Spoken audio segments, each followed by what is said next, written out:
Our wonderful, so much loved children, Beatrix, Trevor, Todd, Nick, Samantha, Victoria, Vanessa, Max, and Zara. May you make wise decisions, choose loving, caring partners who treat you well, keep you safe, and protect you, make you smile, and share your dreams. And to all of us, as parents, who are constantly surprised by our children, thank you for the lessons you teach me. I love you so very much, Mom, D.S. A foolish man which built his house upon the sand, and the rain descended, and the floods came, and the winds blew, and beat upon that house, and it fell, and great was the fall of it. A wise man which built his house upon a rock, and the rain descended, and the floods came, and the winds blew, and beat upon that house, and it fell not, for it was founded upon a rock. Matthew, chapter 7, verses 26 and 27, 24 and 25. Chapter 1.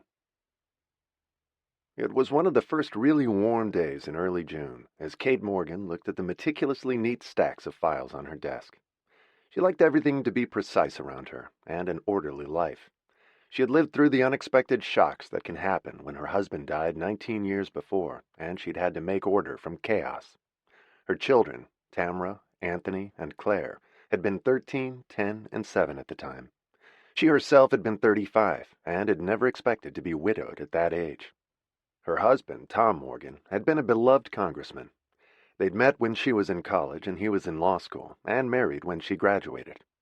His dream had been to go into politics, hers to go to law school, but she had staunchly stood beside him instead as the perfect political wife, raising their 3 children.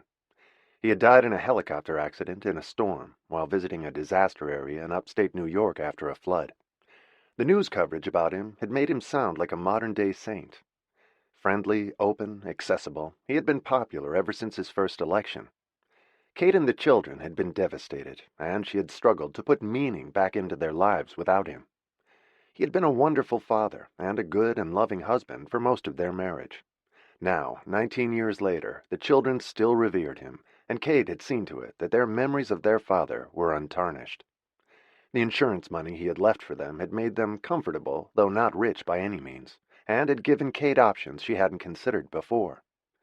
A year after Tom's death, she had started law school at Columbia University in New York. It had been a struggle managing school and taking care of the children, but she had hired a housekeeper and also had her mother to help her. At 36, she was the oldest student in her class and had graduated with honors at 39. She had worked at Berrigan, Feldman, and McCarthy for the past 15 years, since she'd passed the bar, and was a senior partner now. Her specialty was corporate law, and she was a talented litigator, handling some of the firm's most important lawsuits. Kate had 3 trials scheduled in the next few months if they didn't settle first. She was a tough negotiator and a strong person, though a devoted mother and gentle in her private life. Becoming an attorney had added a whole new dimension to her life. She loved her work, and her children had adjusted to her schedule as her career grew exponentially. They were as proud of her as she was of them. She worked hard and was a strong role model for them. Now that they were grown up, she had more time and worked even harder. It had been a juggling act when they were younger, helping them with homework every night and getting them to their sports games and school performances, but she did it. She expected excellence from them and set the bar high for her children and herself. The results had been impressive. 3 solid, stable, well-balanced kids, all good students who had moved on to jobs they loved. She'd never had a serious problem with any of them, which Kate assumed was the norm, although she occasionally conceded she'd been lucky. She had encouraged her children to pursue careers that were meaningful to them. They had survived their father's death with no visible signs of damage, no drug or alcohol problems, no failing grades, no problems with the law. Neither of the girls had ever gotten pregnant. Kate was the envy of her friends. As adults, all 3 were nice human beings with social consciences and had graduated from good schools and colleges. Her own successful career had supplemented Tom's insurance handsomely. She loved spending time with her children and was grateful for their time together now, despite busy lives and demanding jobs. None of her children were married, although Anthony had gotten engaged 6 months before. Kate thought his fiancée was perfect for him. Anthony was 29, Amanda 28. Her father was an investment banker who lived in Bronxville and had done extremely well. Amanda had gone to a respectable college and had left school for a job as an assistant editor at Vogue. She worked for the beauty editor and was a striking-looking girl with blonde hair and blue eyes, like Kate herself.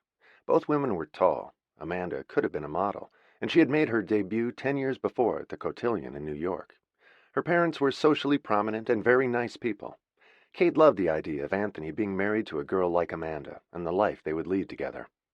Anthony had gone to MIT and was almost a computer genius. He was also a graphic designer and designed video games for the largest video game company in the world. He was handsome, lovable, and talented, but sometimes socially awkward, and she knew that with Amanda, he would have respectable friends in good social circles, not just the geeks he worked with. Amanda would broaden his horizons beyond his computer screen, which tended to mesmerize him until he forgot everything else. She took him to parties, and they wound up on page 6 of the New York Post occasionally, which pleased Kate. She was sure Amanda would be a terrific wife. She had no great ambitions at Vogue, but she enjoyed her job. She was more interested in marriage than her career. For the past 6 months, she and her mother had focused on every detail of the wedding.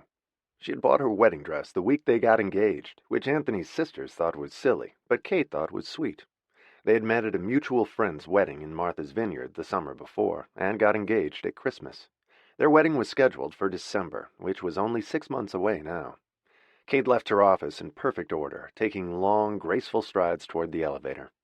She looked a dozen years younger than her 54 years, with long blonde hair she wore pulled back. Her body was fit and athletic. A trainer came to work out with her 3 times a week.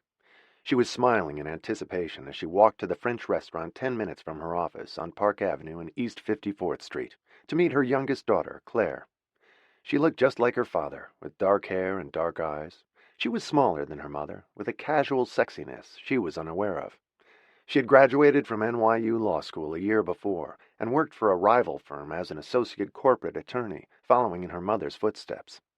At 26, Claire was on an excellent career path, which pleased her mother, and she frequently asked Kate for advice.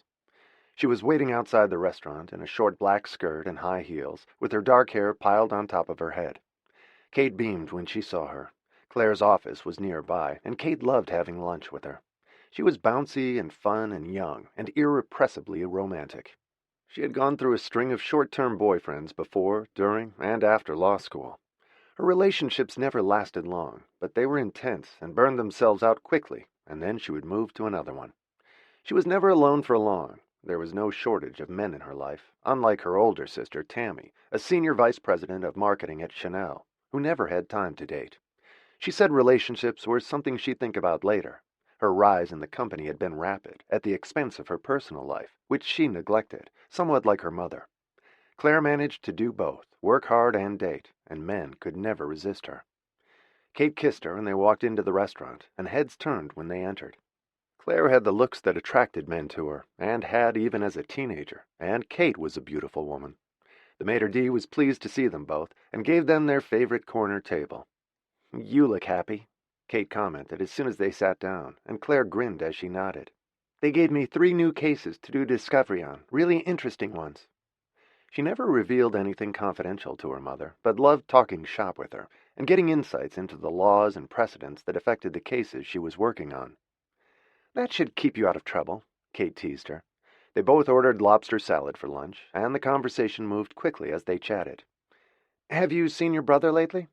Kate asked her as they finished their salads and ordered coffee. "Ugh, I never see him anymore. He barely answers my texts. I FaceTimed him last weekend, and he was in Bronxville at Amanda's parents'. He's always with her. I think he likes their pool. It feels like he's been kidnapped by aliens. He used to be fun to hang out with. Now he never has time for anyone but Amanda." "They're engaged. It's pretty normal for them to spend a lot of time together," Kate said calmly. She knew Claire's views on the subject diametrically opposed her own. "All she talks about is the wedding, the dress, the shoes, the bridesmaids' dresses, the flowers. She's going to bore him blind in a year. He deserves better, Mom, and you know it." "She's perfect for him," Kate insisted, as she always did when the subject came up between them. "She comes from a good family. She has nice parents. She has a good education." "Which she's wasting picking out lipsticks for someone to write about in Vogue. She's going to drive Anthony crazy. Don't be such a snob, Mom. No one cares that she made her debut. After this, it'll all be about babies, and she'll be even more boring. Anthony's not ready for kids. I don't think he's ever even seen one, except on a video game. Amanda pushed him into getting engaged. Kate looked serious when she answered. He loves her, Claire, even if it doesn't make sense to you. Does he? He looks like a deer in the headlights every time I see them together, and she never lets me see him alone. He's my brother, for God's sake. We used to have fun together, and now he's becoming as boring as she is. It's pathetic. They'll think about other things once they're married. Right now, the wedding is the priority, Kate said firmly. Yeah, her priority, not his. Why don't you want more for him? Someone smarter, or more interesting, or exciting? She'll ground him. He needs that. Otherwise, he'll be lost in his virtual world forever. She's the best thing that ever happened to him. I can't believe you really think that. If I had a job like hers, you'd kill me. She's not you, Kate said simply. Grandma agrees with me, too, Claire said, as though that were the definitive word on the subject. Kate's mother had been the second most important person in her children's lives, and a strong voice in their midst. She was usually the only one Kate listened to, but not this time. Margaret Chapman, Kate's mother, was 76 years old, vibrant and alive, and had retired 3 years before as a psychologist and marriage and family therapist. Kate and her mother were not just mother and daughter, but had always been best friends, too. You're both wrong on this, trust me, Kate said without hesitation about her son's fiancée. If he married a geek like him, they'd never figure out how to cook dinner or where the kitchen is, and they'd starve. And Amanda can cook? Please, she makes him take her out every night. It's good for him. He'd stay in his office till 2 a.m. if she didn't. She compliments him. Kate was definite about it, and had been thrilled with the match since the beginning. I can't stand her, Claire said, looking glum, and then a smile crept onto her face again, as her mother looked at her intently, happy to change the subject. It was an argument neither of them was going to win. Why is it that I get the feeling that you're happy about more than just 3 new cases you've been assigned? Claire had that all-too-familiar look she got when she was infatuated with someone. Kate knew her children well. New man? Claire was usually fairly open with her mother. She had no secrets, or couldn't keep them for long when she did. She was the romantic in the family. Maybe, she said vaguely, as the waiter set the cafe filter down in front of them, and Claire smiled dreamily at her mother, with a total shift of gears. I met someone, Mom. He's incredible. I've never known anyone like him. Kate didn't remind her of the hundreds of times she had said that before, but Claire could see it in her eyes. No, seriously, I mean it. He's an adult, Mom. He's a man. She generally fell in love with irresponsible young boys, and however appealing at the outset, they didn't hold her interest for long. That's a point in his favor. How did you meet him? She asked, praying it wasn't online. Kate had a strong aversion to online dating, and had expressed it often. She thought it an ideal way to meet sociopaths and liars, and considered it very high risk. I met him at work, Claire said cryptically. Is he a young associate like you? Which Kate assumed. There were lots of attractive young men starting out at most law firms, so this might not be such a bad thing. Claire shook her head in answer, and Kate raised an eyebrow. A partner? That could be awkward, particularly a senior partner chasing a young girl, and worse yet if he was married. Kate hoped he wasn't. Claire shook her head again. Okay, I can't stand the suspense. A paralegal? A janitor? A messenger? She teased her. He's a client, Claire said with a dreamy look, and her mother frowned. Wow, that could be very awkward. Does the partner you work for know? Claire shook her head. They brought me in to take notes at a settlement conference, and after everyone left, he talked to me for a few minutes. As soon as he looked at me, I knew this was it. Kate almost groaned as she listened. They'd been here before, but with a client of the firm, Claire could jeopardize her job. She had to tell them at least. Kate felt she owed them full disclosure to be above board about it. When did this happen? Kate looked stunned. 2 months ago. We've been seeing each other almost every day since. Is he married? She'd never done that before. Of course not. He hasn't had time to get married. He works all the time. Mom, I know this sounds crazy, but I know he's the one. He says the same thing. It was like destiny the minute we met. Kate wanted to cry at how naive her daughter was. You can't say that after 2 months. It's too soon. Besides, you're too young. although she knew that reason never impressed her daughter once she was involved with someone. "You were married and had 2 kids at my age," Claire said, dismissing her mother's comment. "That was different. People married younger then, and your father and I dated for a lot longer than 2 months before we knew it was right. And more important, you ought to tell the firm. They can't stop you from seeing him, but they should know. You can't work on his legal matters anymore. It's not an issue. They settled the case. You should still tell them, so it doesn't come out later. Sweetheart, you have to be careful. You can't fall head over heels for every client." "I haven't. Just him." She looked like a child as she said it. Claire was more immature than her older brother and sister, and somewhat spoiled since she was the baby. Everyone let her get away with it. She sometimes pouted for weeks to get what she wanted. "What's his name?" Kate asked, still looking worried. Claire made it sound serious. She always did, and it was to her. "Reed Bailey." Her mother was silent for a moment. She knew that name. Everyone did. He was one of the most successful young venture capitalists in New York. He had worked for an important firm in Silicon Valley and came back to New York to start a firm of his own, which was a booming success. She wondered if he was just toying with Claire. It seemed unlikely that at somewhere close to 40 he would be as smitten as she was, although she was a beautiful girl.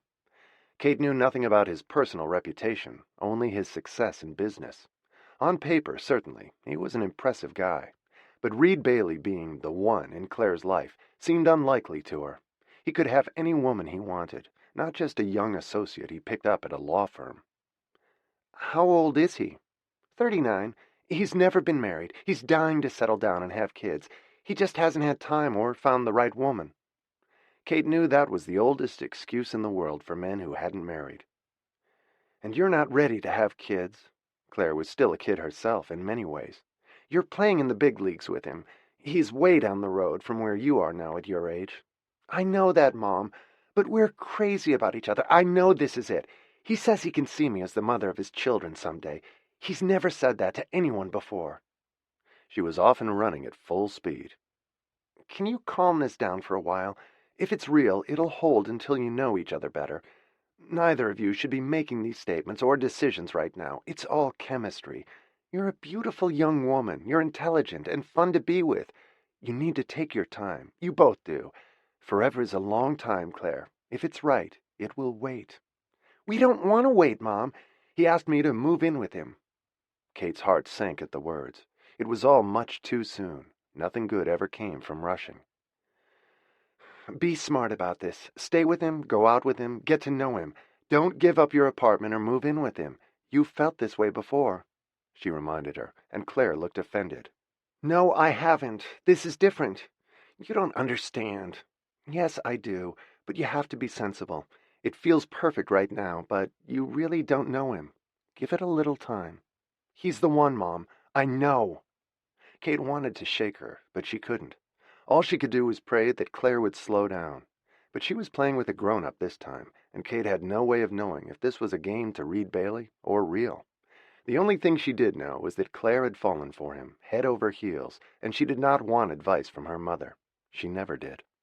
Kate just didn't want her to get hurt in the process, and what he was saying to her was heady stuff. She was drunk on his words, and in love with love. "Let's talk about it again soon. Try to slow it down and get to know him better. I have a 3 o'clock meeting, and I can't be late." They left the table after Kate paid, and the lobster she had eaten was tied in a knot in her stomach. It was so hard to reason with Claire when she got like this. She was the most stubborn of all her children. Kate just had to count on fate intervening, as it had before, and stay in close touch with Claire on it. She was eager to talk to her own mother about it now. They were having dinner that night. She kissed Claire goodbye and went back to her office. She almost collided with 2 pedestrians. She was so distracted thinking about Claire's confessions. She'd never gotten in any trouble or badly hurt with her romances before, but Reed Bailey was a powerful man, and Kate had no idea what his motives were. She found it unlikely that after 2 months he thought Claire was the one, too. She was scowling by the time she got back to her office. One of her partners walked in before their meeting in the conference room. "Bad news on the case?" He looked worried, and Kate shook her head. "No, sorry. Something else. I just had lunch with my daughter." "That'll do it every time." Adam Berrigan laughed. "Mine just dropped out of college. She wants to move to Florence to become an artist. None of Kate's children had ever done anything like that. They'd always been sensible, and in the end, Claire always was too. She picked up the file from her desk and followed Adam to the meeting with their client, a hostile adversary and his attorney. It was going to be a long afternoon. Her worries about Claire and Reed Bailey would have to wait. Their romance was probably just a shooting star in the sky and would disappear just as quickly. She might think he was the one for now, but Kate was sure he would last no longer than the others. All her romances till now had been short, and sometimes not so sweet. Chapter 2. The weather was still so warm when Kate left the office at 7 that she walked the 20 blocks to her mother's apartment on Park Avenue and got there right on time at 7:30. Margaret was waiting for her in the large room she used as a studio for the oil painting she'd been doing as a hobby for 50 years and now could spend more time on. She put serious effort and work into it and still took classes at the Art Students League to perfect her technique. She had talent and had won awards in some of the shows she had entered. Her work was very powerful, and she loved doing it. If she hadn't discovered her passion and ability for psychology, she probably would have been a professional artist, and a good one. She was standing with a glass of white wine in her hand, studying her latest canvas, when Kate let herself in with her key, found her mother, and gave her a hug. "That's a nice one, Mom," Kate said. Her mother's work had a haunting quality to it, and an interesting tension. She painted every day now, and when she was willing to part with her paintings, a gallery downtown sold her work. Margaret painted for the love of it, not the money. She had worked hard, invested her money sensibly, and her late husband had left her more than comfortable. She could enjoy the fruits of their work now. "Thank you. I've had a strange urge to do something more contemporary. I've never done that before, but I think I'm ready for something different." Margaret smiled at her daughter. Their looks were very similar, except that Margaret had had red hair instead of blonde. It had faded to a pale strawberry blonde now. Like Kate, she had youthful looks and a well-toned, athletic body. She went to yoga twice a week. She didn't look her age, and her thoughts were often more modern and flexible than her daughter's. She read voraciously and was always open to new ideas. Kate had definite ideas about how things should be done. She was a hard taskmaster with herself and sometimes with others, a perfectionist. Her mother was comfortable letting things flow more gently. Margaret's willingness to consider other options and explore different concepts kept her especially close and in tune with her grandchildren. She had been there as a sounding board and a safety net as they were growing up without a father. Margaret brought balance to all their lives, and her training as a psychologist and therapist had been helpful to them all after Tom's death. Kate had leaned on her heavily then, too, not sure how she would survive it in the first extremely painful months. It was Margaret who had encouraged her to go to law school. She had always wanted to, and with Tom gone, and some help with the kids, Kate had the chance. It had been the best advice anyone had ever given her. "How are things at the office?" Margaret asked, smiling at her daughter, as she perched on a high stool in paint-splattered jeans and an old shirt that Kate could tell from the initials had been her father's. It was battered and well-worn now, unlike the pristine state it must have been in when her father wore it. Her father had been a banker, the head of one of New York's oldest banks. In contrast to his wife's modern outlook on life, he had been very old school, an old-fashioned gentleman, in love with his wife until his last breath. Theirs had been a happy, stable home, an example Kate had tried to follow with her own kids. Margaret had saved a stack of his elegant shirts when her husband died. She loved wearing them when she painted. Kate's father had passed away 10 years before, 9 years after Tom had. They were both widows now, which was another common bond. Kate's parents had had a remarkable marriage, and her mother's love for her husband had continued long after he was gone. It was he who had encouraged her to get her Ph.D. in psychology after Kate started school, and later to establish her own practice, which had been a rewarding career for her for more than 40 years. Margaret had never looked at another man, and always said she didn't want to, although she was still very attractive. Kate had had her share of romances after Tom died, though none of them were ever serious. She kept the men she dated separate from her children. None of the men had ever tempted Kate enough to want to marry them. She had never given her heart since Tom, and didn't want to be married again. She enjoyed male companionship, but she had learned how painful it was when it ended, and the acute agony of losing someone she loved. She had no desire to get too deeply involved. She and her mother had discussed it at length. Margaret understood why she felt the way she did, but was sorry Kate had chosen not to risk her heart again. For the past 6 years, Kate had dated a senator from Massachusetts. He was 59 years old, divorced, with a bitter ex-wife and 4 grown children. He wasn't interested in marriage either. He would have liked to see more of Kate, but they were both busy. He came up from Washington to see her once or twice a month, which she said was enough for her. They went out to dinner, to the theater or ballet, and spent quiet evenings together at her apartment. He was a familiar figure in her building now. The other tenants recognized him and smiled at him discreetly in the elevator, but no one made a fuss about it. Her mother felt sorry for her. She would have liked to see Kate fall in love again, or have real passion in her life, but Kate liked the arrangement she and Bart had, even though her mother thought it inadequate. Kate was satisfied with it just as it was. They were currently planning to spend 2 weeks at Shelter Island that summer, in a house he rented every year. Margaret thought they should go to Italy or Spain or somewhere more romantic. Kate didn't want passion at this point. She'd been burned by it before. The men she went out with were always less exciting than Tom had been. He'd been thrilling for her, but she didn't want that again. A nice, tame relationship based on companionship, like the one with Bart, suited her perfectly. Kate always stayed at a safe distance from the men she went out with. "We're crazy busy with mergers and acquisitions and a couple of big lawsuits." Kate filled her in about work. "We've got a nasty one heating up right now." Her eyes lit up as she described it, and took a sip of the wine she had poured for herself. "It looks like I'll finally get back to court again. I don't think my client is going to settle. We are ready for a good fight. I suspect we'll win, so I'm not pushing him to settle." Margaret smiled. "Who knew you'd turn out to be a killer in the courtroom?" Margaret said, looking amused as they wandered into the kitchen. The housekeeper had left them a roast chicken, vegetables, and a salad, and had set the table for them. "I had lunch with Claire today," Kate said with a sigh as they helped themselves to the simple meal, which was all either of them wanted. "She's in love again, this time with a client. I told her that's not a smart thing to do. She seems to have caught a big fish with this one. He's a well-known venture capitalist and a huge deal on Wall Street. She says he's the one, and he wants her to be the mother of his children." She glanced at Margaret. Kate trusted her mother's instincts and reactions, most of the time anyway. "Should I be worried?" "No, I don't think so. She dropped by on Sunday and told me all about it. She always sounds like that in the beginning, and then she loses interest, although I'm not sure she will this time. He sounds very seductive and very exciting, and he's way more sophisticated than any of the boys she's gone out with." They both knew that was a double-edged sword and fraught with risk. "Now I am worried." Kate put down her fork and looked at her mother. "I don't think she's interested in marriage, and won't be for a long time. She says she doesn't believe in it. She'll change her mind about that, of course. At least I hope so. Maybe she'll get her heart broken this time, if he gets tired of her first, and if she does, she'll survive it. It doesn't sound like it's heading in that direction, for now anyway. He sees her every night. He sounds infatuated."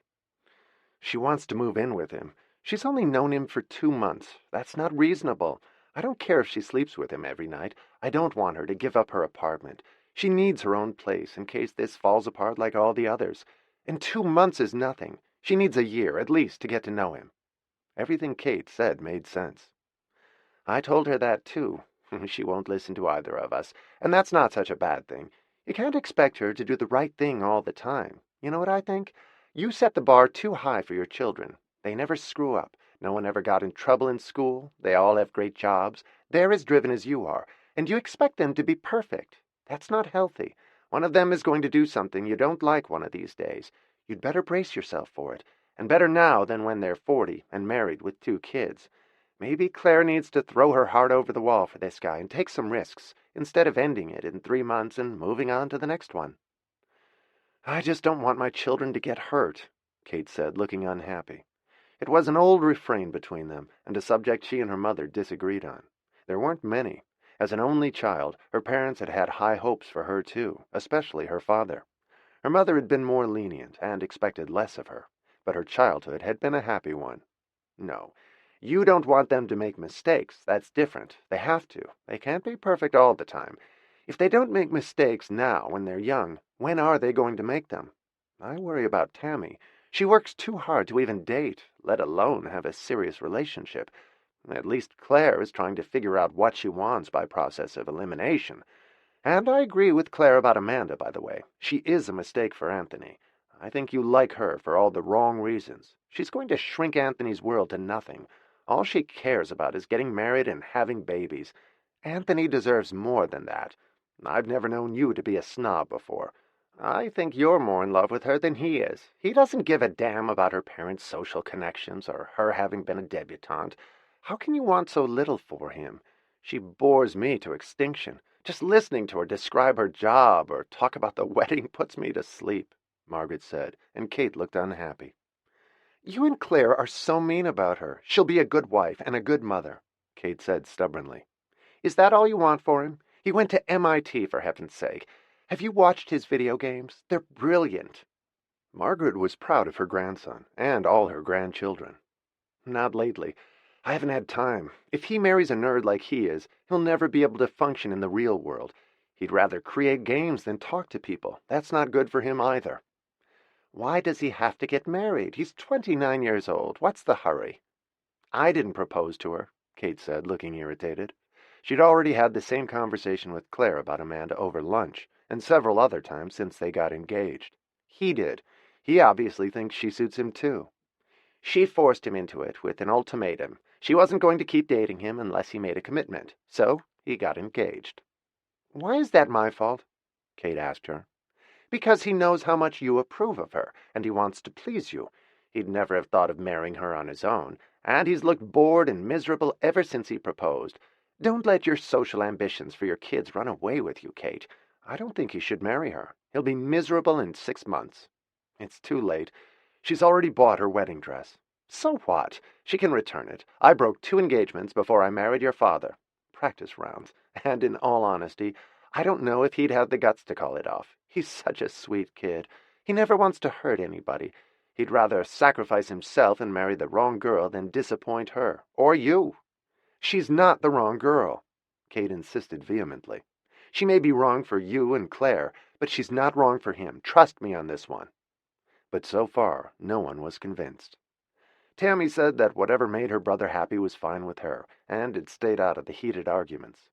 She never liked getting in the middle of family disagreements, and preferred keeping her opinions to herself, unlike Claire and her mother and grandmother, who never hesitated to share their views on any subject. It made for some very lively family dinners. Anthony was more like his older sister, hated confrontation, and preferred disappearing into his virtual world.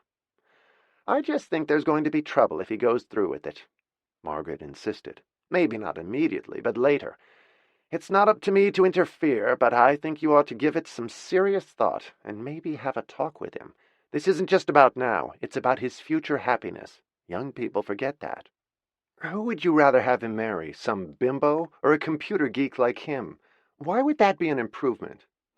It might be a lot more fun for him. A computer nerd like him would speak the same language, and a bimbo would be a hell of a lot more exciting than Amanda. Beware of what you wish for. He's never gone out with bimbos. He wouldn't know what to do with some jazzy girl, and he can't marry a girl like that. He doesn't need to, his grandmother said blithely. Why does he need to settle down with a girl like Amanda and wind up in Bronxville like her parents? He's in his 20s, not his 70s. I'm 76, and I wouldn't want to live there. He loves her, Kate said simply. He probably does, but that doesn't mean he has to marry her. I'm just not comfortable about the whole thing. I know you're not, and neither is Claire, but we're not marrying her. He is, she said, exasperated with her mother. That's the whole point. He needs more spice in his life at his age, and the bridal catalog from Bergdorf is the last thing he needs. They're going to put on a beautiful wedding. They have already ordered the tent with chandeliers, Kate said, impressed by the lavish wedding they were planning. Good. Then let them find some nice boy from Greenwich to marry her in it. Your son deserves better, that's all I'm saying to you. Stop expecting them to do what you think is perfect for them. Let them figure it out. They're never going to make the same choices you did. It's not fair to them if they do, to please you. Stop trying to rabble-rouse, Mother, Kate growled at her. They're very traditional kids. Maybe they're not as traditional as you think, or want them to be. You can't expect them to live in the perfect little cookie-cutter mold you laid out for them. Sometimes you expect too much of them, Margaret said more gently. They can't be perfect all the time. You've imposed that on yourself. Don't do that to them, Kate. Let them make some mistakes. It'll be better for them in the end. Kate didn't answer for a minute, wishing her mother didn't make so much sense. "I'm not trying to tell them what to do," Kate said weakly. "Maybe not, but you've always told them what they shouldn't do." Kate knew that was true. She believed that you had to set the bar high. They were all successful in their chosen fields. No one had made any terrible mistakes, and Kate liked it that way. They talked about it for a while longer, then about Kate's work, and after she left, Kate thought about what her mother had said. They didn't always agree with each other, but the things her mother said always had value. She had extraordinary insight into people, and she was rarely wrong about her grandchildren. They trusted her advice more than their mother's. The generational jump and the way she expressed herself made what she said more palatable to them. Kate was more judgmental, which made her comments harder to take. She let herself into her silent apartment when she got home, and thought about them. They were each so different. She had had to be both mother and father to them, and the older they got, the harder it was. She had begun to realize, more and more since they'd grown up, that children really did need a father, and sometimes one parent, even an adoring mother, just wasn't enough. When Kate left her mother's apartment after dinner that night, Claire and Reed had already made love twice in his Tribeca apartment since she'd arrived at 8 o'clock. The first time was on the floor of the entrance hall. They made it no farther than that. He pinned her up against the wall and undressed her, and they slid breathlessly to the floor, starving for each other.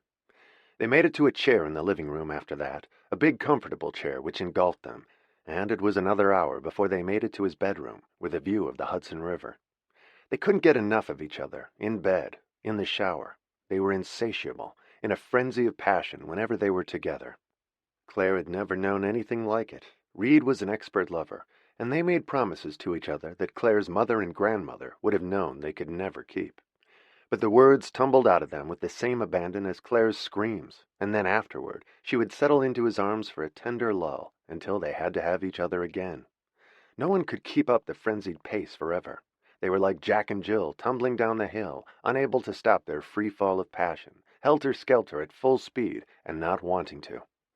It felt great to both of them. It was love and sex at its most intoxicating, and when he told her again that night that he wanted her to move in with him, she didn't doubt the wisdom of it for a moment, forgot her mother's words at lunch, and agreed immediately. She would have done anything for him. Anthony and Amanda had spent a quiet evening while she brought him up to date on the latest details of the wedding. She and her mother had it all under control. Amanda was their only child, and her parents wanted her to have the wedding of their dreams. They genuinely liked Anthony. He was undeniably a brilliant boy, and even if a little shy and awkward at times, they could see how loving he was with her. He was a good person with solid values, and her father was impressed that he had gone to MIT and graduated magna cum laude. Amanda had another fitting for the dress coming up in a week, since she had lost some weight. She had been swimming in her parents' pool every weekend, and her body was long and lean. Her boss at Vogue had special ordered the shoes for her at Manolo Blahnik, with cameo blue soles, for something borrowed, something blue. Her parents were going to fly roses in from Ecuador and lily of the valley from France in December. The heated tent was being custom made by the leasing company to their specifications, with crystal sides and parquet floors, and their wedding coordinator had found 3 matched antique Austrian chandeliers to hang in it. Anthony would have fainted if he'd known the price. It was going to be the wedding of the century, and Vogue was going to cover it for their March issue, since they had a 3-month lead time. Her wedding gown was white velvet trimmed in white mink, with a white mink cape over it, which Anthony also didn't know. She wanted him to be surprised when she appeared looking like a Russian princess. The night before the wedding, they were planning to have a skating rink installed and to give a skating party, so Kate didn't have to host a rehearsal dinner. The skating party was going to be a surprise for Anthony, with snow machines to cover the grounds with snow, and ice sculptures of prancing horses larger than life-size as part of the decor. She had told him about everything else. He knew most of the important details. They had a cake tasting scheduled in July and one for the wedding meal booked in September. Amanda's father was ordering the wines, since he was something of a connoisseur and had a remarkable cellar of great vintages of the most famous French wines. Anthony knew very little about wine, but Amanda told him the vintages were worth a fortune. Anthony was stunningly handsome, with his father's dark hair and eyes, like Claire. Amanda was a beautiful blonde with almost translucent porcelain skin. There was no doubt they would have beautiful children. Amanda couldn't wait to get pregnant. They had agreed to start trying right after the wedding. She hoped to be pregnant by spring. He wasn't in a hurry for a baby, but she was, and she said this was the right age to start a family. They wanted to have children while they were young, which was safer. She had everything planned, and it was easier for Anthony to just go along with it. It was like drifting down a river while she told him her plans for them. She could envision everything about their future. He had never thought that far ahead before. He figured that once they were married, she'd relax and be more casual about everything. There would be nothing left to worry about. She'd have everything she wanted. It was simpler letting her plan it all, since it made her happy. It felt like one giant video to him. She was an easy woman to please, unlike other girls he'd gone out with. They got along famously and never argued, mostly because he gave in. There was no fire in their relationship, and no challenge. It was peaceful and effortless for him, with Amanda and her parents running everything. Amanda never objected to the time he needed to develop his video games, which she knew was important to him. He stayed late at the office frequently and lost track of time. It only bothered her if they had a dinner to go to and he forgot about it, and had turned off his phone so he could concentrate. He had missed a few events that way, but each time he promised he wouldn't do it again. Their conversations were mostly about the wedding now, and before that they had been about her job. She was planning to give it up before the wedding. The last month or two before their big day would require her full attention. It seemed a little excessive to him how time-consuming it could be to organize a wedding, but he knew she didn't like her job, and he made enough money to support them. He had agreed to move into her apartment. Her father owned it, and didn't want them to pay rent. Anthony's apartment was too small for both of them, and he didn't have enough closets for Amanda's wardrobe. Her apartment was in Soho, which she loved. The only thing missing from Amanda's life was a husband and children, which was all she'd ever dreamed of. He knew she'd be a wonderful mother because she wanted kids so much. And once they had a child, they were going to look for a house out of the city, maybe near her parents. She had it all mapped out. He wanted to have more say about their future, but he figured they would work that out after they were married. Getting married had been her idea. He was comfortable with the arrangement they had, but she had told him she wanted a commitment from him, or she didn't want to see him anymore. It made him realize that he didn't want to give her up. He assumed that marriage would be like dating, but in one apartment, and eventually with kids. He liked her parents, and his mother thought Amanda was perfect for him. He liked making Kate happy. She had been a fantastic mother, in his opinion, and had been both a mother and father to them. She had always encouraged him to follow his dreams. Amanda was part of them now. As long as she gave him the time he needed to develop his games, he was happy. He dreamed of having his own video game company one day. Her father thought he could find investors for him. All the pieces of the puzzle fit perfectly. It annoyed him that Claire was critical of Amanda and didn't think she was intellectual enough. Anthony was part of the creative board of the company he worked for and got enough stimulation there. He didn't need to come home at night and talk to Amanda about work. He didn't expect her to understand technical issues. Plans for the wedding had taken over their life since the engagement, but in December that would all be over, and they could settle back into ordinary life, go to the movies, see their friends, go sailing in the summer. They were going skiing in Europe for their honeymoon. He wanted to spend more time doing sports with her, but they'd been too busy lately. She wanted to get back to that too, although she warned him that they would have to postpone anything strenuous if she got pregnant. He wanted to make love to her that night after she told him about the latest details of the wedding, but she was asleep by the time he got out of the shower. There was a stack of bridal magazines on the floor next to her side of the bed, and 2 new books she'd found about table settings for weddings. They were her Bibles now. He wondered if other women spent as much time planning their weddings. He couldn't imagine Claire or Tammy doing that, but Amanda was different. She was more of a girl than either of them. His sisters didn't dream about babies either. They were both more focused on their work, like their mother. He had talked to his grandmother about it, and she had advised him to be sure that he and Amanda had common interests and the same goals, which he thought they did. Their common goal was their future, hiking, skiing, and doing all the sports they loved together, building his video game business one day when he was ready, and having kids whenever it happened. That was enough view of the future for him. The rest was details. Amanda was good at those, so he was leaving them to her. For now, they just had to get through the wedding. It was boring for him, but he knew how much it meant to her. If he had to listen to her talk about it for the next 6 months, he didn't care. He could put up with it for now. He loved her, and it was worth it in the end. He still couldn't believe that in 6 months they'd be married. He smiled at her as she lay sleeping next to him. He liked knowing that they would be together forever. She was a beautiful girl, and they loved each other. What more could he want? Chapter 3.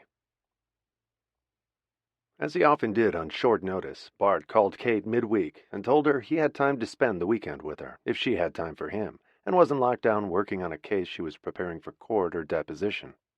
They hadn't seen each other in 6 weeks. He'd been traveling a lot and had been in the Middle East on an information-gathering mission for a Senate subcommittee. He was on 2 important committees. Kate loved hearing about what he was doing. It kept things interesting whenever they met, and he was always intrigued by her work, too. The 6 years they had been dating had flown by, and had gone smoothly, once he understood the ground rules. At first he'd thought she was the kind of woman he would want to marry, if he ever ventured on the choppy seas of marriage again. He'd been divorced for 10 years by then, and was still engaged in constant battles with his ex-wife, and frequently with 2 of his daughters on her behalf. Their marriage had always been stormy, and had finally ended with an embarrassingly public affair on his part with a 23-year-old congressional assistant. In the end, the divorce was a relief for him, even if expensive. He had liked the fact that Kate had grown children when they met. They were from 20 to 26 then, so she'd be free. It took him months to realize that she was married to her work and her children, and had managed well on her own for so long that she had little interest in marriage and no great emotional need for a relationship that was too close and might interfere with her freedom, work, or kids. Once he understood that, it made her even more appealing to him. She didn't want anything from him, just to spend time together when it was convenient for both of them, take occasional trips together, enjoy intelligent conversation, and a peaceful weekend now and then when they could both relax. Despite her cool, sometimes standoffish, independent style, she met his own emotional needs surprisingly well, more than he had expected. She was a kind, warm, caring person. She just didn't want to be someone's wife again, and she didn't need a man to survive. She was doing fine on her own, better than fine, extremely well, in fact. Their relationship was based on an even trade of intellectual exchange and fun. 2 smart people who enjoyed each other's company, with neither of them strangling the other. He hadn't dated anyone else in the past 2 or 3 years. Kate was enough for him, and no one else quite measured up to her in his eyes. She never asked him about it, and he was sure she had no other involvements either. She was discreet, had integrity, and believed in playing fair, unlike his ex-wife, who still wanted money from him. 6 years after they had started, Kate was still more involved with her children than he was with his. He never had been. He readily admitted that he hadn't been the father he should have been when his kids were young. He hadn't been there for them as Kate had been for hers. He had relied on his wife for that. He had been building his political career then, and his marriage had gotten stressful early on. He'd had numerous infidelities when he was on the road for campaigns. His constant absences took a toll on his relationship with his kids, 2 sons and 2 daughters, all of whom clearly remembered the important times he hadn't been there for them or their mother, and they never missed a chance to remind him of it. As he always said to Kate, you can't unring a bell. It was too late now. All 4 had married and had young children of their own. 2 lived in Boston, 1 in L.A., and the 4th one in Hong Kong. He invited them skiing for a weekend occasionally, but he didn't see them often, unlike Kate, whose 3 children lived in New York. She saw them regularly. He had met Kate's mother a few times, liked her enormously, and thought she was a remarkable woman, candid, intelligent, who had impressive insights into people. She was a lively, interesting woman, and he had enjoyed their infrequent contacts. He liked Kate's children, too, though he rarely saw them. When she and Bart were together, she focused on him, and he liked that, too. He thought she had been luckier than he was with his children, which he also knew wasn't an accident. She had spent a great deal of time with her kids, and was devoted to them, in spite of her career. He thought she was even a little too involved with them now at their ages, and that she continued to expect too much from them, though they had never let her down. One of his sons had struggled with drugs when he was younger, 2 were divorced, and his youngest daughter suffered from depression. But he felt it was too late for him to take an active role in their lives now. The die was cast, and they were closer to their mother than to him. Kate encouraged him to spend more time with them, but the opportunities to do so now were rare, and he was never at ease with them. He preferred spending time with her. She was pleased that he was coming to New York for the weekend. They had no special plans, and they both loved spring in New York. In winter, they often hibernated in her apartment and wouldn't go out for 2 or 3 days. This time, they were going to walk in the park, relax at home, and would have time to catch up on each other's activities. They texted and spoke several times a week, checked in with each other on FaceTime, which they both enjoyed. It helped maintain the link between them, even though they were busy in their own lives. She made him a martini just the way he liked it, as soon as he came through the door. She was wearing jeans and a white sweater, little Chanel ballet flats, and looked almost as young as her daughters. Bart loved her looks, and it always excited him to see her. Their sexual rapport was great. He liked everything about her. He was a tall, handsome man with a very masculine, craggy face, graying hair, lively blue eyes, and a cleft chin. She thought he looked like one of the old-time movie stars, Gregory Peck or Gary Cooper. There was something very sexy about him, and he smiled gratefully as he took the martini and stretched out his long legs as they sat down in her living room. He knew generally what she'd been doing lately, but not the details, and she filled him in. "Claire has a new romance," she said after they'd covered the latest political news of the week. "That's not an unusual occurrence for her, is it?" he teased her, with mischief and a warm look in his eyes. He knew of her kids' activities and foibles better than he knew them. He was aware of how pleased she was about Anthony's impending marriage, Tammy's latest promotion in the hierarchy at Chanel, Claire's job as a fledgling lawyer, and her tendency to change boyfriends every few weeks. "She's involved with a big fish this time, a client of the law firm where she works," she said, with a fleeting look of disapproval. "Reed Bailey," she said, and knew Bart would recognize the name immediately, as most people would. "Wow, that is a big one. Not serious, I assume, for either of them. He must be the flavor of the month." "She says he's the one, and he's supposedly claiming he can see her as the mother of his future children." "That's the oldest line in the world," Bart said with a grin as he took another sip of his martini. She knew exactly the way he liked them, dirty, with lots of olives, and mostly gin. "I think I used it myself a few times. Unfortunately, Belinda took me seriously." Kate gave him a scolding look, and he laughed. "Anyway, she thinks it's serious. I hope not. She's too young to get married or settle down. She needs to focus on her career." "Well, that's what you want for her. Is that what she wants?" He knew how hard Kate drove herself, and her children in some ways. She had always expected them to do well, and they had. They didn't seem to question the values she had taught them and modeled for them, or the lofty goals she set for them, spoken or implied. He was impressed by them, and the fact that none of them had ever rebelled or gone sideways on her. Their professional lives were a straight line toward success. She expected the same from them in their personal lives, too. "Claire says she wants to get ahead quickly," she answered his question. "She's at a great firm. They're known to foster women's law careers, and she could make partner in a few years, if she works hard." "Your kids always work hard. How old is Bailey?" 39. 13 years older than she is. He's probably just having some fun with her. She's a very pretty girl." He smiled at her. "Like her mother," he said, stretching an arm toward her and holding her hand for a minute as she smiled back at him. She was happy to see him. It had been too long this time. "Are you worried about her?" "I'm not sure. Maybe. She seems completely besotted with him, and insists he is too. I told her she should tell the firm she's dating him to keep things clean, and so they don't assign her to the work they do for him. I'm not sure she will, though. She has a mind of her own, and thinks my ideas are antiquated." "I know that speech. I used to get it all the time from mine. I don't offer them advice any more." His children were slightly older than Kate's, enough so to not want to be counseled by a father they felt had fallen short for them. "They have to learn by their own mistakes, though it's painful to watch sometimes. I've gotten used to it. It's the only way they learn not to make the same mistakes again." "That's a very male perspective," she said, taking a sip of the wine she had poured for herself before they sat down. "I just don't want them to get hurt." "You can't stop it, and you shouldn't try. It's the way of the world. Did you listen to your parents?" "Actually, most of the time I did, though not always. Why can't they benefit from our experience?" "It's not the nature of the human race.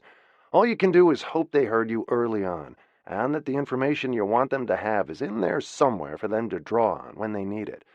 If not, they fall off the cliff, and eventually pick themselves up again, bruised and battered like the rest of us. Do you regret your mistakes?" "Usually," she said. Kate was honest with herself, and had her share of regrets. "I want things to be easier for them." "We all do. It doesn't work that way." She sighed, thinking about it, wondering again if Claire's love affair with Reed Bailey was real or a passing fling. Only time would tell. She doubted that it would be any different from the others, but she didn't want an experienced man toying with her daughter and breaking her heart, which could easily happen. A man of his enormous success wasn't likely to be serious about a 26-year-old girl, nor should he be, in her opinion. And Claire wasn't ready for it. She'd never been involved with anyone like him. Tammy might have been old enough to handle it, but not Claire. "You can't worry about them all the time, Kate. They're not ours forever to coddle and protect. At this point, they belong to themselves." She nodded, listening to him, but not fully convinced. "I know you're right, but I hate it. It makes me feel obsolete." He gently pulled her toward him then, and kissed her, and reminded her of why she liked spending time with him. "You're not obsolete with me," he said in a whisper, and a few minutes later they set down their drinks and walked to her bedroom. He liked spending weekends with her there. The apartment was like Kate herself, neat, orderly. Everything was where it was meant to be, warm enough, but not stifling. It was a place where he could let down his hair and be himself, have all his needs met, and was then free to leave again. Their relationship suited them both perfectly. There was no drama between them, no demands, no expectations, no commitment either, beyond what they each wanted to give. It suited him better than he had ever expected it to. They had a great time in bed, and eventually made their way to the kitchen, where there was a light dinner she had picked up waiting for them in the fridge. They shared it at the kitchen table, where he told her the latest entertaining stories about what was going on at the Senate. She never told anyone else. He trusted her totally. They watched a movie in bed and fell asleep before it ended, as they almost always did. They both had demanding weeks as a rule, and by the weekend were more exhausted than they realized. They went for a walk in the park after breakfast the next morning, had lunch at a delicatessen on the way back, and got back to her apartment and made love again. It was a perfect weekend. They had dinner at a discreet restaurant they liked, and they both had work to do on Sunday morning, and sat together in comfortable silence doing what they had to do, side by side. Then they read the Wall Street Journal and the New York Times, worked on the crossword puzzle together, and almost finished it. In some ways, they were an ideal couple, and agreed that they were because they weren't one. For different reasons, or maybe in fact similar ones, they were both leery of marriage, and had no desire to change the relationship they had that worked so well for both of them. Tammy brought her grandmother a box of croissants and pains au chocolat on Sunday morning, as she often did, and came uptown to do it. She always called first, and Margaret loved the fact that one or the other of her grandchildren often dropped by during the weekend. She saw less of Anthony now that he spent most weekends in Bronxville with Amanda's parents, and wondered if it would stay that way once they were married. Claire had been busy lately with a new job and a new man, but still managed to come by. Tammy came almost every Sunday morning, which gave Margaret a chance to catch up with her. Tammy always seemed the deepest and most solitary of her three grandchildren. She was single-mindedly focused on her career, to the exclusion of all else, with impressive results, and a major position at her age, in the dog-eat-dog milieu of luxury, fashion, and beauty. Margaret worried about her. She always had the sense that Tammy was holding back, but she usually relaxed after they'd spent some time together. There was a guarded quality to her, which Margaret sensed came from the fierce competition where she worked. She had had to fight hard to get where she was, and was willing to sacrifice everything personal for her work. She traveled a lot in her job, which Margaret knew could be lonely too. She worried that she'd be one of those women who gave up having a relationship for her job, and would wake up one day at 42, wondering where her life had gone. She had no dating life at 32, although she had her mother's striking blonde beauty. She had never had a serious relationship, and always said she had time for that later. But her grandmother knew that later came faster than someone Tammy's age could imagine, and she didn't want that to happen to her. Tammy was much less willing to talk about her personal life than her brother or sister, and Margaret was careful to respect that and didn't pry, although she and Kate discussed it frequently. Kate worried about her too, and was concerned that her own reluctance to marry again had sent the wrong message to Tammy, so that all she cared about was work. Kate said that choice was fine for her, but not a woman Tammy's age. She sat happily at her grandmother's kitchen table. She'd come all the way up from Tribeca to deliver the pastry. She was a thoughtful person and adored her grandmother. "What are you doing today?" Margaret asked, always fascinated by how different Kate's children were from each other. The romantic Claire, the dreamer, computer geek, and artist, Anthony, and Tammy, the deep thinker and the most ambitious. "I thought I'd run around the reservoir before I go back downtown. I brought home some work, and I'm flying to Cleveland tomorrow to solve some problems there, and I'm going to Paris on Thursday to make an appearance at the introduction of our new beauty products. We want to get the press on board, and I want to be sure it all goes smoothly. I have to go back in a few weeks for the haute couture show. It was a fun business to be in, but Margaret knew how demanding and competitive it was. That's a lot of traveling. You don't mind being on the road so much? I love it. There's so much happening in the company and in the luxury business now. It's never boring. And now is the time for me to do it. I couldn't move around this much if I were married and had kids. Eventually, the women with children can't keep up, or their kids run amok, or their marriages fall apart. It gives me a real advantage. That was one way to look at it, but Margaret always wondered if her granddaughter realized what she was giving up for her job. She was always beautifully dressed, very chic, and a perfect ambassador for the company.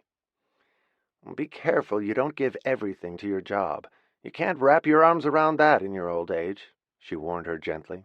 I know, Grandma. Tammy smiled at her. She asked about the painting her grandmother was working on, and told her she should go to Paris for the art shows. Margaret loved to travel, but didn't enjoy it alone, and her friends were traveling less than they used to. You could come with me sometime when I go, Tammy suggested with a warm smile, and Margaret was touched. Tammy was always thoughtful.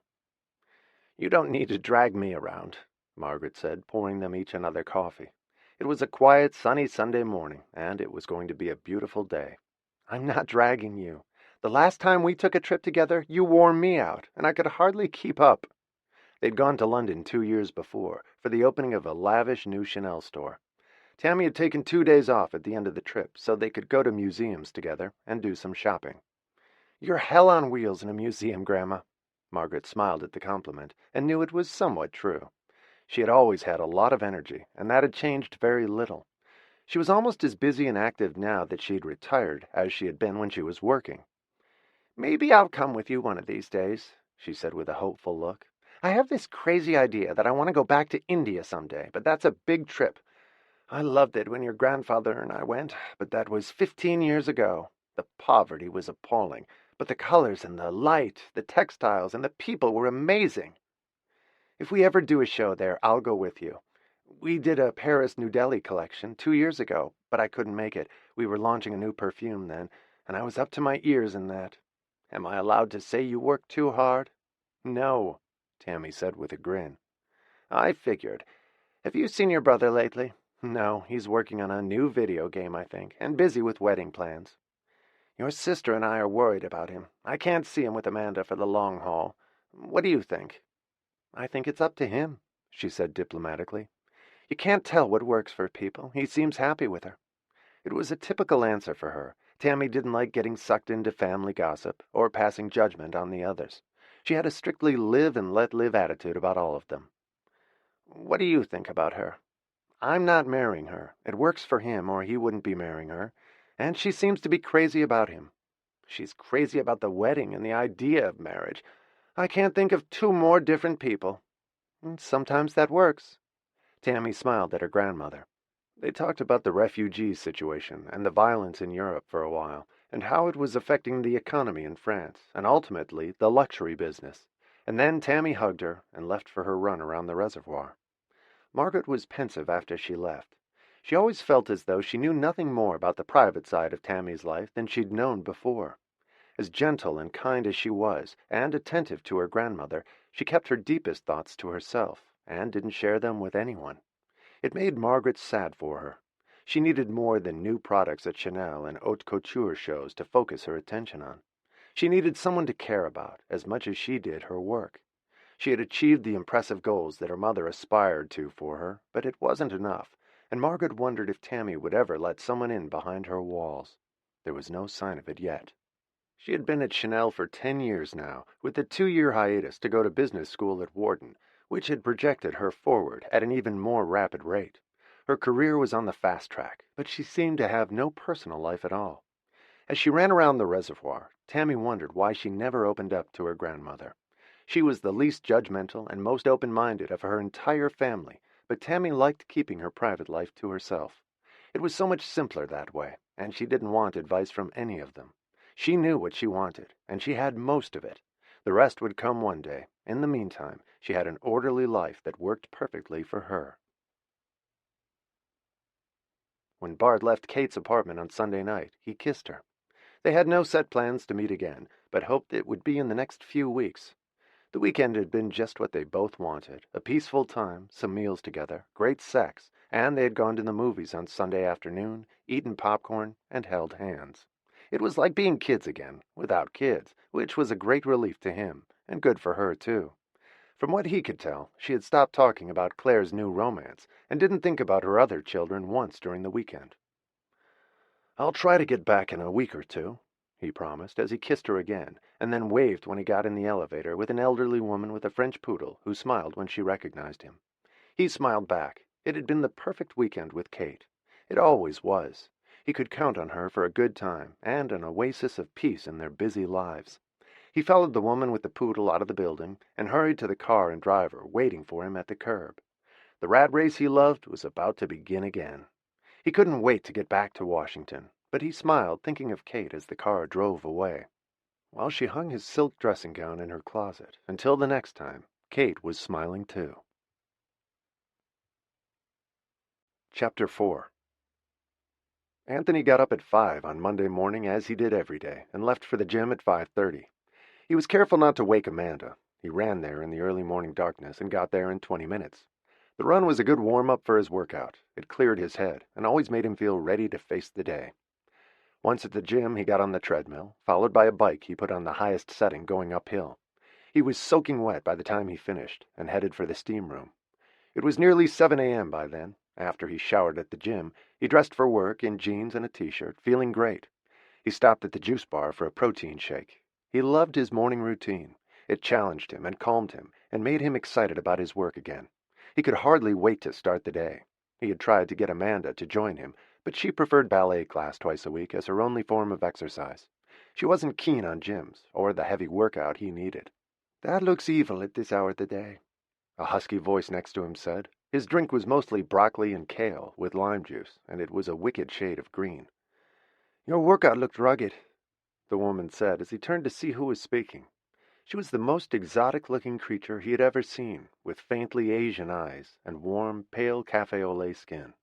She looked Spanish or Mexican or Indian, he couldn't figure out which, and her body was so toned she looked like she lived at the gym. She was drinking carrot juice. The jet-black hair she released from an elastic band was wet as it tumbled down her back in loose curls. She had full lips and delicate features and huge eyes. She smiled at him. "It gets my day off to a good start," he said, not sure what to say. She was almost as tall as he was, and her exercise clothes were persimmon-colored and soaking wet. He could see the shape of her nipples through them, and tried not to look. "Do you box?" she asked, perching on the stool next to him, and he shook his head. "You should try it. It's a great workout, if you don't get a black eye or hit in the gut and wind up flat on your ass. The boxing coach here is pretty good. I had to stay home from work for a week with the black eye once, so I'm careful now. It teaches you to be fast on your feet, pay attention, and stay focused." He was mesmerized by her and wanted to continue the conversation so she wouldn't leave. "What kind of work do you do?" He was curious about her. "I model bathing suits and underwear. I'm an actress, but the modeling pays my rent, and I go to Hunter College at night. I'm still trying to get my BA degree. I'll probably be 100 when I do." She smiled at him again, a row of dazzling white, perfect teeth in the pale brown face. It was easy to believe she was an underwear model. Her body was incredible.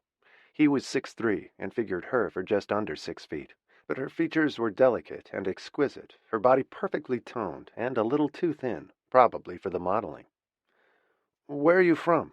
He was intrigued by her, watching as she finished her juice. He had almost finished his, but wanted to linger so he could talk to her. "San Juan. My father is Puerto Rican. My mother is half Chinese." It explained her exotic looks. "They got divorced and I came here as a kid with my mom. I grew up in Spanish Harlem." She said it with pride, as though it were a good place to live, which seemed unlikely to him. He nodded, not knowing what else to say, and she walked away. "Have a nice day."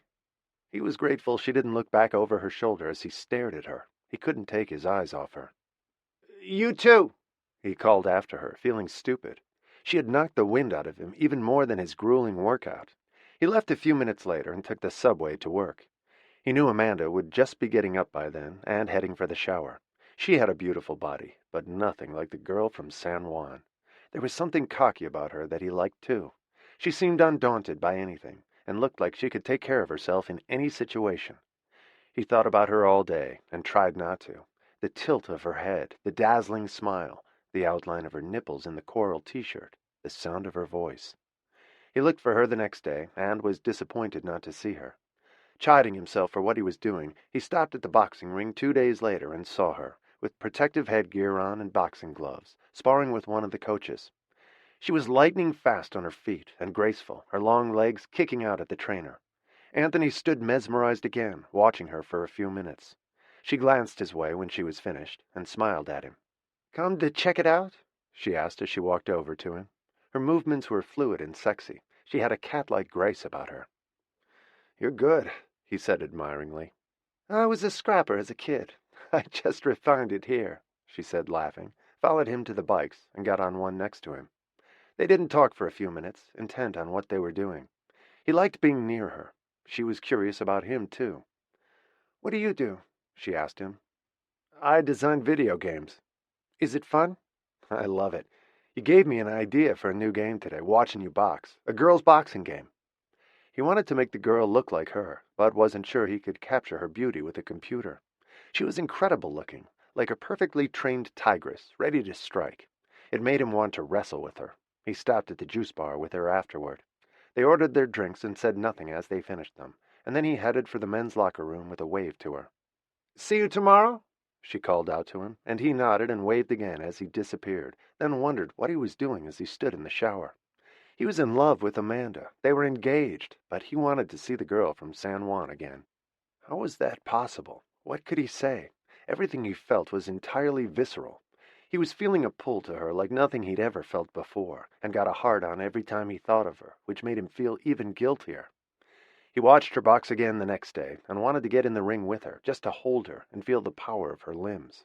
There was something so sleek and strong about her. It drew him to her like a magnet, and when they rode the bikes together, he glanced at her, and tried to sound casual.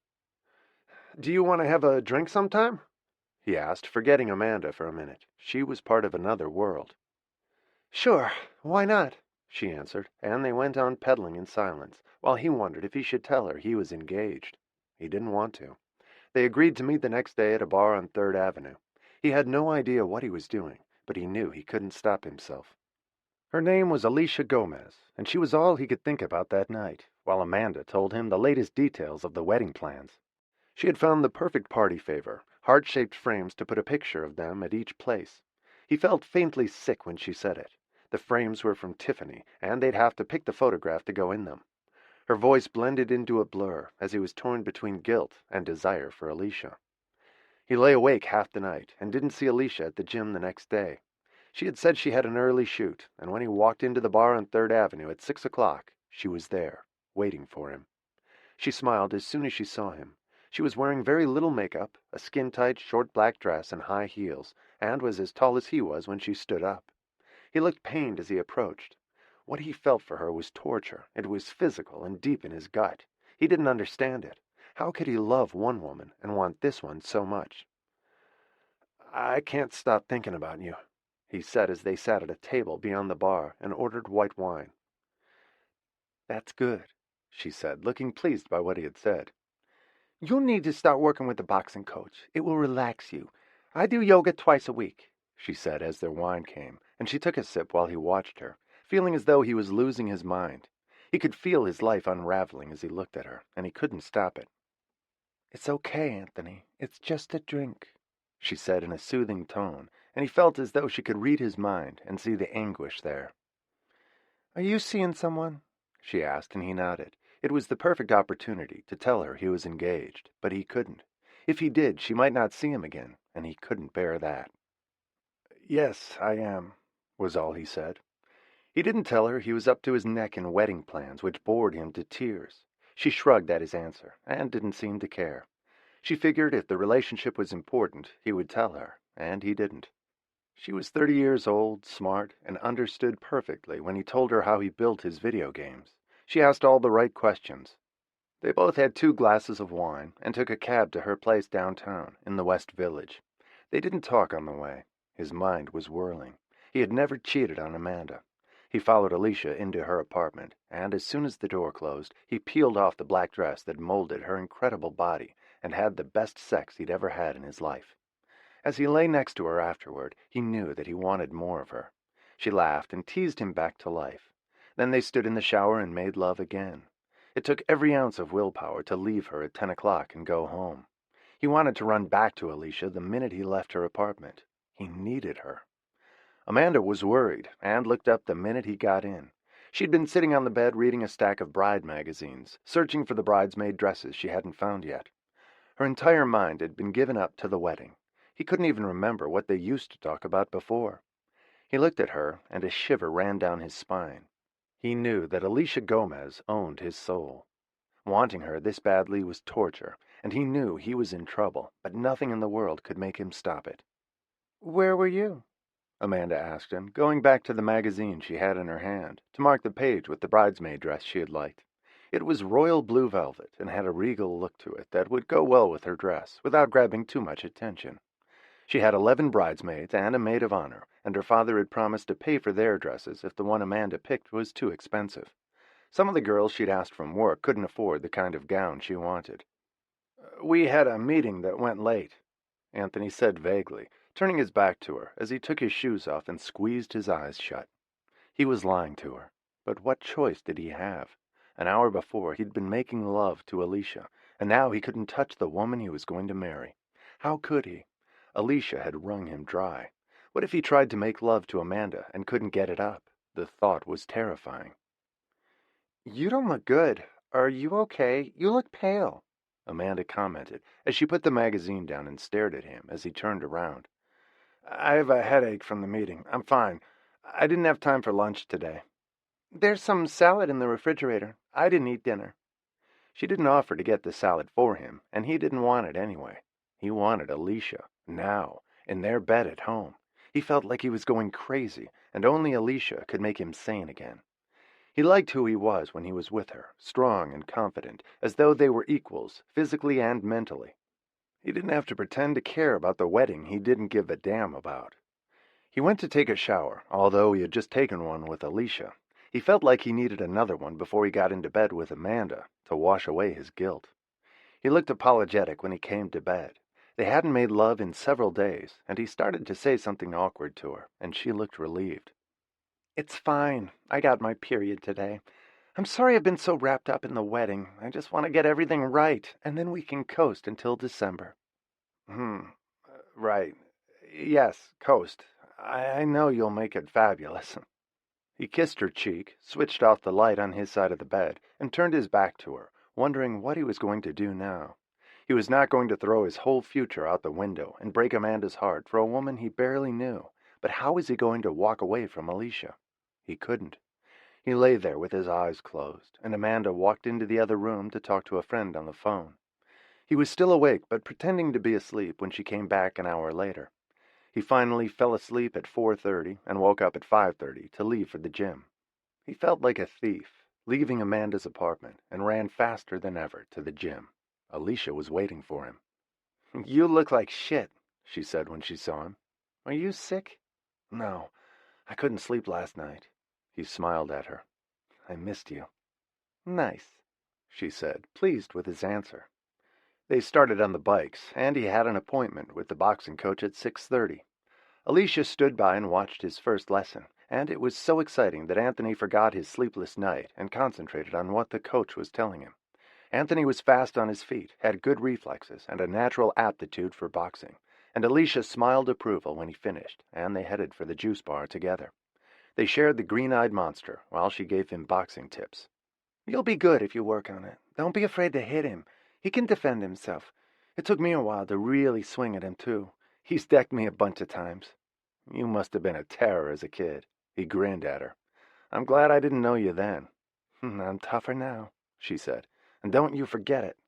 She leaned over and kissed him. "Can I see you tonight?" he whispered to her. "I can't. I have school," she said primly. "You don't want to be boxing with a dummy, do you?" After this semester, I need 8 more credits to get my degree. I'm an English Lit major. I can always teach if the modeling dries up. It's something to fall back on. You're no dummy, he said. She understood everything technical he said to her, more than some of the people he worked with.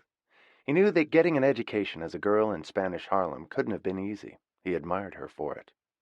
I just beat the shit out of any of the guys who gave me trouble, she said, grinning, putting up her fists. She was an incredible combination of smart and brave, ballsy and determined, and stunningly sensual and feminine at the same time. He had never met anyone like her. He wondered what his mother and sisters would think of her, or if they'd even give her a chance. He would have liked to introduce her to his grandmother, but there was no way he could. He was supposed to be spending his time with Amanda, not some girl he'd met at the gym. There was no way he could explain this situation to them, or even to himself most of the time, except that he admired her and liked her, and was falling in love with her, and he was going to marry Amanda in 6 months. Anthony felt like he was on an express train and wanted to jump off, but the train was moving too quickly, and he couldn't. Alicia didn't know he was engaged to someone else, or anything about Amanda. He hadn't had the guts to tell her, and wasn't sure he ever would. She would know he was a cheat and a liar then. How would she ever respect him after that? There was no way she could, and he wouldn't blame her for it. For the next several weeks, they went to her apartment every night when he finished work. He even left work early a few times. He waited for her outside Hunter College when she had class, and took the subway downtown with her. They cooked dinner at her apartment, when they bothered to eat, and he got home late every night and told Amanda he was working on a new game.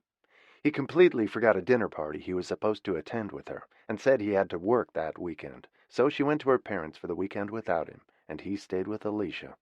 Miraculously, Amanda never found out. He turned off his cell phone when he was with Alicia, and told Amanda it was a new policy at work. His life had become a combination of heaven and hell. Guilt was his constant companion, and so was desire. Passion was the driving force in their lives, and when they weren't making love or at the gym, they were laughing together. He couldn't remember the last time he and Amanda had laughed, and now their over-the-top gargantuan wedding had begun to seem ludicrous to him, except that too was his life. His real life, the one everyone expected of him. He couldn't leave Alicia now. He loved her too much. But what if it was just a wild fling that would burn itself out, and his life with Amanda was the path he was supposed to be on? Anthony had never been so happy and miserable in his life, or so confused, all at once, and he had no one to talk to about it. He couldn't admit this to anyone. By the time he and Alicia had been dating for a month, he had lost 10 pounds and looked gaunt. Amanda complimented him on it and said he looked great. His workouts were really paying off. He said it was because he was boxing now, too. He loved it, and sparred with Alicia occasionally, although she was better and faster than he, and she had a mean right hook. She loved pinning him down, and then they would both laugh hysterically. She jumped rope faster than anyone he'd ever seen, and was one of the brightest women he'd ever met. But the specter of Amanda was always with him when he slept with Alicia. He tried to forget her, but he couldn't, and he knew this couldn't go on forever. Sooner or later he'd get caught, and he knew how wrong it was. Anthony didn't want to hurt either of them, and he knew he didn't want to lose Alicia. He couldn't. Every day he promised himself he'd deal with it, and he didn't. He gave himself one more day with Alicia as a gift. He was using every excuse he could think of not to have sex with Amanda, and only made love with her when he couldn't avoid it. She seemed like a different person now, but he had changed. She hadn't. Amanda was the same as she had always been, and for now, she didn't turn him on. Alicia lit him on fire. "Is something bothering you?" Alicia asked him one night. She was more perceptive than Amanda. He had been staring into space with a look of despair. Just some problems at work, nothing important." She nodded and didn't press him further. They had never gone to his apartment. He hadn't been there in months, since he'd moved in with Amanda, and he was afraid she could show up there. He told Alicia it was depressing, and he liked hers better, and she was fine with that. She believed everything he told her. She knew he was the kind of guy who would tell the truth. She had no reason to suspect otherwise. He had told her in the beginning that he'd been seeing someone when they met, but he'd never mentioned it again, so she assumed it was over. He was spending all his time with her, and staying with her on weekends. He had no time to see someone else now. Amanda was in Bronxville with her parents 3 days a week, on Vogue's summer schedule. Anthony hadn't been to Bronxville with her in a month, while claiming to be developing a new game, which he said was an intense process. He lay in bed holding Alicia, wondering how long he could live like this. He knew he owed it to both women to clean it up. Their days were numbered, and he didn't know how Alicia would react. Tears slid down his cheeks as he thought about it. She slept in his arms, and he held her tight. He never wanted to let her go, but if he lived up to his obligations to Amanda, he would have to. Leaving Alicia was going to be the hardest thing he had ever done. Thinking about it made him cry harder. He could no longer imagine the rest of his life without her, but he was going to have to face that someday. Soon. The phone rang next to Kate's bed at 11 o'clock one night in July while she was looking over some depositions. Her heart always skipped a beat when her phone rang at that hour. With 3 children out in the world, she was always afraid that something would happen to one of them. She picked it up and answered with an anxious hello. It was Claire, and she didn't sound as though anything terrible had happened. She sounded happy and in good spirits, and had told her mother only 2 days before that things were great with Reed. They'd been dating for 3 months now, and she still hadn't told the firm, and didn't see why she should. She disagreed with her mother. "Are you okay?" It was Kate's standard opening question. "Of course," she said blithely. "Can I come and see you tomorrow after work? Will you be home?" "Yes, I think so. I don't have any plans." "Why?" She hoped Claire wasn't coming to tell her that she and Reed were getting engaged. It was much too soon for that. "I just want to come by for a visit." She never did that, and Kate was instantly suspicious. "Nothing's wrong?" Maybe she was getting fired and Claire wanted to tell her in person. She hoped not. Kate couldn't guess what it was. "Everything's fine." "Okay. Do you want to stay for dinner? I'll pick something up on the way home." "No, it's fine. We're going to the Hamptons for the weekend. We'll leave after I see you." "All right. See you then." Kate had a feeling of trepidation. Something was up, but Claire didn't sound upset, so she hoped that it was nothing too bad. But it gnawed at her, and she had trouble falling asleep. Whatever it was, she'd have to wait until the following day to hear it. Claire obviously wanted her advice about something. She finally drifted off to sleep, after realizing that she hadn't heard from Anthony in a long time. She promised herself she would call him over the weekend. She wondered when one stopped worrying about one's children. At what age did they really take flight and take off? Whatever age it was, it hadn't happened yet, and she still worried about all of them most of the time. When she woke up in the morning, she remembered her appointment with Claire that night after work, and she still couldn't guess what it was about. Maybe she had decided to break up with Reed after all. His time had come. But they were going away for the weekend, so that didn't add up. Kate put the depositions she'd been looking at the night before back in her briefcase and headed for the shower. Whatever Claire had to say, it could wait until that night. Her workday had begun. Chapter 5. Claire showed up at Kate's apartment at 6:30, 5 minutes after Kate got home. It had been a long, stressful day, full of irritating surprises, difficult clients, and a minor argument with the managing partner of the firm. She took a cab home so she wouldn't be late for Claire, and felt rumpled and tired when she kicked off her shoes, put away her briefcase, and the doorbell rang. The doorman had let Claire come up without announcing her, since he knew her so well. Claire was wearing white denim shorts and a pink t-shirt and sandals to go to the Hamptons, and she dropped her purse near the front door. It was a big Balenciaga tote. "How was your day, Mom?" she asked casually. "Honestly, lousy. I had arguments with everyone. I'm going to fire a client who's lying to me, and I can't defend him, and don't want to. And the air conditioning was broken in my office. I've been sitting in a steam bath all day." The outside temperature had reached 100 at noon. "How was yours?" She smiled at her daughter, took off her lawyerly suit jacket, and tossed it on a chair, as Claire sat down on the couch and looked at her. "My day was okay," Claire said, as Kate sat down across from her, trying to guess what would come next. She figured she was either going to break up with Reed or having problems at work. "There's something I want to tell you," Claire said, without further preamble. "I'm pregnant." The words hung in the air as Kate wondered if she had heard correctly. She couldn't have. That had never happened before to either of her girls, nor with any girl Anthony had gone out with. It wasn't possible. But the look on Claire's face said it was true. Kate felt like she couldn't breathe for a minute. Then she took a breath to speak. "Are you going to have an abortion?" She could hardly get the words out. She had her own views on the subject, but it was obviously the first question in a situation like this. She made no move toward Claire. She was too shocked to do anything except sit there and stare at her daughter in disbelief. "Of course not. It's Reed's baby. We love each other." She made it seem obvious and normal. She didn't seem frightened or upset, nor in the least apologetic. Claire looked even more shocked than her mother that Kate would even ask the abortion question. She acted as though she was married, and this was the result of careful planning. For an instant, Kate wondered if it was. "How pregnant are you?" she asked in a hoarse voice. "About 6 weeks." She said it almost proudly, which was a jolt to Kate. But at least it wasn't too late to do something respectable about it, if she was going that route.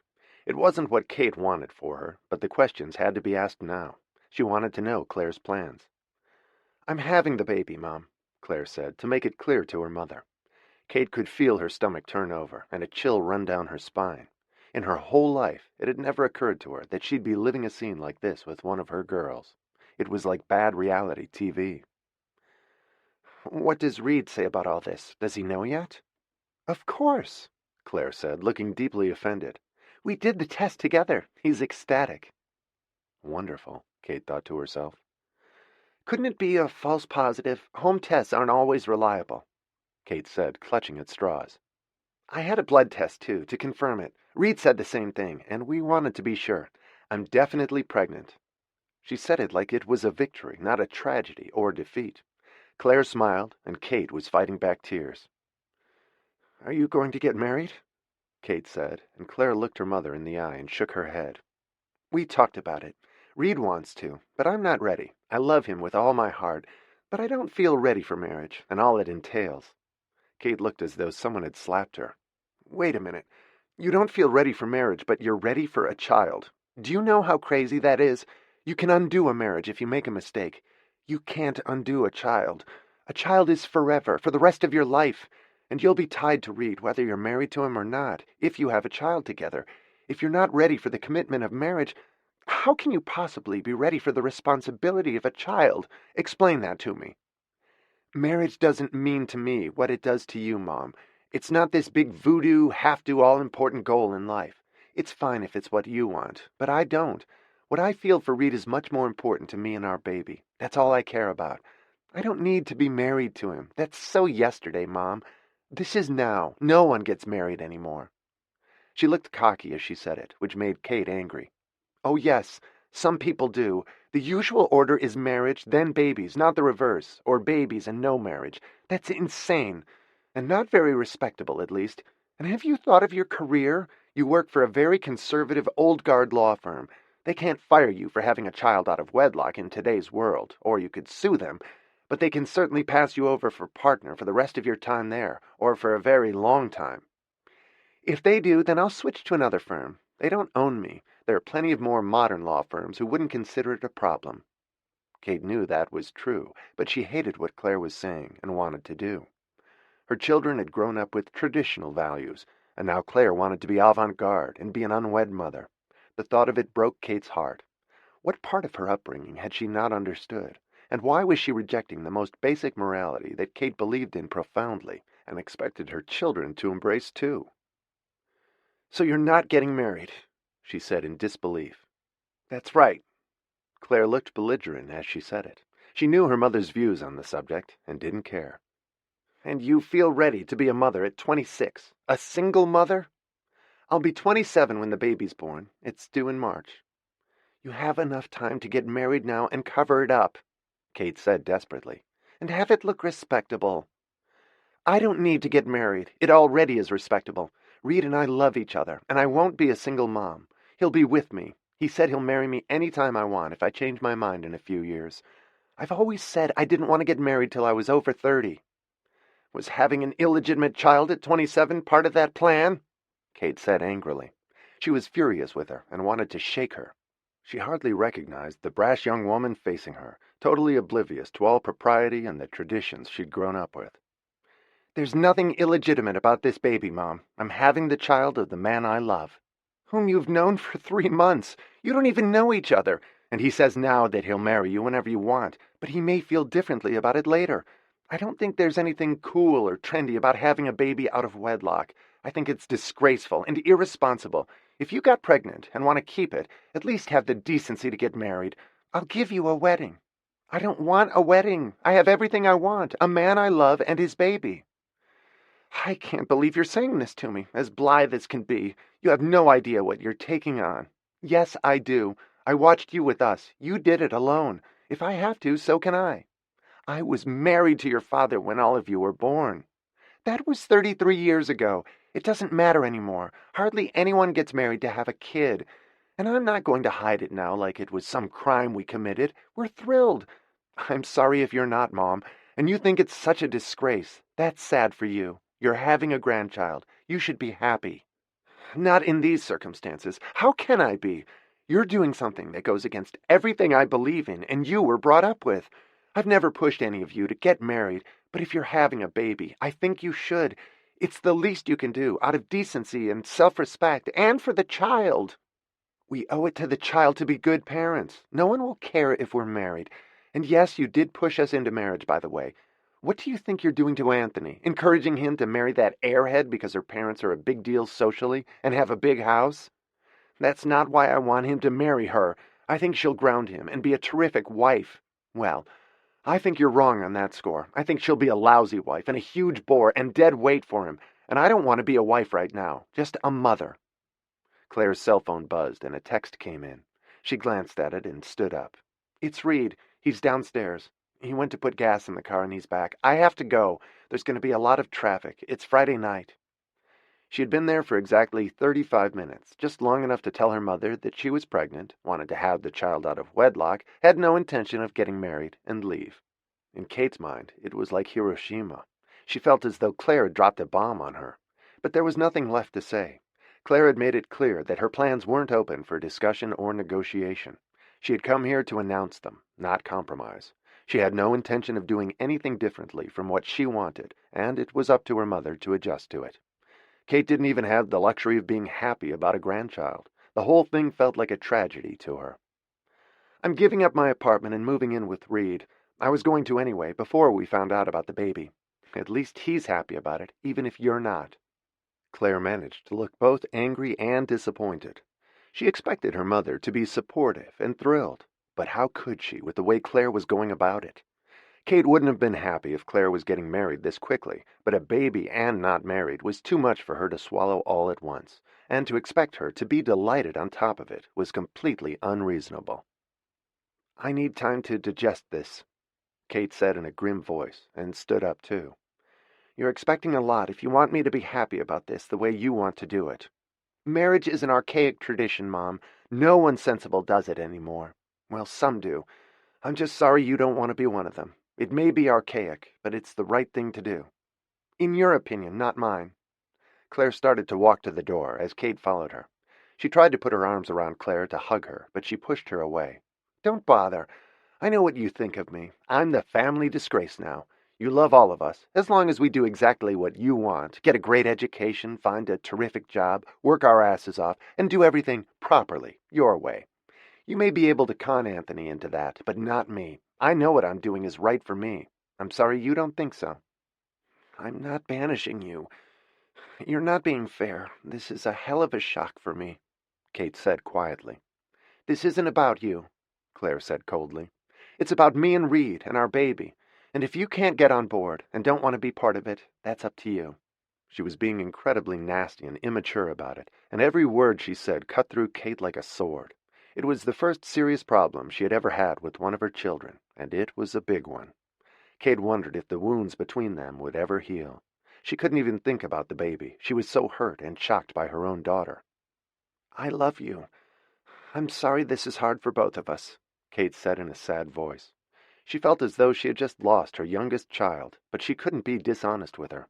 Claire had spoken her truth, and Kate had a right to speak hers, but apparently Claire didn't think so. She wanted her mother to tell her it was great news and go along with everything Claire was doing, and she couldn't. She had to at least speak up and try to reason with her. And even if Kate was angry, even furious, she loved Claire and wanted to make that clear to her. It's not hard for me, she said as she opened the front door. I have Reed. I don't need you if you don't want to be part of it. I didn't say that. What I said is that I think you should get married and do this respectably, by your standards. And I didn't say I didn't want to be part of it. This is a hell of a shock you've just dished out while Reed was putting gas in the car. I need to sit with this for a while and think about it." Claire started to walk out and turned back to her mother then. "Oh, yeah, and Reed says he wants to meet you." "I want to meet him, too," Kate said quietly. "I'll let you know when I'm ready." Claire was being a brat about a very adult situation, and Kate didn't feel ready to meet Reed yet. She was deeply hurt by everything Claire had said and the way she had handled it. "I'll call you," Claire said, and slammed the door behind her. Kate stood staring at it and burst into tears. She cried for an hour and was awake all night. She called Claire on her cell to tell her she loved her, but Claire didn't pick up. She texted her the message and got no response. There had been skirmishes with her children while they were growing up, over parties they couldn't go to, or minor restrictions for homework they hadn't done, but there had never been anything like this, with Claire rejecting their family values, aggressively insulting her mother, and doing something that would affect her life forever, and the child's. A baby and no marriage was huge, with a man she'd known for 3 months, and who might or might not stick around. At least he had offered to marry her, and Claire had refused, but much of what she'd said to her mother was cruel. Kate sat nursing her wounds all weekend. She didn't want to talk to anyone, and didn't hear from Claire. Bart called her from Washington, but she didn't pick up, and texted back that she had the flu. She wasn't ready to tell him about it. They had a good time together, but Kate's soul felt raw, and she didn't want to share it with him. Her children and her relationship with them had always seemed so perfect compared to his. He always talked about what a good mother she was, and now her youngest was having a baby out of wedlock. She felt deep shame over it, and she couldn't tell him or anyone. She went for a walk on Sunday morning, and without thinking, she ended up at her mother's building and called from downstairs. "I'm sorry to show up without calling first," Kate said, sounding distressed. "Are you up?" "I was reading the paper. Is something wrong?" She was worried. It was so unlike Kate not to call first and just show up. "Nothing dangerous. Everyone's fine." Kate was quick to respond. After Tom's fatal accident years before, they were both sensitive to what could happen. This was serious but not tragic, even if Kate felt like it was. "Come on up," Margaret said, relieved. Kate walked past the doorman with a wintry smile, and Margaret opened the door to her daughter and saw that she looked ravaged. "Did something happen to Bart?" It was all she could think of, unless Kate had been lying to her about the children being all right. "No, and the kids are fine. They're all alive, anyway." She walked into the kitchen and sat down, and Margaret followed her with an anxious expression. Kate looked at her mother mournfully. "Claire is pregnant. She's having the baby and not getting married. She doesn't think marriage is necessary anymore. It's an archaic tradition, according to her. She doesn't feel ready for marriage, not for several years anyway, but she does feel ready for a child. According to her, they're ecstatic. He offered to marry her, and she refused." Margaret sat down across from her daughter at the kitchen table and looked at her intently. "When did you find all this out?" Margaret looked as unhappy as her daughter. "Friday night. I haven't stopped crying since. She hates me because I'm not happy about it. Maybe this is my punishment for setting the bar too high for them, as you always say.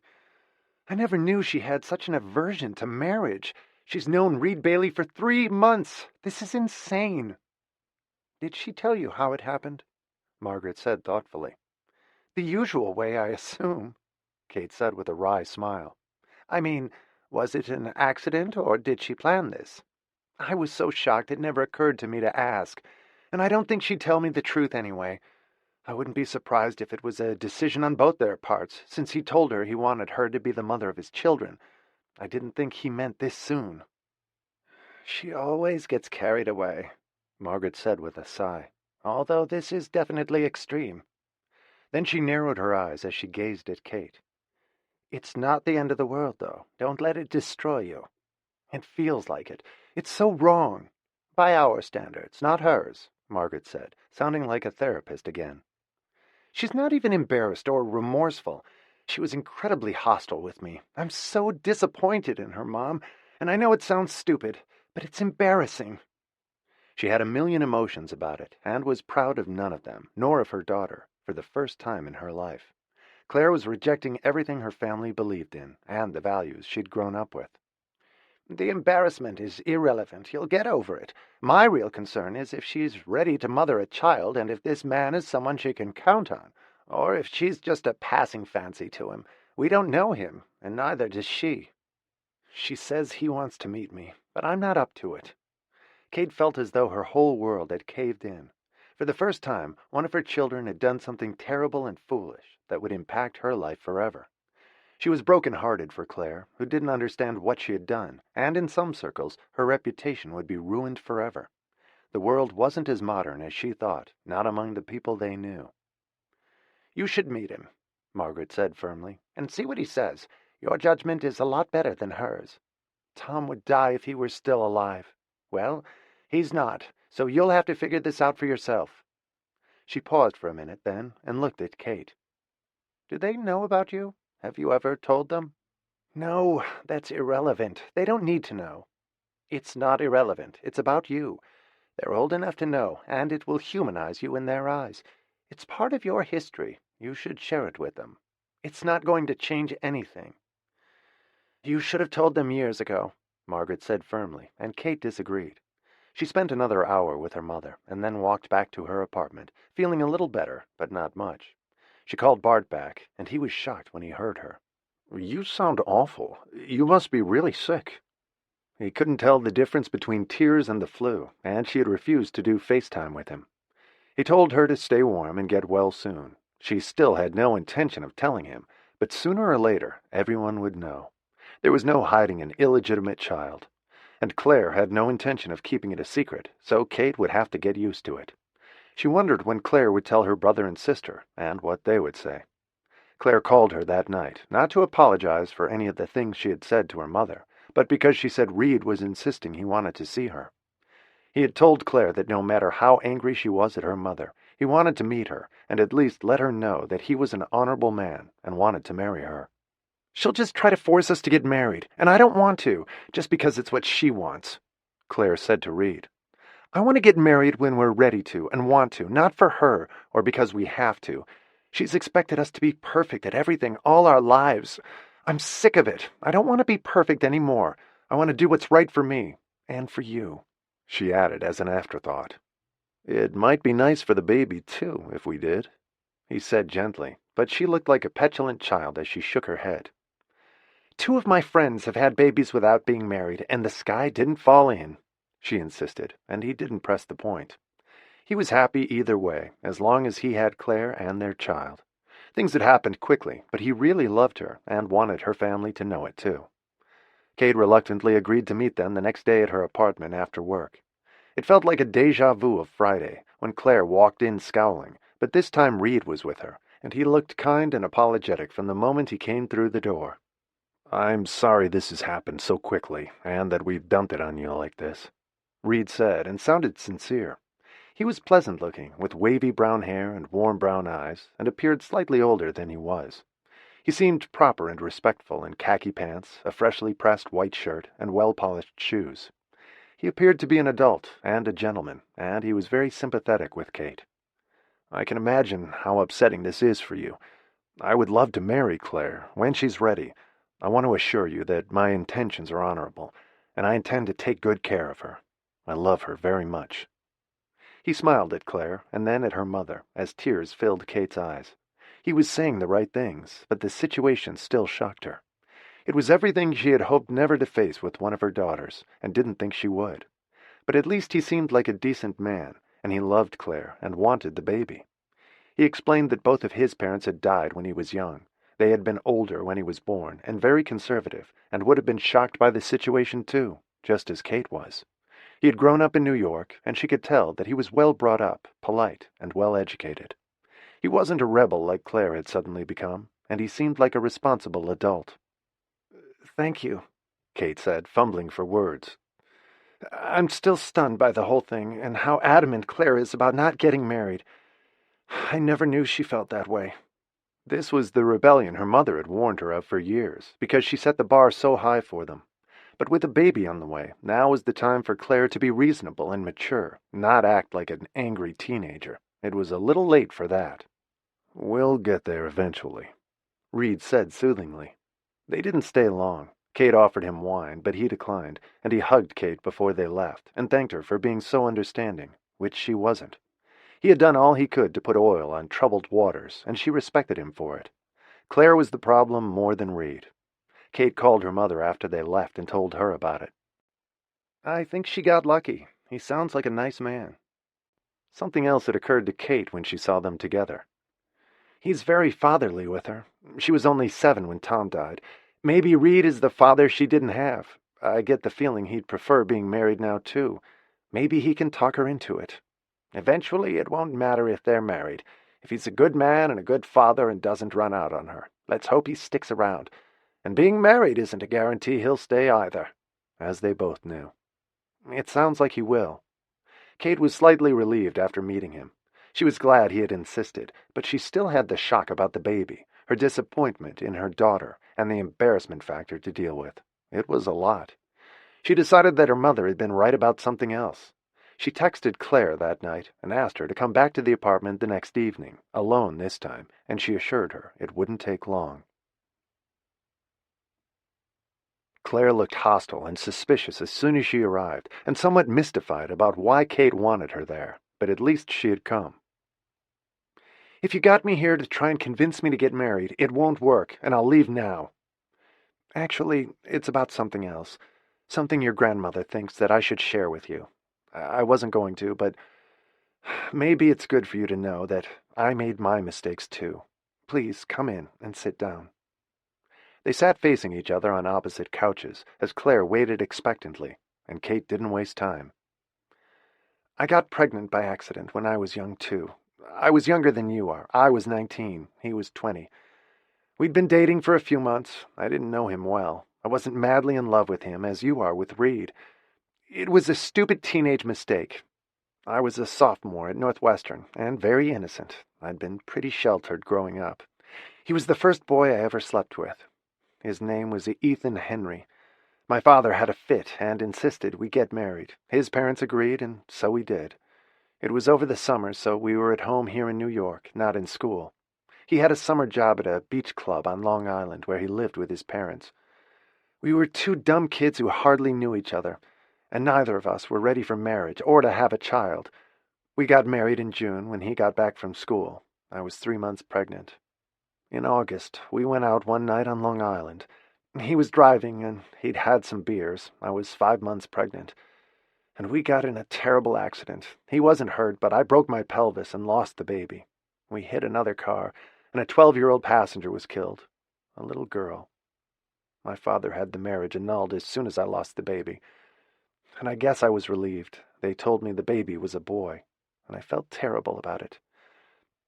I think I was in shock when I went back to school in September. Some of it is a blur. There was a trial later, and Ethan went to prison for 7 years for manslaughter.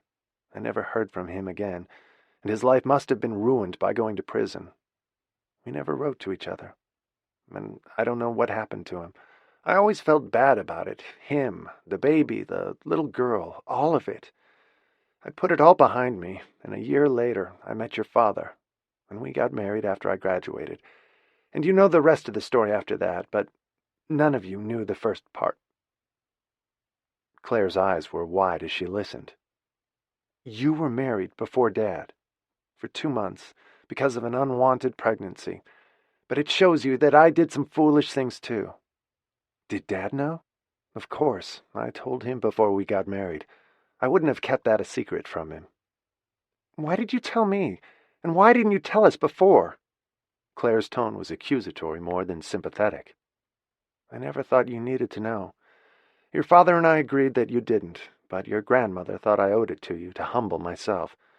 I'm not as perfect as you may think, and I pretend." "This is different. Reed and I are in love," she said stubbornly, but Kate could see that she was shaken by the story. "Why did you tell me? Are you suggesting I go out and get in an accident to get rid of the baby?" she said cruelly, and Kate felt like she'd been punched in the stomach and looked it. "I told you because I've been foolish too, and I thought you deserved to know that. Maybe you didn't, though, if that's all you can say." Claire looked embarrassed when Kate stood up. It had been hard enough to tell her and dredge up old history. She didn't deserve the reaction she had gotten. "Are you going to tell that to the others?"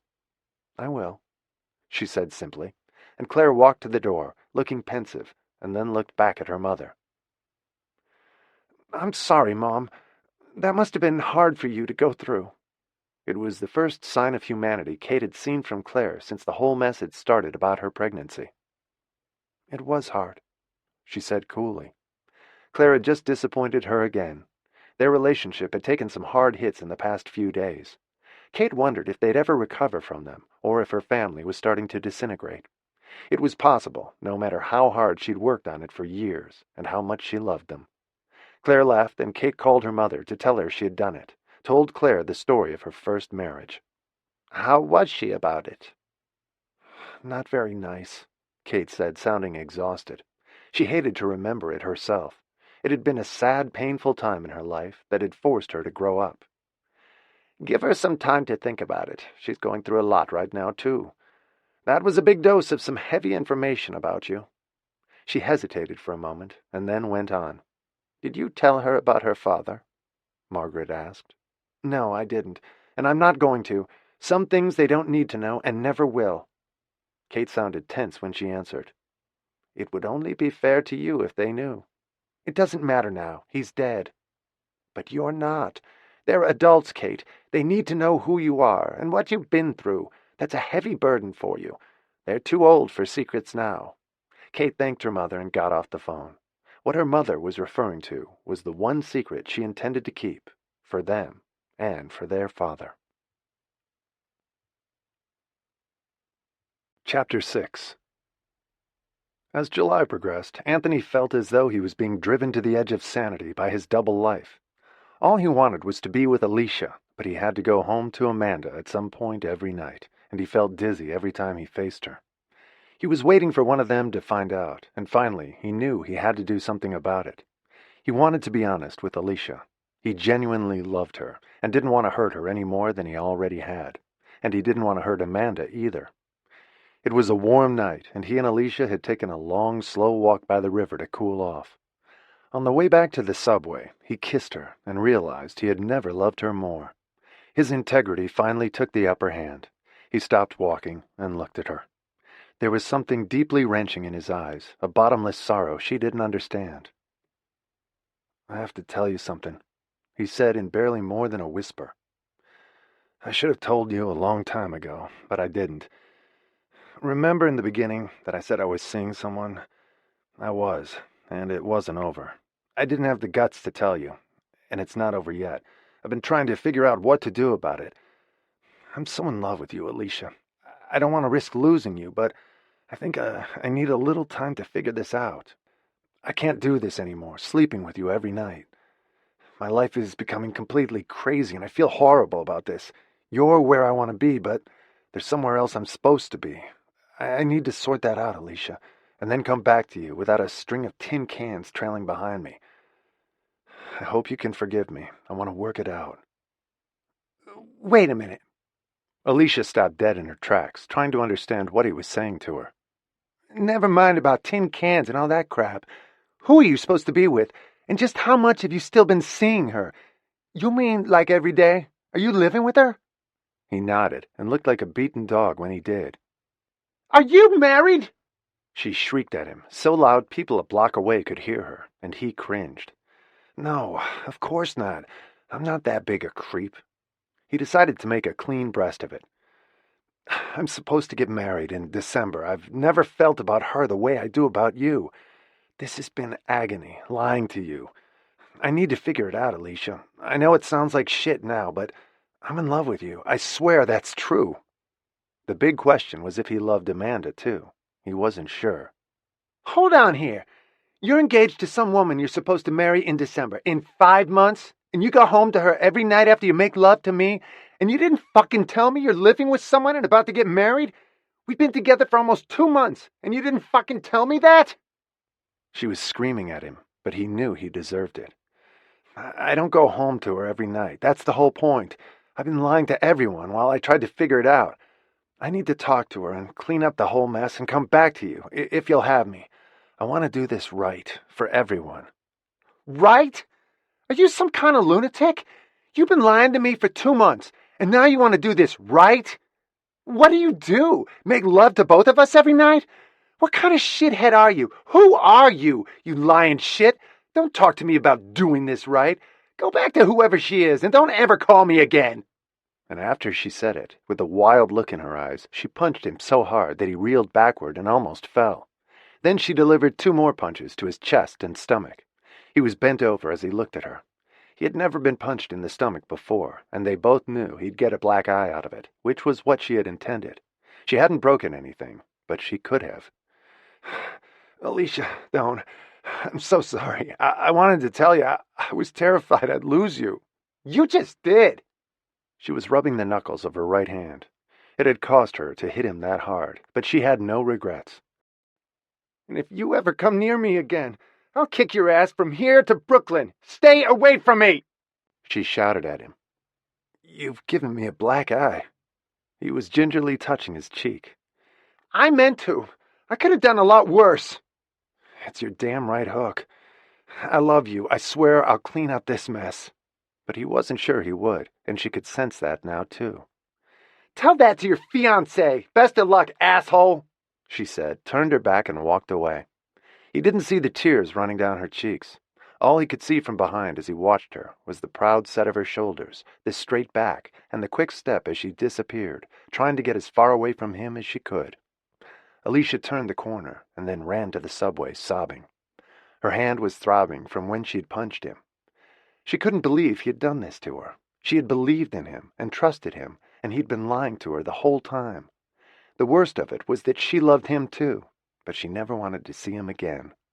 He'd only left a few things there, some t-shirts, jeans, a pair of sneakers they'd bought together. She threw them in the trash in her apartment building, along with everything he'd given her, some souvenirs, a book, some dried flowers she'd saved, a pink dinosaur he'd won for her at Coney Island. She wanted no reminders of him anywhere, but the real reminders of him were her memories and the heart he had stolen from her dishonestly. She wanted to hate him, but she didn't. All she wanted to do was forget him. They had taken some pictures together in a photo booth, and she threw those away too. She blocked his number on her phone, and then she lay on her bed sobbing until she fell asleep. By the time Anthony got home to Amanda's apartment, his eye was swollen shut, his chest and stomach were aching, and he felt sick. He didn't blame Alicia for hitting him. Knowing her abilities, she hadn't hit him with her full strength, or she would have knocked him out cold. Unfortunately, Amanda was home that night. She'd had dinner with some girlfriends from Vogue, and he had told her he had to work late. He was bent over as he walked into the apartment and ran into her in the kitchen when he went to get some ice for his eye. She screamed when she saw him and rushed to help him. "Oh my God, what happened?" She pulled up a stool so he could sit down. "It's nothing. I'm fine. I got mugged on the subway." Yeah, by a 110-pound girl, he thought to himself. "Did they get your watch and your money?" She put some ice in a Ziploc bag and handed it to him, and he winced when he put it on his eye. Alicia had given him a good one. It was his final gift from her. "No, I chased them off. There were 3 of them." He embellished this story, and he knew that if he was going to do this right, he had to be honest with Amanda, too. But he couldn't. Before he canceled the wedding and ruined her life, he wanted to see how he felt about her when he didn't have Alicia in his arms every day. He needed to find out if Amanda was enough on her own. He didn't know anymore. Maybe Alicia would fade from memory, and he'd be glad she did. He needed to find that out. "Can I run a hot bath for you?" she offered. "No, I'll take a shower." He smiled at her, but all he could think of was how beautiful Alicia looked when she was raging at him, and how wounded.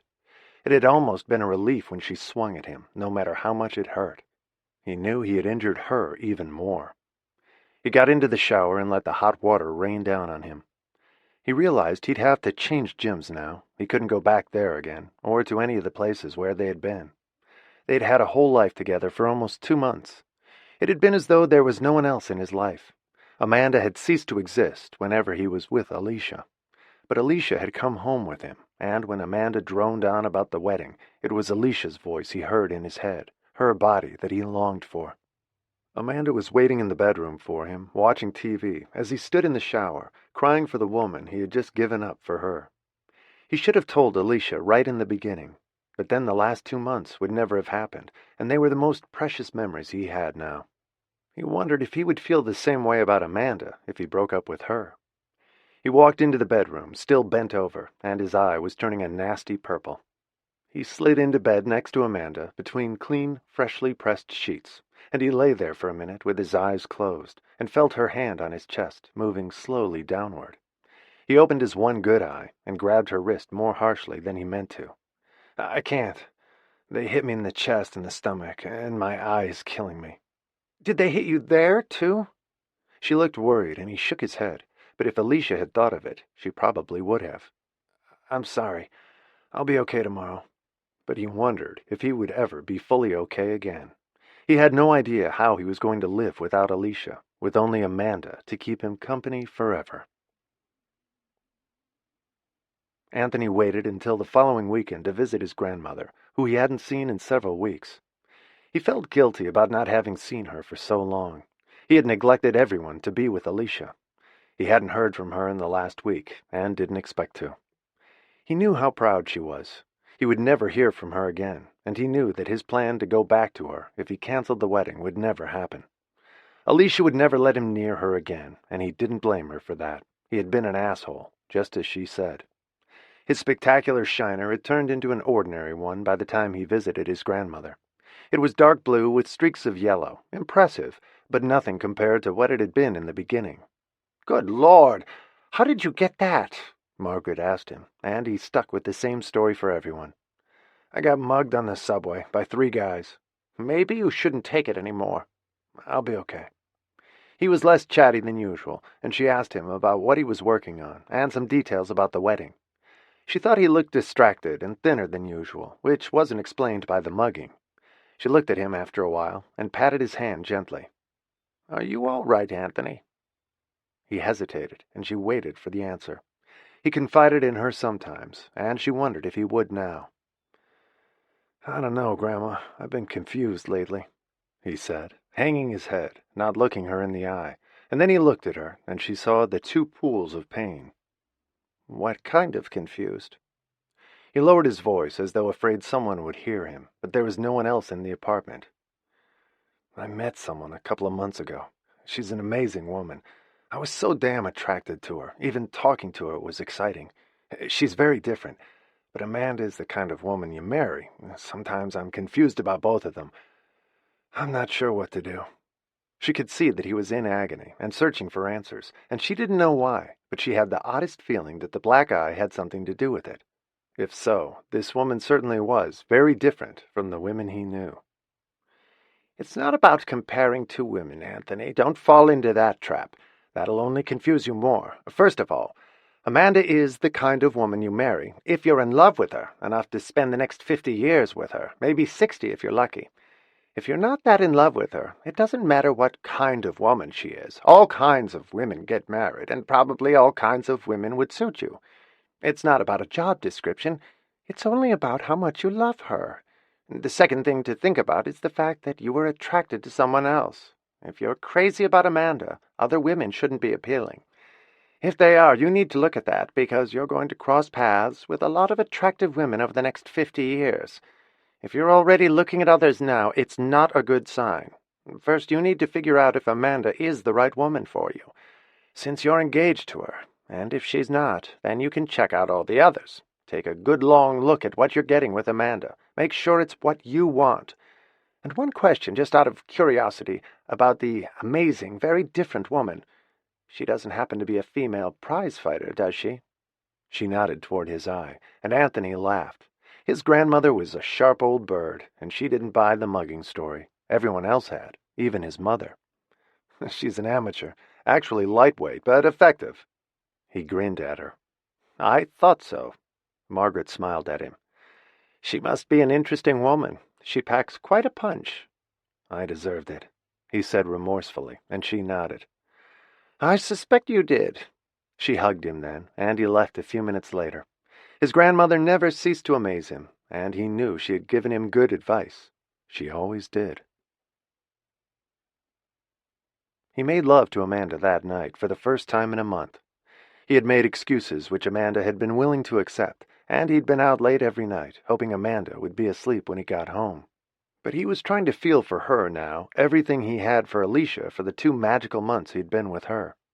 He tried to imagine making love to Amanda for the next 10, 20, 40 years. It was a daunting thought. She was already asleep next to him, snoring softly with her mouth open. He wondered what it would be like to look at her next to him 20 years from now. It seemed like a lifetime to him, several of them.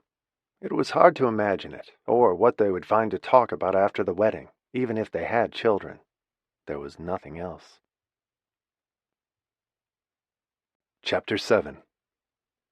One of the things Tammy loved about working for Chanel, other than the generous clothing allowance, the challenging job, and the trips to Europe, were the 4 weeks of vacation she was able to take every year. She kept 2 weeks to go on trips to interesting places during the year, often in Europe. She'd been to Prague, Croatia, skiing in Courchevel, and to South America and Mexico over the years. She combined travel in Asia with business, and loved Tokyo and Hong Kong, and had visited the temples in Kyoto. She spent 2 weeks on an island in Maine every August, relaxing, wearing old t-shirts and jeans, and going sailing in the small dinghy that came with the house they rented. She'd been going there for 7 years, and Stacy Adams always came with her. Stacy was a busy pediatrician, 41 years old, and needed the break as much as Tammy did. They took a stack of books, their hiking gear, and hardly talked to each other. It was exactly the kind of vacation from the pressures of their jobs that they both needed. Stacy dealt with anxious parents and sick children all year, and Tammy dealt with the sharks in the fashion business. Maine was like being in heaven for 2 weeks for both of them. Their trip was a week away, and Tammy had just gotten her mother's invitation to their family birthday dinner for Kate the day after Labor Day. The invitation from her mother was still on her computer screen when Stacy walked into the kitchen, trying to break in a pair of new hiking boots. Like a homing pigeon, she saw the invitation on Tammy's computer and stared at it for a minute. "Let me guess," she said with a hurt expression. "You're not taking me again this year. Why am I not surprised at that?" She turned away from it, and Tammy switched her computer off. She was annoyed at herself for having left it there, but she'd gotten busy with something in the kitchen. She didn't like hurting Stacy's feelings. She was such a good person, such a kind woman, and Tammy hated causing her pain. Stacy was pretending to be busy, putting the dishes away, and Tammy walked over to her. "You know I can't take you to dinner at my mother's." There was apology mixed with regret in Tammy's tone. "Why not? We've lived together for 7 years. They think we're roommates." She had even told her mother that Stacy had moved out a year or two before, afraid that she was getting suspicious. But Kate never came downtown to visit, and had never met Stacy. Kate was busy too. Tammy often worked late and traveled frequently. There was always a plausible excuse for Kate not to come to Tammy's apartment, and it was easier for Kate if Tammy came uptown, which she was willing to do. As a result, she had no idea that Stacy was still living there, and even less that they were partners. No one in Tammy's family had ever suspected it. She didn't fit the stereotype of what they thought a gay woman would look like. They just thought that Tammy worked too hard to date, which was what she told them, and they believed her. She had lived the lie with them for most of her life, and for the last 7 years with Stacy. They had met at an extremely discreet forum for gay women in business. "It's pretty amazing that I still haven't made the cut after 7 years," Stacy said, looking discouraged. "I haven't made it after 32. When she had first met Stacy, she had promised to tell her family, but she'd never had the guts to do it. It was just simpler not to, rather than having to deal with their reaction. Tammy was certain they would never understand or accept the relationship. "You know what my family's mantra is. Be perfect at everything. My mother is. My brother and sister are. They think I am." "You are perfect." Stacy smiled at her. "You can't be gay and perfect?" "I don't think so. My grandmother would probably survive it, but I don't think my mother would. She would take it as some kind of personal failure. My poor grandmother's always worried about me being an old maid. I'd like us to get married one of these days and have a baby." She kissed Tammy when she said it, and Tammy liked the idea too. "Do you suppose they'd let me come to the wedding?" Stacy teased her. "Not a chance. We could hire some actor as a beard to be the groom, and you could pretend to be my maid of honor." It was sad for both of them, not being able to be open with Tammy's family, but she couldn't see it happening. Stacy had made peace with her own family when she was in college. They were crazy about Tammy, and she liked them too. Her family was educated and warm. They were unpretentious people from the Midwest. Her father was a general practitioner in a small town, and her mother had been a nurse. They had known she was gay since her teens, and accepted it. Tammy's family were sophisticated New Yorkers, but much less open-minded than Stacy's, and Tammy knew they would be shocked. Stacy was more obviously gay than Tammy. Most of her patients were aware of it and didn't care. She loved wearing very elegant men's shoes, which Tammy bought her at John Lobb in Paris. She wore them with well-tailored jeans, beautifully made men's shirts, and tweed jackets she bought in London. Tammy's look was ultra-feminine and pure Chanel. She was always drop-dead chic, representing the brand, which made it all the more relaxing to live in old shorts and faded t-shirts and ripped jeans in Maine. Stacy's hair was short and prematurely gray, and Tammy's was long and blonde, like her mother's. They spent the rest of the day packing and getting ready for their trip. They did errands in the neighborhood and bought a stack of books they both wanted to read. They were a consummately harmonious couple and complimented each other and couldn't wait to spend 2 weeks in Maine together. Tammy still intended to tell her family about Stacy one day. She hadn't entirely given up on it. She just didn't see how or when she would do it. There would have to be an opportune moment, and there hadn't been one so far, in 7 years. They used to fight about it. Now Stacy hardly ever mentioned it, except at times like Kate's birthday, or Christmas and Thanksgiving. She went home to her own family for the holidays. It was too depressing, waiting around the apartment for Tammy to come back from family festivities she wasn't invited to. She was Tammy's dark secret, and a well-kept one. Tammy never slipped. They had separate phone lines and used their cell phones anyway. And Kate would never drop in on Tammy unannounced. It didn't even occur to her. Kate considered all the trendy areas downtown like another city. It took half an hour to get there, and Kate preferred her children to visit her at home, which they did occasionally, or they met at a restaurant so no one had to cook. She hadn't been to Anthony's apartment either since he got it, and knew it would be a mess. He treated it like a college dorm room. And Claire wasn't a homemaker either in her tiny studio apartment. Tammy always went uptown to see her mother and her grandmother. She hated the dishonesty of it, but she didn't see what choice she had. She'd made a decision long ago. She'd rather be a liar than a pariah or the outcast, as she was afraid she would be if she told the truth. She'd almost told Anthony several times when she was younger, but she wasn't sure how he would handle it either. They were all very traditional and lived up to what their mother expected of them. They had never broken with tradition, and no one in the family had ever done anything shocking. Tammy didn't want to be the one to do that. She loved them too much to be the one to break their hearts. She wondered how her father would have reacted to it, but she had a feeling he wouldn't have accepted it either. "Well, I guess it's tough on her, but your mother will just have to get through another birthday without me." Stacy teased her, and Tammy smiled. She wished it could be different, but she knew it couldn't, and Stacy was so nice about it, which made it worse. She called her mother and grandmother before they left for Maine and told them they could reach her on her cell phone if they needed to, although cell service was spotty and there was no phone in the house they rented, which was one of the things they loved about it. No internet for 2 weeks, and no TV. They could read and talk to each other at night, or play cards, or Scrabble. It was the perfect vacation for both of them. Tammy thought her mother sounded tense when she talked to her. She had for several weeks, but she didn't know what it was about. Kate hadn't shared Claire's news yet, nor had she. Claire said she wanted to wait until after the first trimester, when she knew everything was fine, and then she was going to tell Anthony and Tammy, sometime around their mother's birthday. Kate had asked her not to do it that night, so she could enjoy her birthday without drama. She said that sharing Claire's shocking news of the baby would spoil the birthday for her, which upset Claire all over again. Claire was about to go to Aspen for 3 weeks with Reed, and was looking forward to it. Kate spent 2 weeks with Bart at Shelter Island every summer. He rented a house there for 2 months and invited his children to visit in July if they wanted to. He invited friends to come in August. Kate played hostess for him and enjoyed it. They had to take a ferry to get there. She liked his friends who came on weekends and the time they spent there alone. She hadn't told him about Claire's baby yet either. She was too embarrassed to do so. It felt like a double failure to her.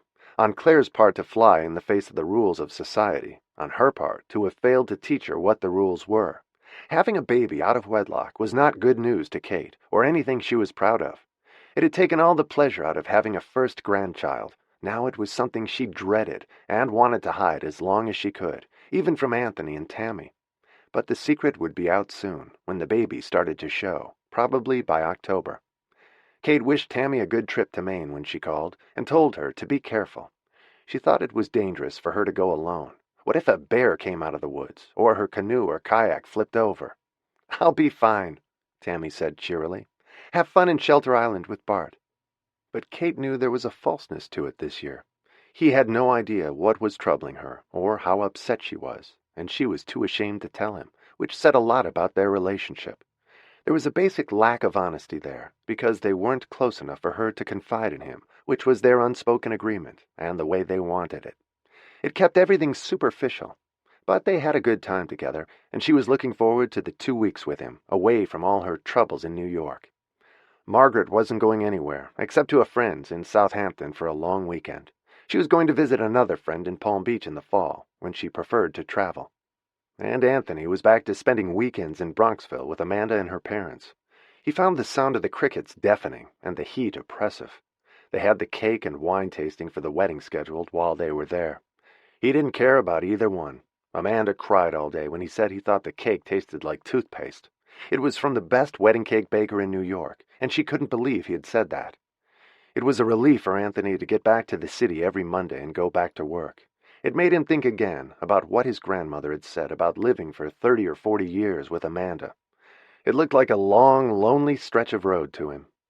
But maybe it would be better when they had children. Maybe Amanda was right about that. He was trying hard not to think of Alicia, and the more he tried, the more he thought about her. He wondered where she was, and if she was in the city. There wasn't much modeling work in the summer, and she was on vacation from Hunter until September, when she'd pick up her final 8 credits. He reached for his cell phone to call her more than once, but knew he couldn't. He had changed gyms after the breakup, so he no longer ran into her. He spent most of the time on weekends in Bronxville in the pool or lying in the sun, while Amanda and her mother met with the tent maker and the wedding planner, and her father played golf. It was the longest summer of Anthony's life. Chapter 8. By the time Kate's birthday rolled around, right after Labor Day, she was in better spirits after 2 weeks in Shelter Island with Bart. She never told him about Claire being pregnant. She tried to put it out of her mind entirely, and succeeded some of the time. At other times, it was much on her mind, but she never told him. There was nothing she could do about it anyway, or so her mother kept reminding her. And at Margaret's suggestion, she had invited a few of her own friends to Shelter Island, too. It gave her a chance to see them, since most of the time she was too busy working to see friends. Bart left for Hong Kong and Beijing immediately after the vacation on a trip for a Senate Finance subcommittee. Relations were still chilly between Claire and her mother, but Kate had had a nice time with Bart in Shelter Island, in spite of the heartache she didn't share with him. He never suspected the grief she was concealing. As soon as she got back, Kate had a big case with one of their major clients, which had heated up and was eating up her time, so she wasn't able to think of anything else. It was a blessing. Tammy had had a terrific vacation in Maine, and was gearing up for Fashion Week in Paris in 2 weeks. She invited her grandmother to go with her, but Margaret said she loved September in New York, and was going to Palm Beach at the end of the month. They were all busy. They all had lots to tell each other when they met at Kate's for her birthday dinner, which she had catered by a new Thai restaurant. Margaret thought that Anthony looked gaunt, but Amanda was radiant as the wedding drew closer. She told Kate all the latest details before dinner. Margaret was in good spirits and happy to see her grandchildren at the dinner at Kate's.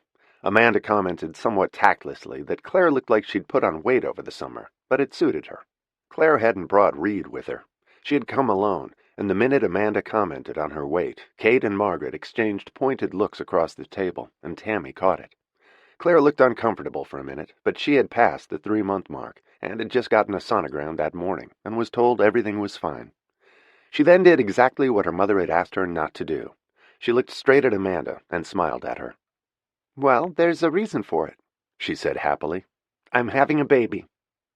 There was total silence at the table for a minute, as all of the young people stared at Claire in amazement. "Are you serious?" Amanda asked her, looking panicked. "Are you getting married before we are?" She looked as though she was going to cry if Anthony's sisters stole their thunder. "I'm not getting married at all. We don't need to. We're happy just as we are, and now we'll have a baby." Claire acted as though they'd been married for years, and this had been a long-awaited event, instead of a shocker in a now 5-month-old relationship. "Wow," Anthony said, not sure what else to say, as he watched his mother's face turn to stone, and Tammy exchanged a look with her grandmother. "I thought we agreed we weren't going to talk about it tonight," Kate said to her youngest daughter, who pretended not to hear her. "Are you okay with that? The baby, I mean, if they're not married?" Amanda asked her future mother-in-law. Anthony kicked her under the table, and she looked at him in surprise. "What? I can't talk about it? Claire brought it up," she said, defending herself as Anthony groaned. He could see a tornado heading toward them, and he hated confrontation, especially among his female relatives. It never turned out well. "No, Mom's not happy about it," Claire answered for Kate. "She's furious with me, in fact. She thinks it's shocking." "My parents would, too," Amanda said innocently, as Anthony closed his eyes. "My father would kill me, and my mother would probably cry for a year. Reed and I don't think marriage is necessary," Claire said pointedly, with an edge to her voice. "Is he willing to marry you?" Amanda continued to pursue it, despite scowls of warning from her fiancé. "If he is, I'd marry him if I were you. Why expose yourself to all the nasty things people will say?" Amanda suggested. No one else said a word. "He's willing, but I don't want to. I don't want to get married because we have to, and we don't care what people will say." Kate was looking sick by then, and pushed her dinner away, as Tammy watched her and felt sorry for her. It was easy to see how upset she was, and what a blow it was to her. She was furious with her sister for bringing it up tonight at their mother's birthday. It also explained why Kate had seemed so stressed recently. Tammy had wondered why. "I'm sorry, Mom," Tammy said softly, and Kate looked at her with tears in her eyes. "Thank you. I never realized how liberal your sister is, and how modern," she said quietly. And rebellious, she didn't add, but she thought it. "The news will be out pretty soon when it starts to show. I haven't told anyone yet." "We've told a few friends, and we'll start telling everyone in the next few weeks when we know what sex it is," Claire said blithely. "Do they care at your law firm?" Tammy asked her, mature and practical, and always careful about her job. "A lot of companies wouldn't like it." "I haven't told them yet, but Reed is one of their biggest clients. How mad could they get?" She was cocky with her response, and seeing that her news wasn't being entirely well received, even by her siblings, Claire had adopted the same aggressive tone she had been using recently with her mother. "I'm not sure if I should congratulate you or sympathize with Mom," Tammy said quietly. "I don't see why you don't marry him," Anthony said, looking stunned by the whole thing. "What are you trying to prove by not getting married? How cool you are? Who cares? Why don't you just go down to City Hall and get married?" He wished he and Amanda could do that, instead of being a part of the circus Amanda and her parents were planning. "Is Reed as opposed to marriage as you are?" "He's fine either way," she said, looking annoyed at her brother. "I think he'd actually prefer to get married," Kate chimed in. "He asked her to, and she refused." Kate had the same devastated look that came into her eyes whenever the subject came up. "I think a lot of it is delayed teenage rebellion," she said, looking at her youngest daughter. "That's a nasty thing to say," Claire spat back at her mother. "It's a nasty thing to do, depriving a baby of legally married parents." The birthday was a lost cause after that, and Kate stunned them all with her own story from her youth, of her first marriage. There was dead silence at the table again after that. "Why didn't you ever tell us?" Tammy was the first to ask her, shocked at how little they knew about their mother. "I didn't think it was important for you to know. It all happened before you were born. But maybe you should know that even parents make mistakes, sometimes very big ones. It was a sad story." "You really don't know what happened to the guy after he went to prison? Couldn't you have found out?" Anthony said, visibly upset. It had been a distressing evening. "I guess I could have, but we hardly knew each other, which sounds strange since I was married to him, and we almost had a baby. But when he got out of prison 7 years later, I was married to your father, and 2 of you had already been born. I didn't really want to make contact with him again.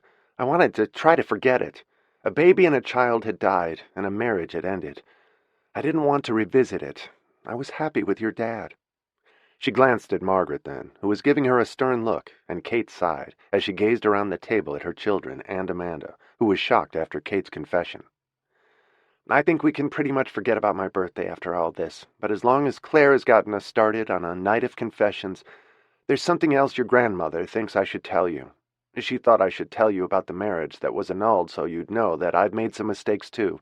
And she was right. The other story I'm going to share with you isn't really my mistake, but I suppose you have a right to know. If your father had lived, you would have known anyway. I've protected his memory for 19 years, but he was human too. About a year before he died, he fell in love with someone else. I never knew her. but I was told she was a nice woman. He met her in Washington and fell in love with her. She worked in his congressional office. He asked me for a divorce shortly before the helicopter crash. He wanted to marry her, and I assume he would have. He loved you all very much, but he was very definite about getting out of our marriage, and I wouldn't have stopped him if that was what he wanted. You can't keep someone hostage, even if you love them. So I had agreed to the divorce. He had already seen a lawyer and was planning to remarry. The silence after that was deafening, and there were tears rolling down Anthony's cheeks when she was finished. He walked around the table, put his arms around his mother, and cried without saying a word. It was the death of his illusions about his father, which was why Kate had never told them. She only hoped that her mother was right, that they should know. "Why didn't you ever tell us?" Tammy asked her, and Kate looked at her sadly.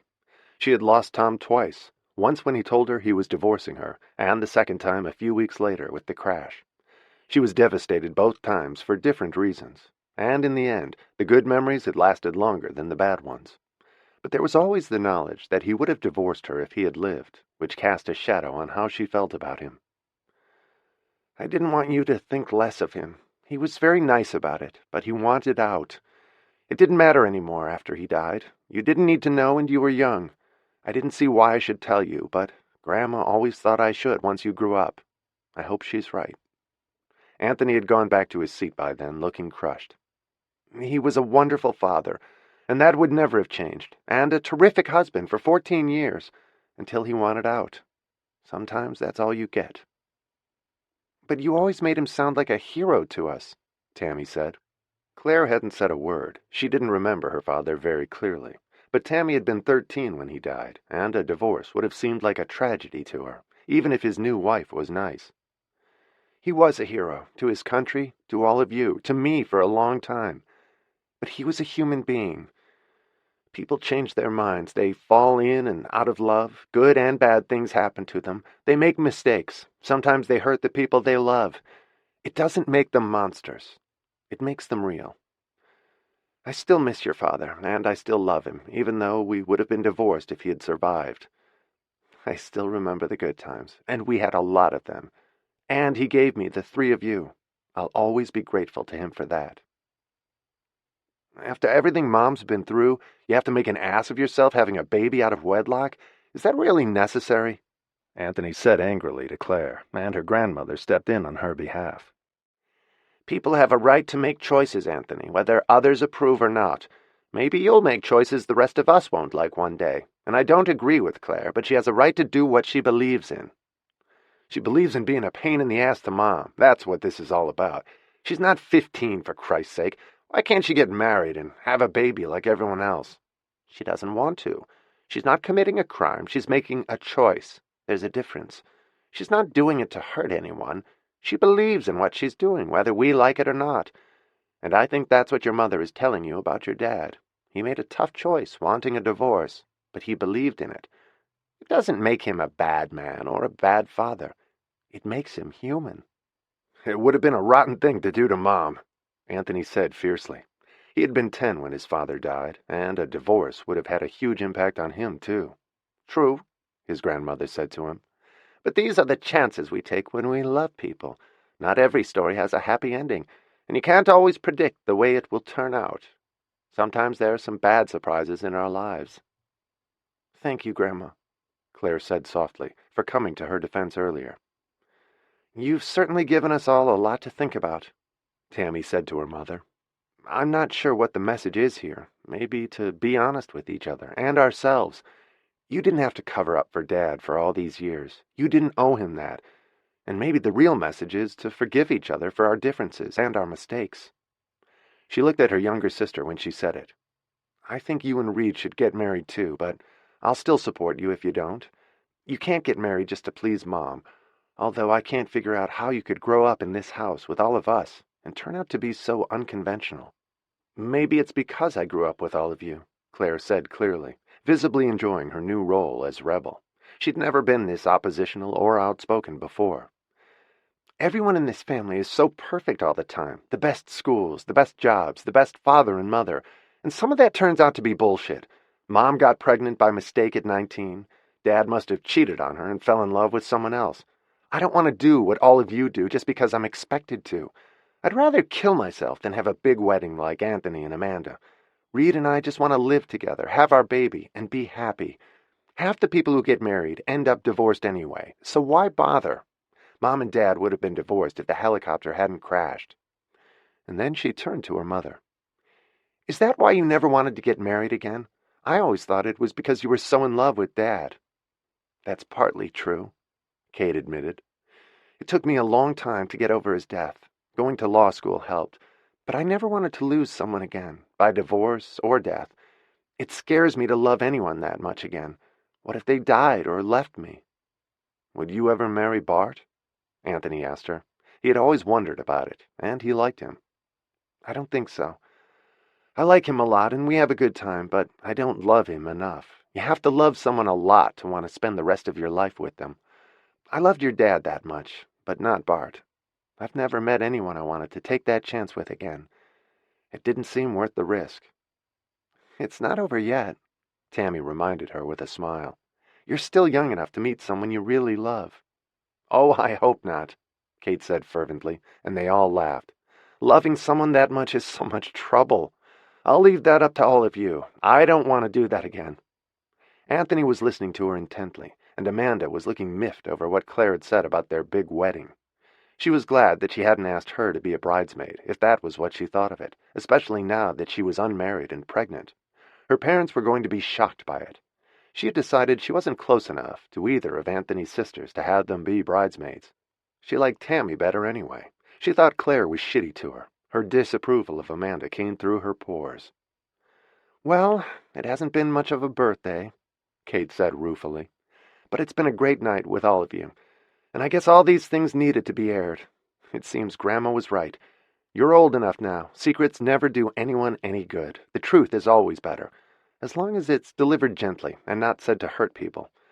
I'm sorry I told you that about your father, but it shows us all that unexpected things happen in lives and in marriages. And I'm sorry if you all feel I put too much pressure on you to be perfect, growing up and now. Believe me, I'm not perfect either. I just want the best that you can have for each of you. But in the end, I just want you to be happy. And Claire, if you're happy doing what you are, then I guess we'll all have to get used to it. I'm scared, too, Claire admitted. A baby is a huge responsibility, and I hope I'm up to it. Reed is wonderful to me. I'm a very lucky woman. I think you are. Kate smiled at her. They hadn't invited Reed that night, but Kate intended to in the future, since he was the father of her first grandchild and living with her daughter. He appeared to be a good person with sound values. Kate would have liked him better if they'd met in other circumstances. Any more true confessions?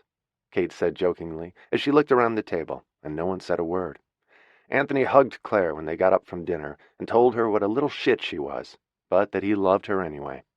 Tammy gave her a big hug, too, and they all hugged their mother, and had new respect for her. She had blown the lid right off the birthday dinner with her confessions, and there had been no cake because she didn't want one. It was nearly midnight when they all left. Anthony took his grandmother home in a cab, and she kissed him when they dropped her off. Amanda was silent on the ride back to her apartment, and Anthony sat staring out the window. I thought your sister was really rude about our wedding, she said. Anthony didn't say anything for a minute, and then just nodded. She should get married. Having a baby out of wedlock is really shocking. He turned to look at Amanda then. You heard what my grandmother said. People have a right to make choices, and even mistakes. That's a big one. She wondered if her parents would even want Claire at the wedding, but didn't say so. He followed her into the apartment, and when she turned on the lights, he looked at her and knew what he had to do. He didn't know if Alicia would ever speak to him again, but even if she didn't, it didn't matter. He had finally figured out the answer he'd been looking for when his mother answered him about marrying Bart, and said she didn't love him enough. He loved some things about Amanda, and they'd had a good time for a while, but he didn't love her enough to marry her and to spend the rest of his life with her. He was bored to death with the life she wanted, and he didn't even want a big wedding. He didn't love her enough was the correct answer. She could see that something was happening, but she didn't know what, as he stood and stared at her. I have to tell you something, and there's no easy way to do this. I can't marry you, Amanda. I thought I could, but I just can't do it. It's not right. I should have figured it out sooner, but I didn't, and better now than after we're married. I love you, but not enough to spend the rest of my life with you. I'm truly sorry, but I know that now." His voice was strong and even, and full of regret, but he was sure. Her mouth opened and closed several times, and no sound came out at first. "Are you serious? Are you crazy? Do you know what my father has already spent on this wedding?" "I can't help it. I can't do it. It's just not right for either of us. I'm not the right man for you either." He was absolutely certain now. "Do you want me to scale back on the wedding? We could have fewer bridesmaids. My father hasn't paid for the dresses yet." But the person Anthony wanted to eliminate was the bride. "It's not about the wedding. It's about the rest of our lives. I'm not cut out to sit in Bronxville with you, or move there, or live the life you want. I'm not ready to have kids, and you want them immediately. You want a life like your parents, and that's not who I am. I want to work and play and travel and laugh and have fun and be free, and be with a woman who's so crazy about me that she'll give me a black eye when I turn her life upside down," he thought to himself. He wanted to be with Alicia, but he didn't know if that would happen now. The one thing he did know for certain was that he didn't want to be with Amanda, just like his mother didn't want to marry Bart. Anthony didn't love her enough. He was sure of it now. It was the right answer, and the one he'd been looking for. "You're upset over what your mother said about your father. This is ridiculous, Anthony. We love each other." She sounded desperate, and he felt sorry for her. Unraveling the wedding and telling her parents was going to be a nightmare, but it had to be done. He couldn't go through with it, no matter what her father had spent. "We do love each other," he agreed with her, "but not enough to get married." He looked at her sadly for a minute, and turned around and started to walk away. "Where are you going?"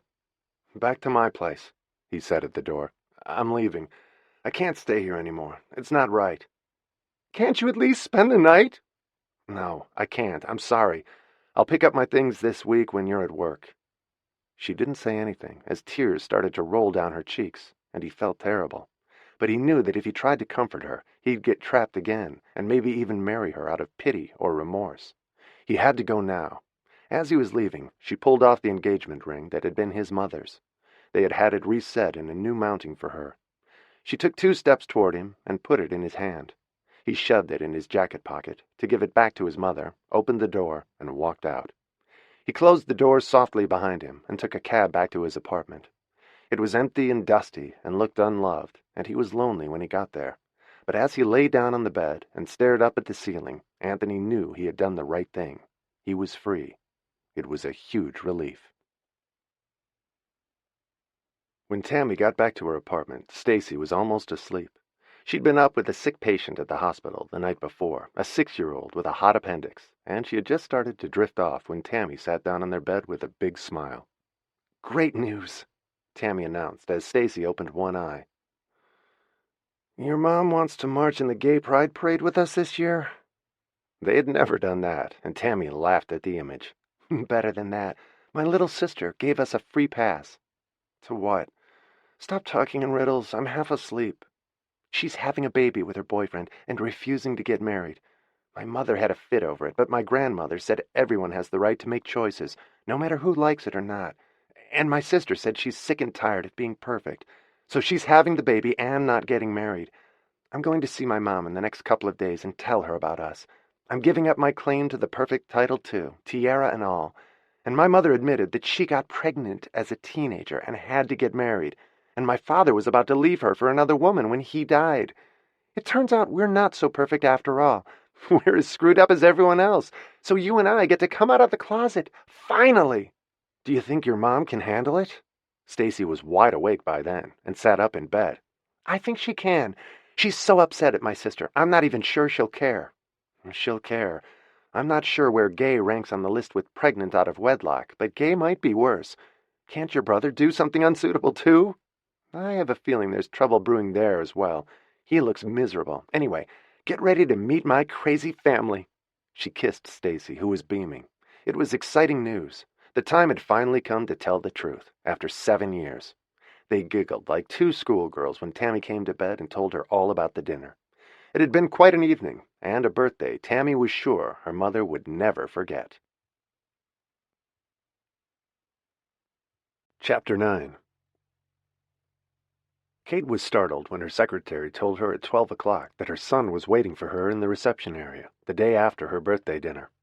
She was planning to work through lunch, and he never came to her office. She went out to meet him herself. He looked somber and serious in a clean shirt, jacket, and jeans. He never went to work looking that way. He had dressed to come and see her at the law firm. His eyes met hers with a grave expression. She knew something had happened the moment she saw him. She kissed him and led him to her office before questioning him, but she didn't need to. He told her before he even sat down in the chair across from her desk. "I broke it off with Amanda last night after dinner," he said, looking anxious. He was certain she'd be upset with him, but she could see how sure he was from the look on his face. "Did you have an argument?" He shook his head as he sat down on the edge of the chair. "You said exactly what I feel when I asked you about Bart. I don't love Amanda enough to marry her." "Are you sure?" 100%. She sighed and looked at him sympathetically. She knew it couldn't have been easy to say to her, and she hoped he'd been kind to Amanda, as best he could be when telling her something like that. "Well, your sister and grandmother will be pleased. They both thought she was wrong for you." "Tammy?" He looked surprised. "Claire." "Well, we know now how good her judgment is. What a mess she's making of her life. She should just shut up and marry the guy." "She's making a statement," Kate said, looking tired. "And an ass of herself. She's been a spoiled brat to prove a point and get at you. It goes with the territory. How do you feel? Sad?" "A little. For Amanda, mostly. But mainly relieved. I've been crawling out of my skin with the wedding, and in Bronxville with her parents every weekend. I think I'd kill myself or become an alcoholic if I married her." Kate nodded. She could see it now, too. Amanda wasn't bright enough for him. Her mother and Claire were right. She didn't try to talk him into changing his mind, and she could see that she couldn't. She noticed that he was squirming in his chair and looked as though he had something else to say. "There's more?" He nodded, looking very nervous, but he wanted to tell her all of it. "I met someone 3 months ago. I fell madly in love with her, which was my first clue that Amanda wasn't the right woman for me. I haven't seen her in a month, and she swore she'd never see me again. I lied to her and didn't tell her I was engaged. We were together for almost 2 months, and then I told her. I needed time with Amanda to see how I felt about her. I haven't seen the other woman in a month. She probably wants nothing to do with me, but on the off chance that she'll forgive me and talks to me again, I wanted to tell you that I'm in love with her. I'm sure of it now. She's wild and smart, and she won't put up with any shit from me. She gave me the black eye when I told her about Amanda." His mother looked shocked at that. Domestic violence was not an acceptable means of communication, in her opinion. "Does she have a name, a job, a family?" He nodded. "Alicia Gomez. She's 30 years old and putting herself through Hunter College. She's a lingerie model to pay her rent and wants to become an actress, and she's probably a good one. She was born in San Juan, Puerto Rico, and grew up in Spanish Harlem, and she's 3/4 Puerto Rican and 1/4 Chinese." He had handed it all to her on a silver platter, and she looked as though she had seen a ghost over his head. "Are you serious?" "I am. She's got incredible drive and spirit, and she's smart as a whip." "She must be to catch you. Where did you meet her? Or shouldn't I ask?" "At my gym." "And you're in love with her? Or in lust with her? Something tells me she must be beautiful with that combination." "She is. And I am both, in love and in lust. I actually think you'd like her, Mom, if you can get past all the obvious things I know you'll object to." "You must think I'm a snob and a racist," she said unhappily. "No, but I know what you liked about Amanda, her family's social position and respectability. Alicia is the exact opposite of Amanda. She's had to fight for everything she has, and she's very independent. I tried to send her a text this morning, and she's blocked me. I don't know if she'll ever speak to me again." "Well, let me know how it goes." She didn't object to anything he had said, and he was stunned. "Your grandmother is right. You all have the right to make choices, whether I like them or not. Except for Claire. She's being an idiot and ridiculously immature." She didn't disagree with him. "Even Claire. I don't like the decisions she's making, but she has a right to make them. We'll just have to live with it. I like her man a lot, though. It's something, at least. So we'll see about Miss Gomez, if she forgives you. It sounds like you behaved very badly with her." Kate said sternly, and he nodded. He felt like a kid in the principal's office. I did. She has every right to be pissed. But not to give you a black eye. I don't approve of that. She got up and came around her desk and kissed him. I meant what I said last night. I just want you all to be happy and safe. I'm going to have to give up my ideas of what I thought would be good for you. I thought Amanda would be a good wife you could rely on, but I guess she's not for you. She really isn't, Mom. He remembered the ring then, pulled it out of his pocket and handed it to her. I'm sorry we screwed up your engagement ring, changing it for Amanda. It's okay. I wanted to give it to you anyway, for when you get married one day. Your dad would have wanted you to have it. She walked him to the door of her office and hugged him again. Let me know how it turns out. She smiled at him. And duck this time. Don't just let her hit you. He grinned at his mother, and a moment later he was gone, and she went back to her desk. Her secretary came in a minute later. Do we have any Tylenol, Advil, aspirin, arsenic, heroin, something? I have a blinding headache. Her calm exterior hit a tidal wave of stress. I have Advil in my purse. I'll bring you two. Thank you, Kate said as she sat down at her desk and put the engagement ring in her purse. She could hardly keep up with them. Canceled weddings, illegitimate babies. Her perfect children were certainly far from perfect. And she couldn't even imagine what Anthony's lingerie model was going to look like, or how she'd behave, if she even agreed to see him again, which was by no means a sure thing, according to him. Her secretary brought her the Advil, and she took two, and she brought her a cup of tea after that. Kate could only imagine how Amanda's parents were feeling, if she had already called them. They would be furious, but 3 months' notice to cancel a wedding was reasonable. And if Anthony didn't love her enough to marry her, there was nothing to discuss. Thank God he hadn't gone through with it. The wedding had sounded like a 3-ring circus. In some ways, Kate was relieved, too. She just hoped that things turned out right for him, and that the Puerto Rican girl wasn't even worse. These were certainly interesting times in her family. A lingerie model, or even an actress, was not what she had wanted for her son, but the debutante hadn't worked out either, so it was a free-for-all now. She could hardly wait for the next chapter. More than ever, their lives were beginning to feel like a bad movie. She got a pained email from Amanda's father an hour later, bemoaning Anthony's breaking the engagement and canceling the wedding. He said that he was sending Amanda and her mother to Paris for a few weeks. This was going to be very hard for Amanda, and he didn't mention what it was costing him to cancel the wedding. But Kate knew that if it was not meant to be, it was better for both of them that it was over. Her secretary stuck her head in the door then, to remind Kate that she had a meeting with opposing counsel and his associate on the big lawsuit that was brewing. They would be meeting in the conference room. Kate had forgotten it completely.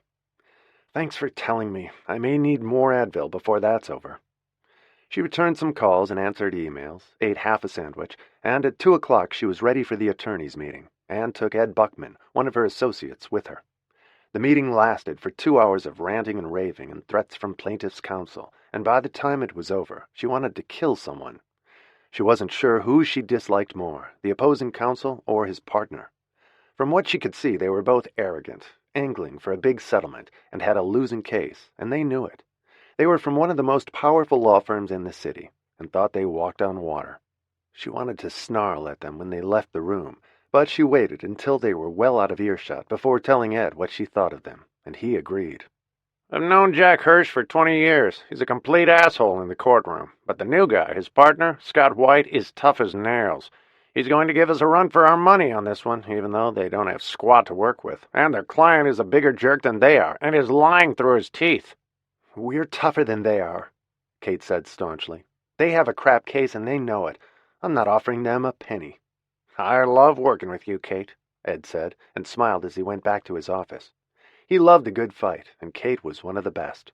She was a killer in the courtroom and at the negotiating table. Her depositions were famous for making people squirm. Kate's headache was even more intense by the end of the day, when Tammy called her. Want to have lunch tomorrow?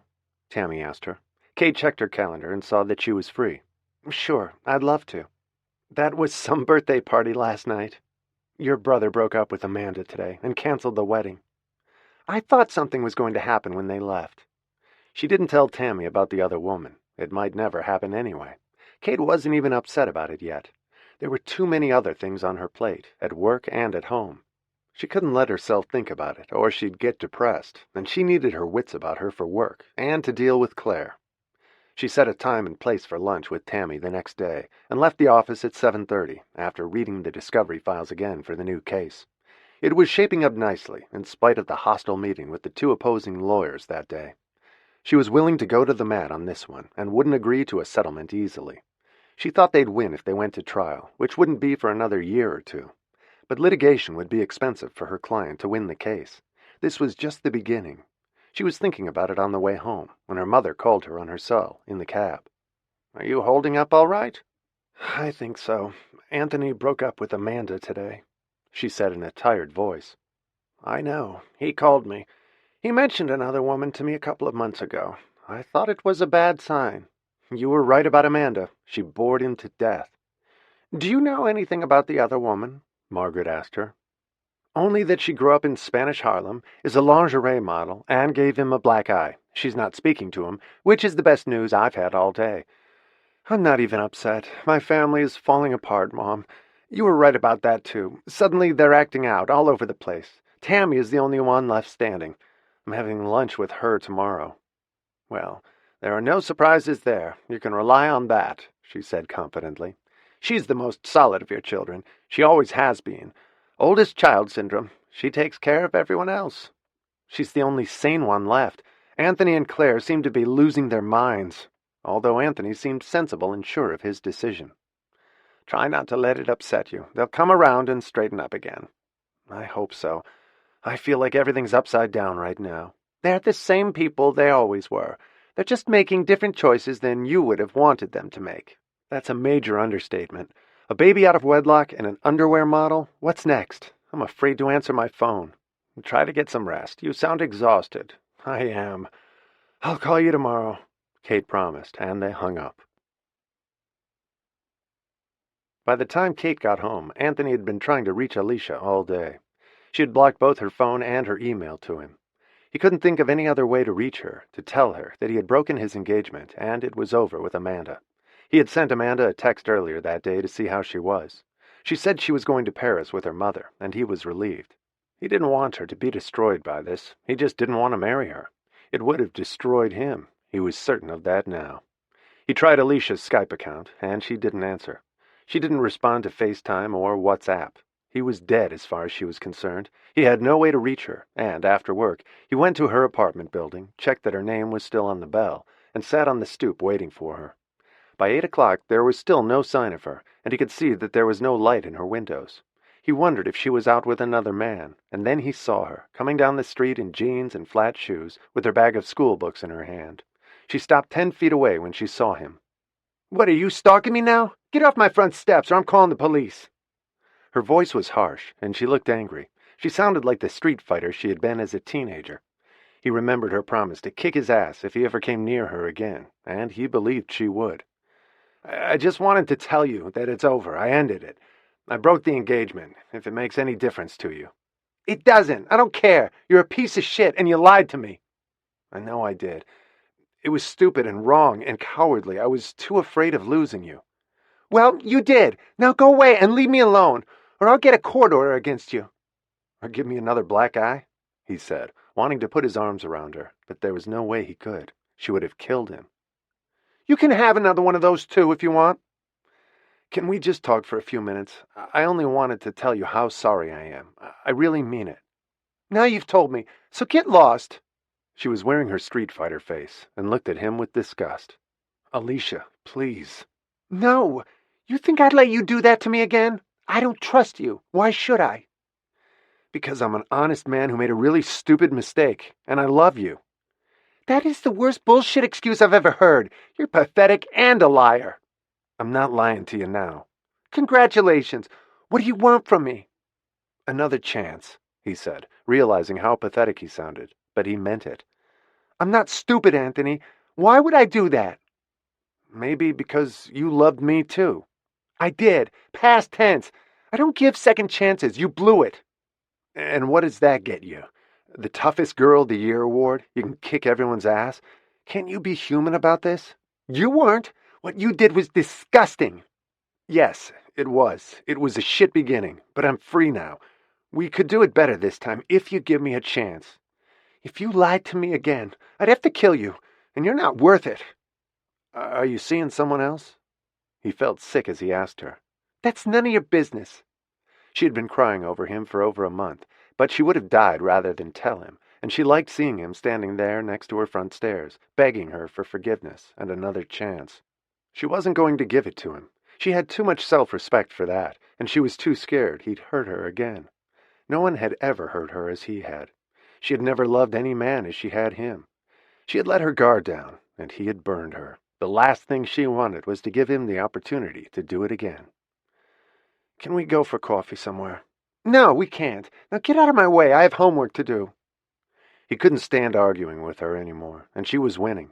He took 3 long strides toward her and pulled her into his arms and just held her there. She tried to take a swing at him, but he wouldn't let her this time. He was ready for her. He didn't hurt her or even try to kiss her. He just held her as gently but firmly as he could, and he was stronger than she was. I'm in love with you. I've thought of you every waking moment since you walked away, he said, holding her tightly. I was in love with you, too. You broke my heart. I'm not giving you another chance to do it again, she said, struggling to get out of his grip. I won't, I swear. I don't believe you, and I hate you, she said, but the fight had gone out of her. He could feel it, and he kissed her, gently at first, and then passionately when she responded. They clung to each other like 2 drowning people, their bodies pressed together. He could feel her heart pounding against him like a bird in a cage, and he moaned, just holding her. He had thought of her 1,000,000 times since they had left each other. Her books were all over the sidewalk, and he picked them up and handed them back to her as she stood looking at him with tears in her eyes. She walked up the front steps then, and he followed her, and she didn't stop him. They walked to her front door, and she unlocked it with shaking hands, and the moment they were inside, he slammed the door closed with his foot, and she was in his arms, and they were pulling each other's clothes off. She stopped for an instant to look long and hard at him. If you ever lie to me again, I'll be gone so fast you won't know what hit you. He nodded, and by the time they got to her bed, they were both naked, and their lovemaking was even more white-hot than he remembered, or maybe it was even better than it had been, because they had missed each other so much. It went on for hours. Loving her was exquisite agony, and being with her was the culmination of all his dreams. When they finally lay together, spent in a tangle of sheets, she smiled at him, and he felt as though he had died and gone to heaven. I love you, Alicia. Thank you. Thank you. I love you too, she said softly. You wouldn't be here now if I didn't. They lay there talking for a long time, until he was aroused again, and then they made love until the sun came up. It was the longest and happiest night of his life, and hers. Chapter 10. Kate met Tammy at one of the restaurants in easy walking distance from her office. Claire preferred the fancy French one, and Tammy preferred the simpler Italian restaurant with pasta and good salads.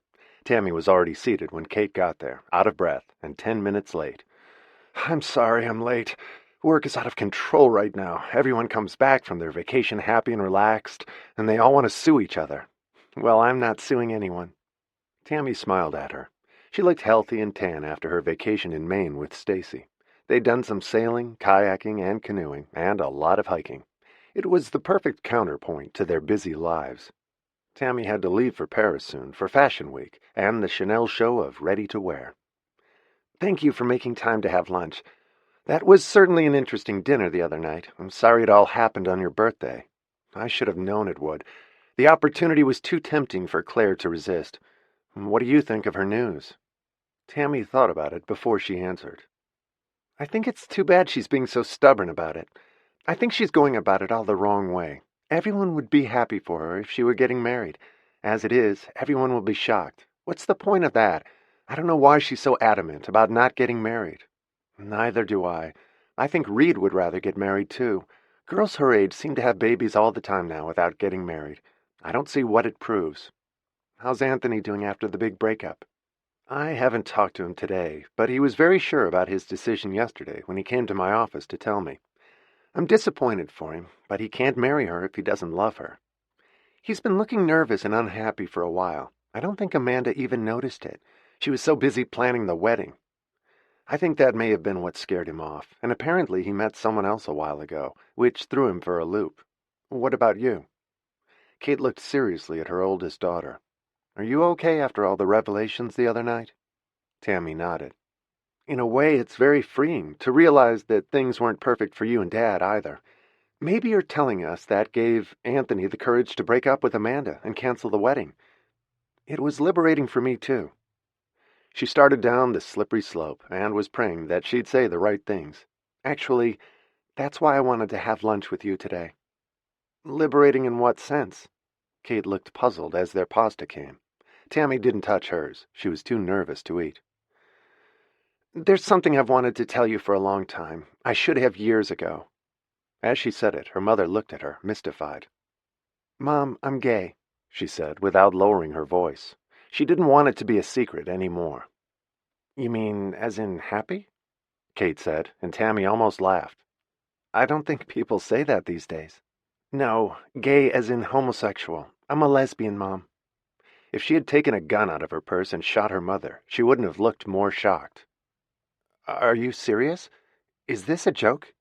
Tammy was beginning to think she had made a terrible mistake telling her, but it was too late to turn back. She had to keep paddling now. They were going over the waterfall, and there was no way to stop. "Yes, I'm serious. And no, it's not a joke. I never wanted to upset you by telling you, so I've been lying to all of you. I've been living with a woman for 7 years. As lovers?" Kate looked as though she were about to faint into her plate.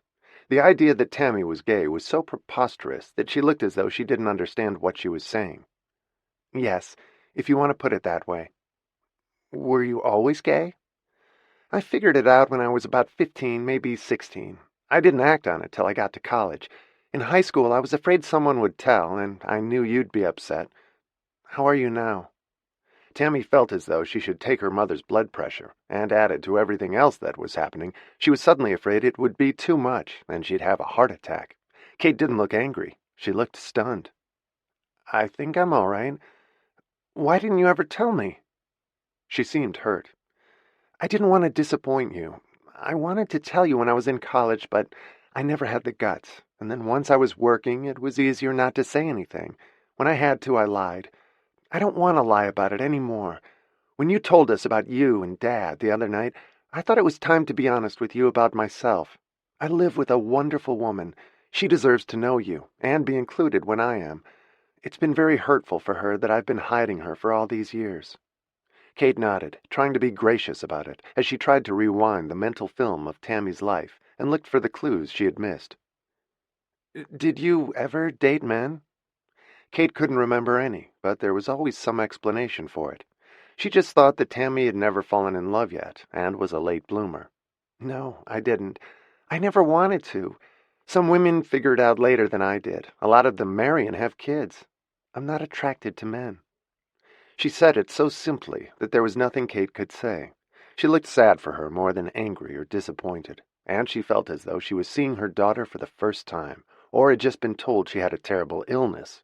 Tammy hated the pity in her eyes. "Do you want children?" "Maybe. I've never been sure. Stacy, my partner, wants them, but she's used to them. She's a pediatrician. I've never been around kids, so they scare me a little, and it is a huge responsibility. I'm not ready for that yet." "Is she the roommate you had several years ago?" Tammy nodded. "I told you she moved out, but she never did. I'm so tired of lying to you, Mom. I know this is a big piece of news to drop on you now, especially with Claire and everything going on with her, and Anthony, but I want to be honest with you. I've wanted that for a long time. It's right that you should be. I'm your mother.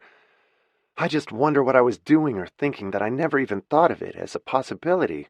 In high school, I thought you were shy. In college, I thought you were discreet. And since then, I figured you were too busy working to have a life. How the hell did I miss something like this?" She reached out and touched Tammy's hand. "I'm so sorry. I really am. Can you ever forgive me? I've been blind and out to lunch for your entire life," she said as they held hands. "I'm also a damn good liar." She smiled at her mother, and their pasta was cold by then. Neither of them had touched it, and they started to dig into their salads. But Kate wasn't hungry. She was too shaken by what Tammy had shared. Her oldest daughter was a lesbian. Her youngest daughter was having a baby out of wedlock, and her son was in love with a lingerie model who had grown up in Spanish Harlem and was part Chinese. All put together, it was overwhelming, and she tried to focus on just Tammy now. Kate felt as though the walls were coming down around her. She felt like Alice in Wonderland, down the rabbit hole. "If you decided to have a baby, how would you do it?" Kate asked her. "Would you adopt?" "We could. I think we'd be more likely to get a sperm donor, and one of us would get pregnant. Probably me, since Stacy is 9 years older than I am. It might be harder for her to get pregnant." They had discussed it before, and Tammy was still nervous about it. She didn't feel equipped for motherhood yet. Unlike her sister, she was cautious and still unsure. "I wouldn't want to do it unless we got married, not like Claire." She smiled at her mother. "Now that same-sex marriage is an option, it's a possibility, but I'm in no rush to get married." "None of my children are, it seems," Kate said wryly. "Thank you for being so open with me now. It's a lot to think about. I'd like to meet Stacy sometime." "She's wanted to meet you for 7 years." Tammy was impressed by how her mother had risen to the occasion. She could see that she was struggling with it, but she was trying, which was all that mattered. It was a start. "What's she like?" "Smart, funny, patient, kind, a terrific doctor. She works very hard. Her family is from Ohio, and they've been very accepting of both of us." "You know them?" "I've met them a few times. Her father is a doctor. I think it was hard for them in the beginning, but they've known about Stacy for a long time. Her mother says she's known about Stacy since she was little. She wanted to play with her brother's toy trucks all the time. She has a brother, and another one who died. They're just regular people, and they're okay with it. She told her brothers before she told her parents. She's the oldest, so they expected a lot from her." "You were the girliest girl I've ever seen," Kate said with tears in her eyes. "You still are." Claire was much less frilly than her older sister, although she was sexier. Tammy was fashionable and chic. When they left the restaurant, Tammy hugged her mother and thanked her for being so understanding. She called Stacy from the cab on the way back to her office and told her it had gone fine. Her mother had been wonderful, although she was shocked at first, and she promised to arrange a meeting soon. She wanted to give her mother a chance to digest everything before they met. She'd had a big dose of reality all at once, and she was getting it from all sides. When Kate got back to her office, she looked dazed. She walked past her secretary without even noticing her, who walked in a few minutes later to check on Kate. "More Advil?" "No, actually, I think a week in Bellevue would be nice." Her whole world was coming apart at the seams. She couldn't help questioning what kind of mother she had been. Claire was defying all the values she'd grown up with. Anthony had just canceled his wedding to what had seemed like the perfect girl, and Tammy was gay, and she had never noticed. Where the hell had she been while she thought she was being such a good mother? She had missed all the clues and the signs of who they really were and what they wanted or needed. When her secretary left the room, she dialed her mother's number. Margaret answered on the second ring and sounded distracted, which meant she was painting, but she answered anyway when she saw Kate's number come up. "Can I come by after work?" she asked bluntly. "Is something wrong?" "Is anything right at the moment? Are you okay?" "I guess so. Is there a choice?" "Come whenever you want. I'll try to leave the office early." She left at 5:30 and got to Margaret's apartment at 6, which was early for Kate. She couldn't concentrate on her work anyway. She had too much on her mind. And now one more very major thing. She kissed her mother absent-mindedly when she walked in. "Do you want a glass of wine? Do you have anything stronger? Vodka, maybe?" Margaret pulled a bottle out of the freezer, poured some over ice, and handed it to her. "What happened today?" Kate sat down in her mother's kitchen, took a sip of the stiff drink, and looked at her mother. "Tammy's gay." "Wow," Margaret said, looking stunned too. "I completely missed that. It never even occurred to me. Some shrink I am. She's been lying to us for years. She's been living with a woman for 7 years, a pediatrician." "What did you say to her?" "What can I say? It's who she is. They might get married, and they might have a baby, but Tammy's not sure. She's always been more cautious than Claire or Anthony, and she takes longer to make decisions. But what I want to know is, where was I when all this was happening? I was so busy worrying about what schools they went to, doing homework with them so they'd get into good colleges, and trying to keep my head above water. I missed everything else. I feel like this whole family, which I thought was so solid with my supposedly perfect kids, was a house of cards, and it's all flat on the ground now like pickup sticks. Their lives are in shambles, and so is mine. It looks like that right now. They're all in a transition of some kind, but their foundation is solid. That's what you gave them, Kate. They'll build it all back up again, stronger than before. They're all the same kids you knew. They've just made very different choices from the ones you thought they'd make. You can't make those choices for them. It's up to them now, and nothing about Tammy has changed. She just likes women instead of men. That doesn't change her value system. She's the most solid of your children. That hasn't changed. "Why didn't I notice it?" she asked, taking another sip of her drink. "Do you mind if I get drunk?" "Actually, yes, I do. I'm still your mother. I'm cutting you off after this one. You've earned it, though." Kate felt as though she had lost all her familiar landmarks. Everything had crumbled, and a flood had washed it all away. What was left after this? And how were her grandchildren going to grow up now? One without a legal father, and another, if they had any, with two mothers. She felt as though everything she had built for the past 30 years had vanished suddenly. The family she loved and had been so proud of had disappeared, and strangers had taken their place. "I'd like to meet her, partner," Margaret said quietly. "She sounds interesting." "I'm sure she is, and intelligent. Tammy told me she went to Harvard, undergraduate and med school." Tammy had gone to Brown. They were obviously both very bright women. "It's funny how it all happens at once, isn't it? All three of them," Kate said wistfully. "That's how life works, the good and the bad. It comes in bunches, like grapes. They'll settle down again, in the right places. It sounds like Tammy already has. Claire needs to grow up, and Anthony has to figure out what he wants, and not just follow what he thinks you want for him. I think that's what happened with Amanda. You thought she was perfect for him, and he believed you. Well, he's following his own path now. This girl couldn't be more different. He says he's in love with her. I want to meet her, too, if she goes back to him. He didn't think she would." "She gave him a hell of a shiner," Margaret commented. "She sounds like a handful. Maybe that's what he wants, or needs. Amanda was too bland. She didn't challenge him." "What do I know?" Kate said as she finished her drink. Her mother had been sparing with the vodka, with a lot of ice. "I don't even know what I want anymore, or what I need." "You need some sleep, and to worry less about your children. It doesn't stop them from doing what they want anyway. You have to trust that they'll figure it out for themselves. They're not doing much of a job of it at the moment." "Yes, they are." Her mother disagreed with her. "Anthony got out of what would have been a disastrous marriage. Tammy told you the truth about herself, and Claire found herself a good guy, even if she's going about it the wrong way, in our opinion. But that's not a bad start. It could be a lot worse." "Could it?" Kate was feeling a little drunk even after one drink, but she'd eaten almost nothing for lunch with Tammy's stunning announcement. "I'd better go home," she said, standing up, and put her arms around her mother. "Thank you for keeping me sane, and now I've got this damn huge case to deal with, and the lawyers on the other side are driving me crazy. I hate plaintiffs' attorneys. They're such jerks. They're going to nitpick us to death on this case."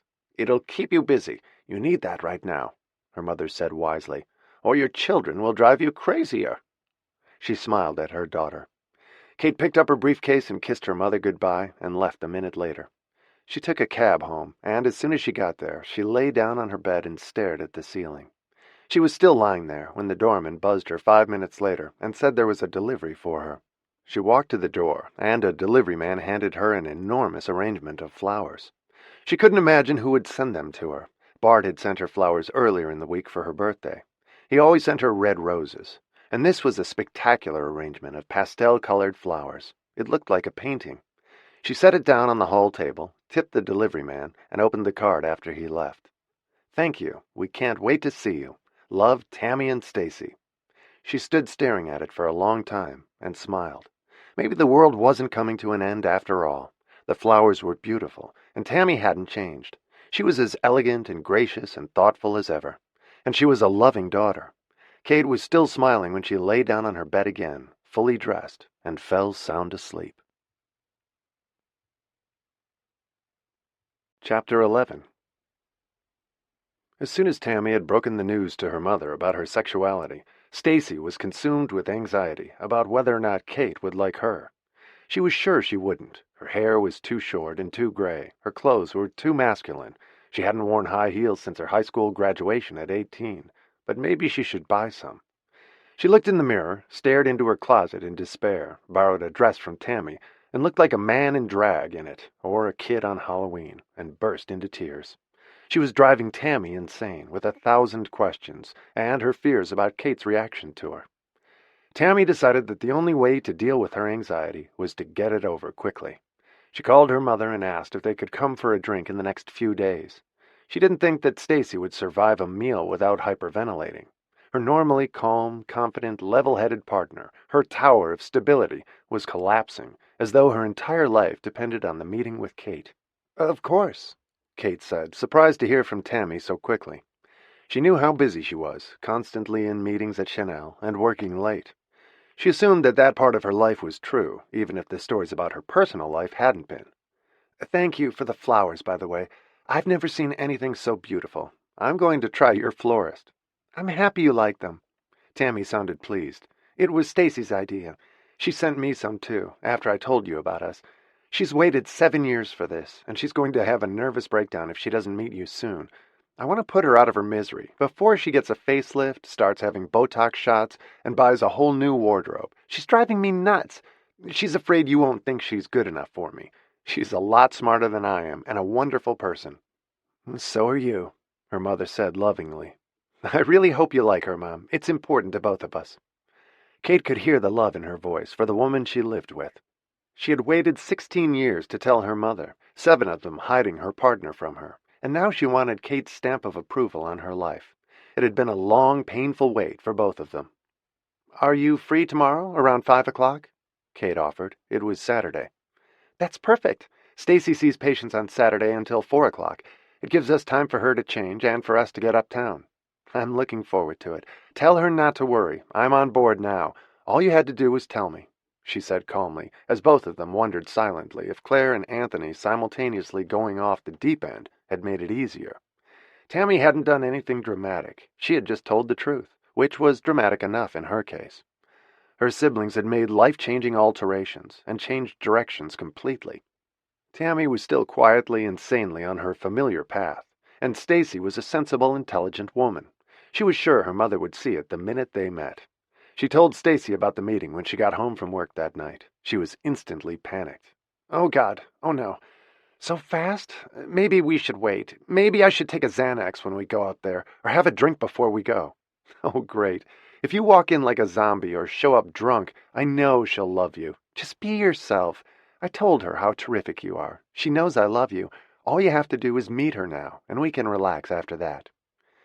"Beware of what you wish for. I've waited 7 years for this. Now it seems like a terrible idea. What if she hates me? What then?"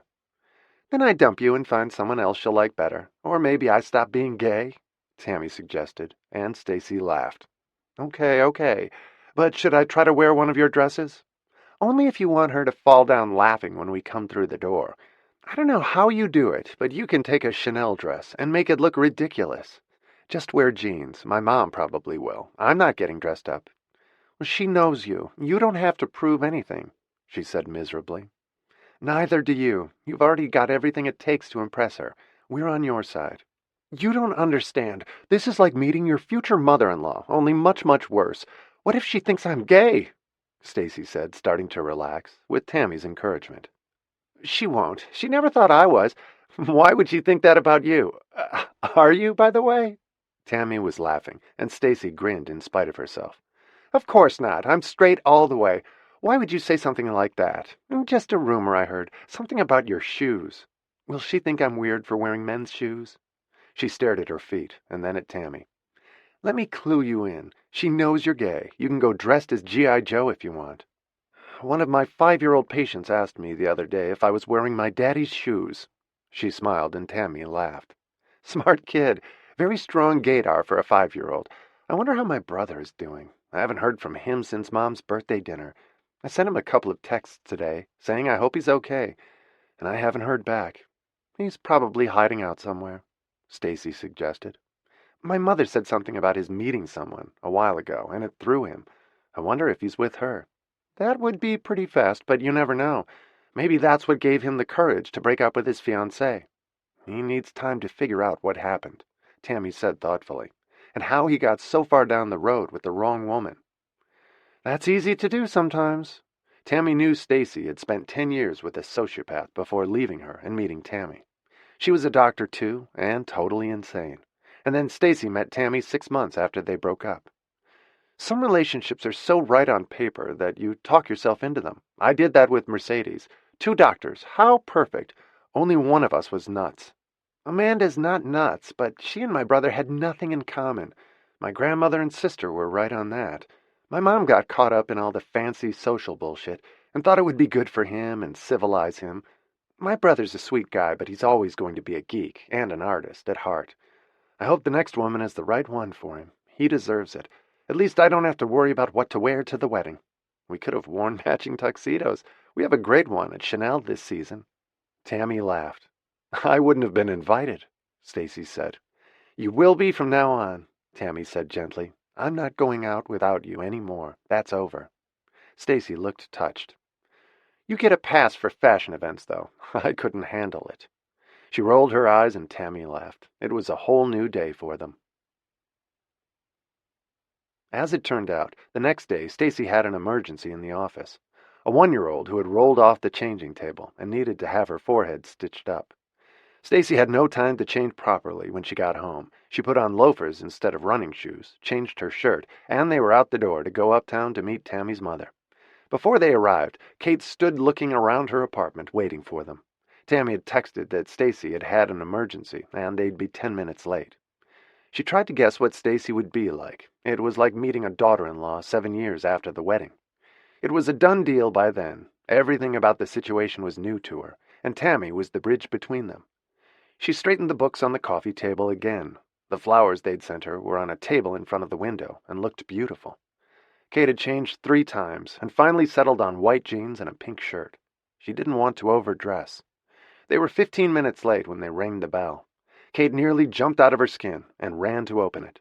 Tammy hugged her before she even saw Stacy, and then she saw a tall, thin, shy young woman with delicate features, deep blue eyes, and prematurely gray hair in a short pixie cut. She was wearing a white shirt and jeans.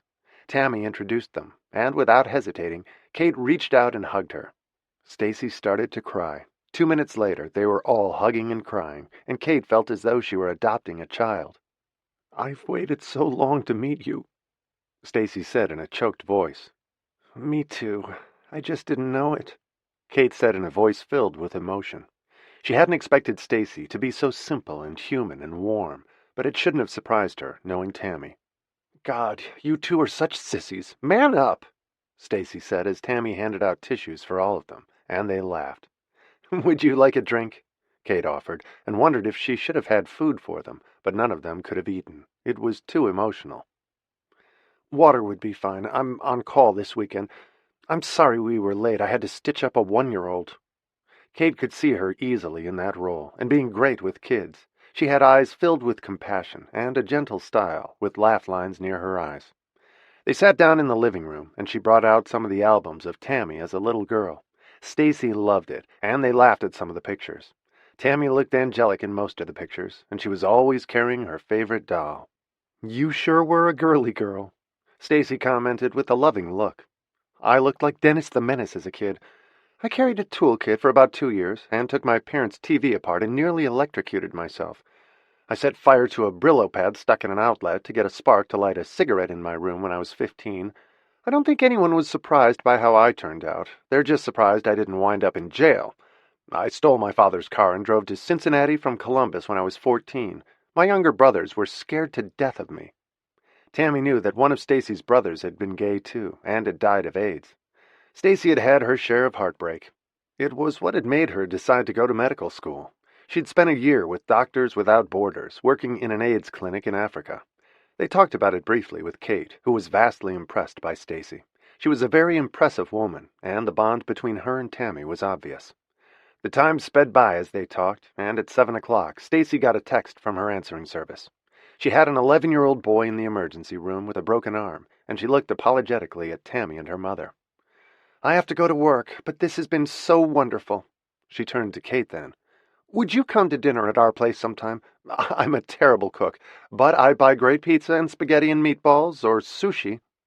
Kate hadn't been to Tammy's apartment for years, and felt guilty about it now. I'd love to. She smiled warmly, and they hugged before the girls left, this time without tears. "Thank you for everything. For this. For Tammy," Stacy said softly. "Thank you, Stacy." Kate suddenly felt like she had a lot to be grateful for. Things weren't as bleak as she had thought only a few days before. "You should take Stacy to meet your grandmother," she said to Tammy. "I will. Stacy wanted to meet you first." They hugged again, and the two women got on the elevator as Kate walked back to her apartment, thinking about the time they had spent together. Stacy was a wonderful addition to Tammy's life, and now to Kate's. A whole new chapter had begun. She was still thinking about them that night when Bart called her. He had a meeting in New York on Tuesday, and wanted to know if she was free. She had been so busy and overwhelmed lately, they hadn't spoken in days, since her birthday. But a lot had happened since then, Anthony's breakup and Tammy's revelation. "What's up? You've suddenly gone quiet on me." And her texts had been brief and read like fortune cookies, and she wasn't up on his news either. "A lot has been going on," she said. She hadn't told him about Claire's pregnancy and the debacle over that, and now she didn't feel comfortable telling him that Tammy was gay. That still felt somewhat private. The only thing she felt at ease telling him was the news of Anthony's wedding being canceled, which he would hear anyway. But her reluctance to share more intimate news with him told her something about their relationship, which she already knew. Their relationship was easy, but it remained shallow. Anything deep or too personal, she kept to herself. She let him see the pretty parts of them now, involving all three of her kids, although Tammy's relationship with Stacy was anything but messy. It was adult and mature, and as solid as any marriage, but it would be considered unorthodox in some people's eyes, and most likely his. His children weren't huge successes in life compared to hers, but their problems were more ordinary and run-of-the-mill. She felt too vulnerable at the moment to share most of it with him. "That's too bad about Anthony's engagement," Bart sympathized. "Is he heartbroken?" "I don't think so. Amanda overdid the wedding, and I think it gave him cold feet. He's not ready." "Maybe they'll patch it up later," he said, trying to sound optimistic. "I doubt it." He was surprised by how philosophical she was, but so much else had happened in the last 2 months that Anthony's canceled wedding was the least of it. "So, how does your dance card look for Tuesday?" "I have a late meeting at the office, but I should be home by 8 or 9. She didn't want to tell him that she was busy, but she wasn't enthused about seeing him, which surprised her. She usually was. She just wasn't in the mood, nor to put a good face on it. "That's perfect. I won't be free till then either, and I have to leave the next morning at 6 a.m. for a meeting in Washington. I just thought it would be nice to spend the night together." It was basically a very high-end booty call, and usually she didn't mind, but this time when she hung up, she realized that she did. It suddenly occurred to her that it would have been nice to have someone she could really talk to, whose problems and interests were similar to her own. His children had never been a high priority to him, and he didn't pretend they were. He was honest about it. But it bothered her that these days the only adult she could confide in was her mother. It seemed a little strange at her age. Margaret had always doubled as best friend, particularly since Tom's death, but Kate was missing some male perspective in her life, which she didn't get from Bart, since their common goal had been to keep things light. She wondered now if it was a little too light, to the point of not being real. Real life was what she had been dealing with: oppositional children, a hostile unwed pregnant daughter, her concern about her children's poor or risky decisions, and discovering that one of her children was gay. You couldn't tell those things to a stranger, or a man you slept with once in a while. Bart lived in another city, they were both busy, and she was no longer even sure how exclusive their relationship was. She had no idea what he did when he wasn't with her, or who he went out with, and it bothered her. They were too old to have a relationship based mostly on sex and the occasional nice dinner. She didn't want to complain to him about it, but in the past few weeks, since their 2 weeks in Shelter Island, it had occurred to her that she was telling him none of the heavy things that were going on in her life. He was in the outer circle, not the inner sanctum. As long as her children had appeared to be perfect, it was fine. But now it wasn't. No life was as perfect as it appeared from the outside. Stacy and Tammy took Margaret to brunch at the Carlisle on Sunday. It was a treat for her, and had been Stacy's idea. Afterward, Kate and her mother discussed what a lovely and very impressive person Stacy was. Kate spent most of the day working, preparing for a tough week in the office. It was clear to her that for the next 2 months she was going to be buried, getting ready for impending trials. There would be no playtime in her life, just work. It happened that way sometimes, and went in waves. Anthony checked in with her on Sunday night while she was working at home. "I was beginning to think you had run away and joined the circus." He had been MIA for several days, and she figured he had been in hot pursuit of his amateur boxer, the underwear model with the mean right hook. "Not quite. I've been working things out with Alicia." She noticed immediately that he sounded happy, more so than he had in months with Amanda. "Has she forgiven you?" "Almost. I'm working on it. She doesn't trust me yet, but that's fair. I'll have to prove to her that she can." That sounds reasonable.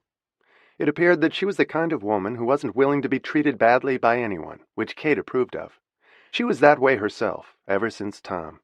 It was why she kept serious relationships at bay, and figured she didn't need one. But they were a lot younger and had their whole lives ahead of them, with everything that entailed: marriage, kids, heartbreaks, divorces, good times and bad times, joys and bitter disappointments. "Am I going to meet her?"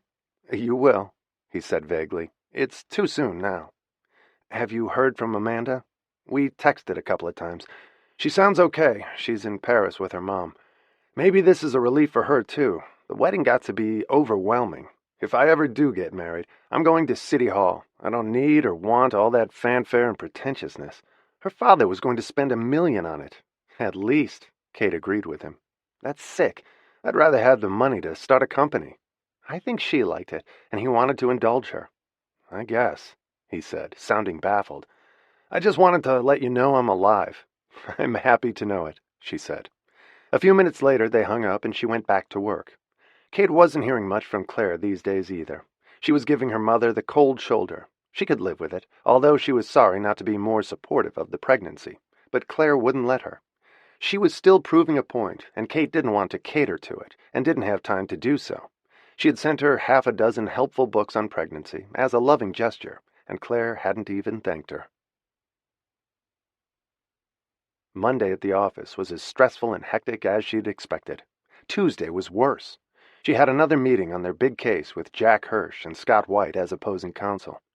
She was seeing a lot more of them than she wanted. They were trying to wear her down, and she was developing a severe aversion to Scott White, the other partner on the case.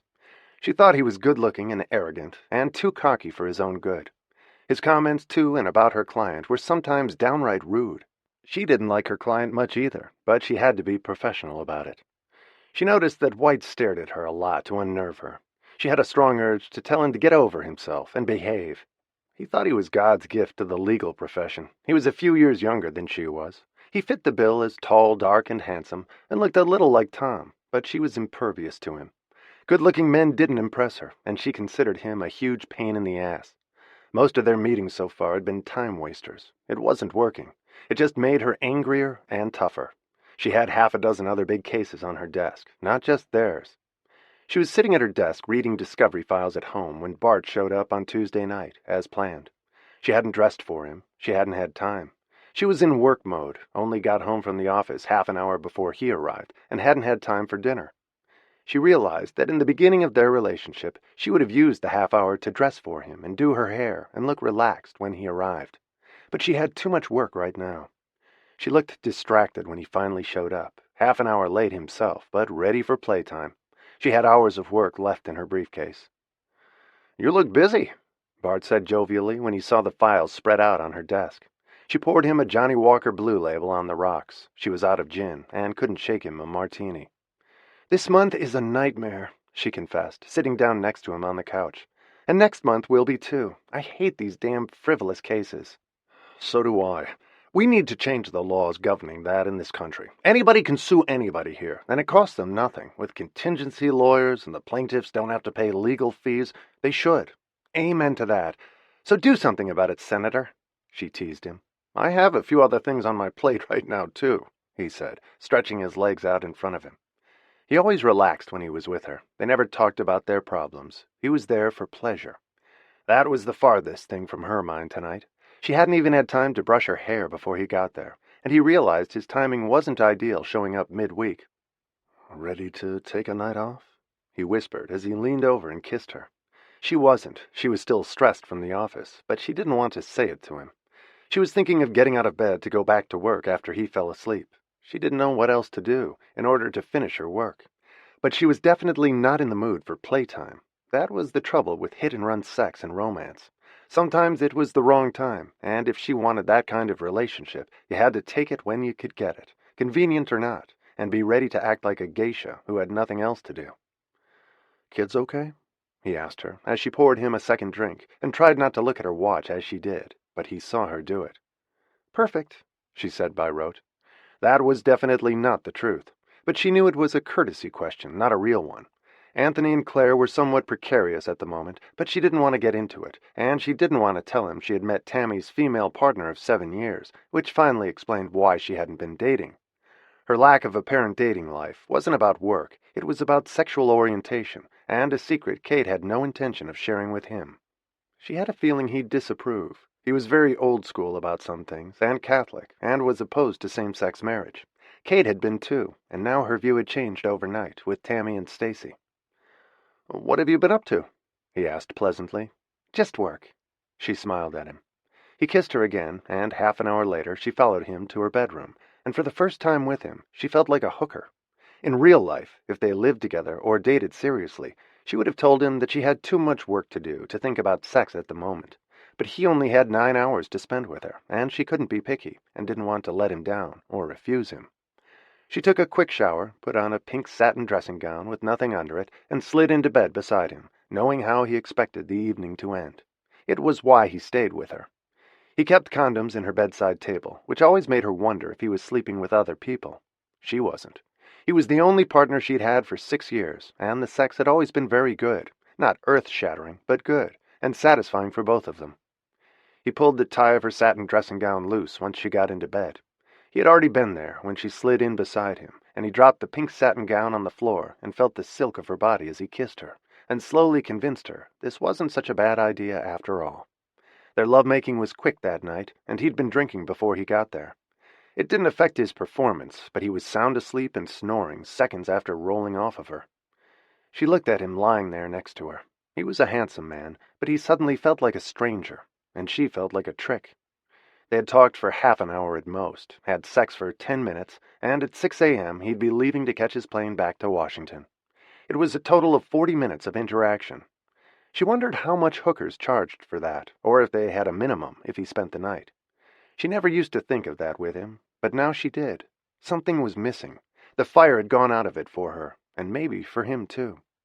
She got out of bed while he was sleeping, retrieved her dressing gown from the floor, and went back to the living room to read Discovery Files, and went back to bed at midnight.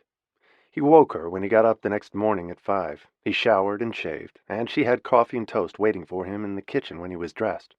She knew he ate breakfast on the plane. He was hopping a ride on someone's corporate jet that morning with the people he'd been at the meeting with the night before. The others had stayed at a hotel, but he wanted to stay with her.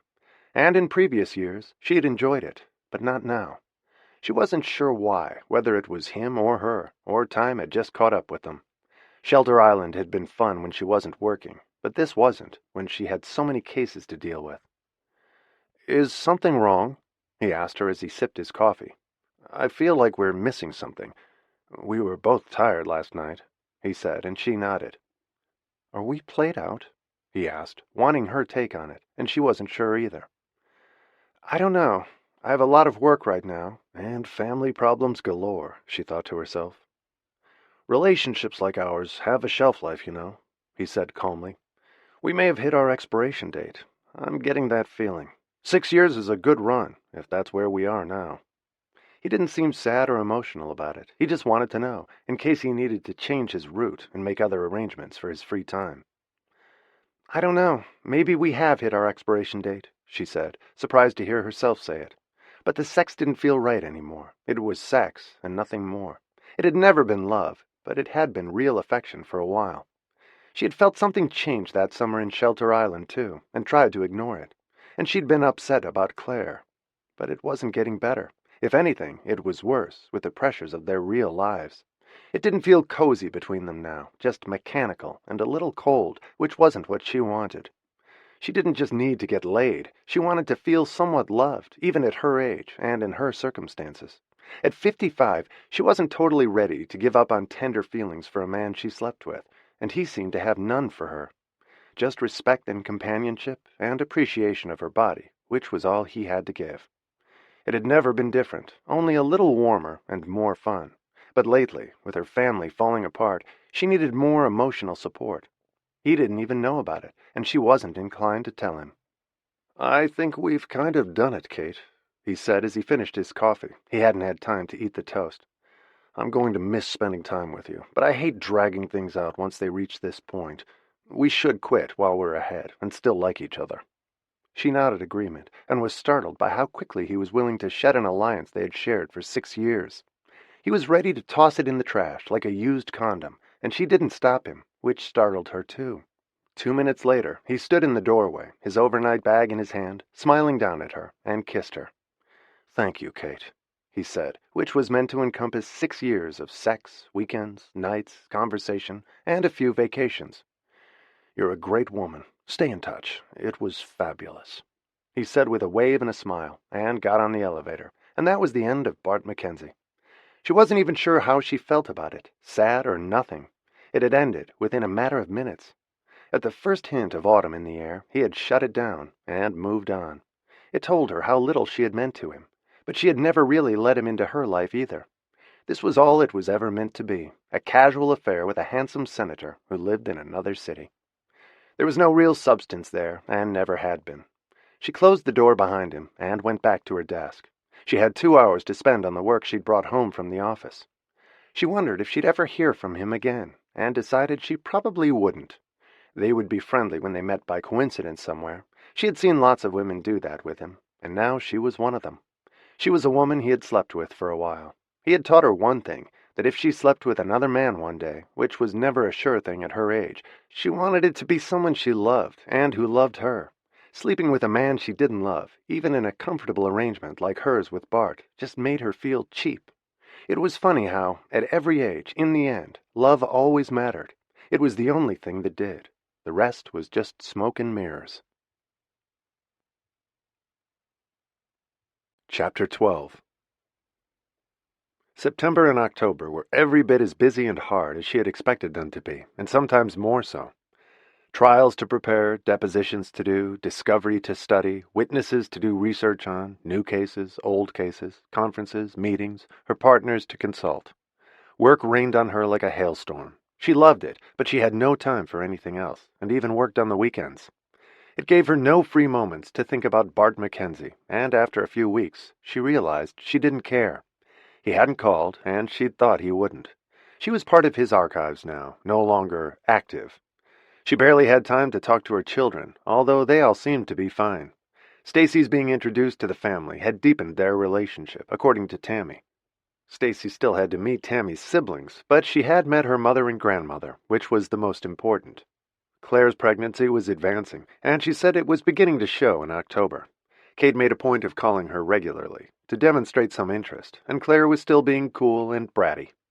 Kate was hearing very little from Anthony, but he sounded happy when she did. Her mother spent 3 weeks in Palm Beach with an old friend, which alleviated Kate's guilt about not having time to see her, but she knew her mother understood. The rest of the time, every waking moment was spent on work. They heard depositions in October for the case being handled by Jack Hirsch and Scott White, who was continuing to be a thorn in her side, and was visibly enjoying it. He interrupted her depositions constantly with objections, and tried to get away with everything he could during his own. Jack Hirsch was lazy and old, and happy to let Scott run the case. That irritated Kate, too, since she could run rings around Jack, but Scott used some of the same tricks she did. It was like a game of chess, and they were equally matched. She always made a point of dressing well for depositions to intimidate the people they were deposing. Sometimes it worked. She wore 6-inch heels and Chanel suits she bought with Tammy's discount. Jack Hirsch was overweight, and his suits were old, and Scott White showed up looking like the cover of GQ. She was sick to death of him and couldn't wait until the depositions were over. She knew there would be settlement battles after that. She had depositions in other cases scheduled in late October and November. She could easily see herself working like a slave until Christmas. She was used to it, but after a while it became wearing, and the strain started to show. She was tired and hoping to wrap up several cases by the end of the year. The last day of depositions in the case was November 1st, and Scott bowed with a little flourish in her direction when they had heard the last one. It ended at 6 o'clock. At least that was done, and she hoped to see less of Scott White in future, until the settlement conferences started. She was sure they would let her sweat it for a while before Scott contacted them. She had plenty of other cases to deal with in the meantime. She nodded at Scott and Jack, walked out of the conference room, and went back to her office. She left at 6:30 with the briefcase crammed full of work, and when she got to the lobby, she saw that it had been snowing all afternoon. She hadn't noticed it. She hadn't worn boots since the weather forecast had said it wouldn't snow until the weekend. All she had was a pair of running shoes in her desk and the 6-inch heels she was wearing. She was too tired to go back up to her office and put on the running shoes, and all she had to do was cross the street in front of the building to hail a cab going in the right direction. She could manage that in heels, and decided to brave it. When she got through the revolving door, she realized the temperature had dropped dramatically, and the streets were covered in ice with snow on top of it, and salt sprinkled here and there to keep people from slipping. It was like walking on an ice rink as she crossed the street with the light. She was glancing around for a cab, and as she approached the curb, she didn't see a sheet of black ice. She slid across it at full speed and fell knees first onto the curb as her shoes, briefcase, and handbag went flying. The pain in her knees was excruciating, and she couldn't stand up in stocking feet. She didn't even know where her shoes were, and hoped that no one would steal her purse, as she felt powerful arms lift her off her knees and help her hover over her shoes, which someone had put next to her. She was fighting back tears and trying to catch her breath when she put her shoes on and looked up to see that Scott White, her arch-enemy, had rescued her and was holding her up. When she glanced down again, she saw that her knees, shins, and the palms of her hands were bleeding. The pavement and the ice had torn the skin, and the salt she had fallen onto had ground itself into the skinned areas. Both knees were bleeding profusely, with salt lodged in the wounds. "Are you okay?" Scott asked her with a worried look. He continued to hold her up with one strong arm around her, and the other supporting her elbow. He had a solid grip on her, and could feel her shaking. "I'm fine," she said in a trembling voice, and he could see that she wasn't. "I'm not letting go of you," he said in a firm, reassuring voice. "Do you want to go back to the office?" She shook her head, trying not to cry, as people gathered around them and stared at her. She had made a spectacular landing on all fours. Someone handed her her purse, and another person put her briefcase next to her. Her knees hurt like hell, but she didn't think anything was broken since she was standing. She suspected that if Scott hadn't been holding her up, she might have fallen to the pavement again, or fainted. "We need to take you somewhere to clean you up," he told her. "If I hold on to you, do you think you can make it around the corner? There's a small hotel where I meet clients before our depositions with you." "Yes, really, I'm fine. This is so stupid. Thank you." She didn't care that she had wanted to strangle him all afternoon, and for the past several months in the depositions. He had saved her, and he was being very gallant about it. They inched their way along on the treacherous ice, while she kept her hold on her briefcase and purse in one bleeding hand. She almost slipped again, but he had a strong grip on her, and just around the corner was the tiny hotel she had never noticed. They had cleared a path with salt on it, and her legs were still shaking as he led her into the lobby and deposited her in an overstuffed leather chair. They both surveyed the damage. There was blood everywhere from her knees to her feet, and the palms of her hands were bloody too. It was all over the beige cashmere coat she was wearing. "I think it looks worse than it is," she said, embarrassed. "I hope so," he said. "You look like someone tried to kill you." "I didn't know it was snowing and had gotten so icy." "The shoes look great on you. It was almost worth it." He smiled at her. "Now don't move. We'll get you patched up in a jiffy." He acted as though they were long-lost friends instead of fierce opponents, but she was grateful to him. She'd still have been lying on the street if he hadn't been there to help her. He disappeared for 5 minutes as people walking by glanced at her sympathetically, and a clerk at the front desk came to ask if she needed a doctor or an ambulance. She assured him that she was fine, and her friend was helping her. Scott came back then with a roll of bandages, some cloths soaked in warm water, and antiseptic. "You look like you're about to deliver a baby," she said, slowly regaining her composure. "I hope not. Although I could if I had to. I was a paramedic in the Navy before I went to law school." He quickly and gently got rid of the excess blood with the damp cloths. Her sheer stockings had literally been torn to shreds and disappeared. He applied the antiseptic and expertly bandaged her badly skinned knees where the blood was coming from, and her hands. The bandages were neat and well done, and she stood up unsteadily but gratefully when he was finished. He went to dispose of the cloths in the men's room. He'd gotten what he needed from the hotel employee's first aid station, and was back 2 minutes later. "Can you walk?" he asked her. You looked pale when we got here. I'm feeling a little wobbly, but I'm okay. Scott, really, thank you. I don't think you broke anything, but you may need to get the wounds cleaned. There's some salt in them, but I didn't want to mess with it without gloves," he said, and she thanked him again. "You had a nasty fall. How did the knees feel?" "They hurt a lot," she said with a sheepish expression. "I feel really stupid." "Don't. It can happen to anyone. Can I take you home?" he asked, looking both helpful and hopeful at the same time. "If you put me in a cab, I'll be fine." "I'll have the doorman get one. It's still snowing." It was the first big snowfall of the season. Scott spoke to the doorman, and 10 minutes later he had a taxi and helped Kate back out to the street with his arm around her. He carried her briefcase for her and helped her gently into the cab. She smiled up at him. "I can't thank you enough." "I'm sorry it happened, but I'm glad I got to talk to you. I hate all this warlike posturing. There should be a timeout for lawyers, so we can shoot the shit with each other. It's all bullshit and play acting anyway. I've been wanting to talk to you since we started." But it wouldn't have been proper, so he hadn't. Now he had the perfect excuse. "If you need to have the bandages changed, call me. I do house calls," he said, and she laughed. She was surprised by how friendly he was, and how easy to talk to. She had pegged him as an arrogant son of a bitch, with strong narcissistic tendencies, but he didn't seem like that now. "Seriously, I hope you'll be okay, and it doesn't hurt like hell tomorrow." "I'm usually tougher than this," she said, still embarrassed. "You don't need to be. I thought you were very brave." He stepped back then and waved, and the cab took off toward her address, moving cautiously on the icy streets, with snow tires. She closed her eyes and leaned her head back against the seat.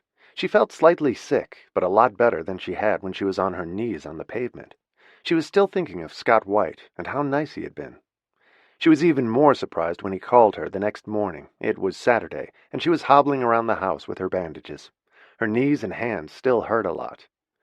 "I'm calling to check on my patient," he said cheerfully. "Do you need a bandage change? An amputation? A Mickey Mouse Band-Aid?" She laughed when she heard him. "I'm fine.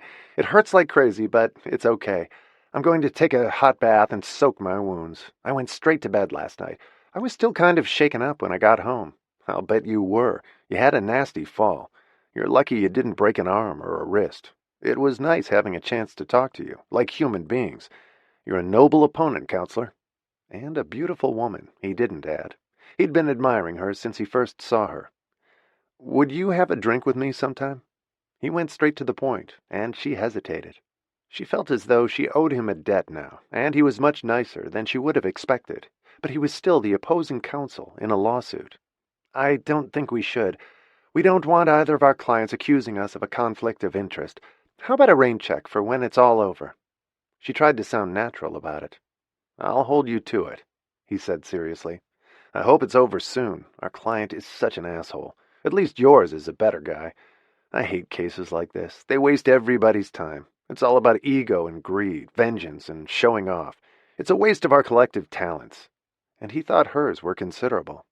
"I know, it's a lousy case. I keep hoping he'll drop it, but I can tell he won't," Kate said with a sigh. "You're right there. I'm going to hold you to that rain check. And park those shoes until next spring, or at least don't wear them outside." "Believe me, I won't. Strictly snow boots from now on. See you at the settlement conference, Scott." And then he thought of something else. "Do you need anything? It's a mess outside. You shouldn't go out and risk falling again." He sounded sincere, and she was touched. "No, thanks. I'm all set. I've got enough food here to get me through the weekend. Call if you need anything." He gave her his cell number. "The Mickey Mouse Band-Aids are kind of cute. I have Cinderella, too." She was laughing at him. He was an entirely different person from the sarcastic, supercilious attorney who had made the depositions a living hell. It reminded her that you really never knew who people were in their private lives.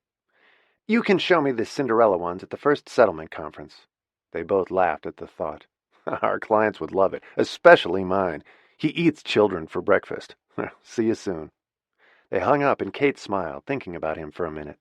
It was nice hearing from a man, even about something as innocuous as this.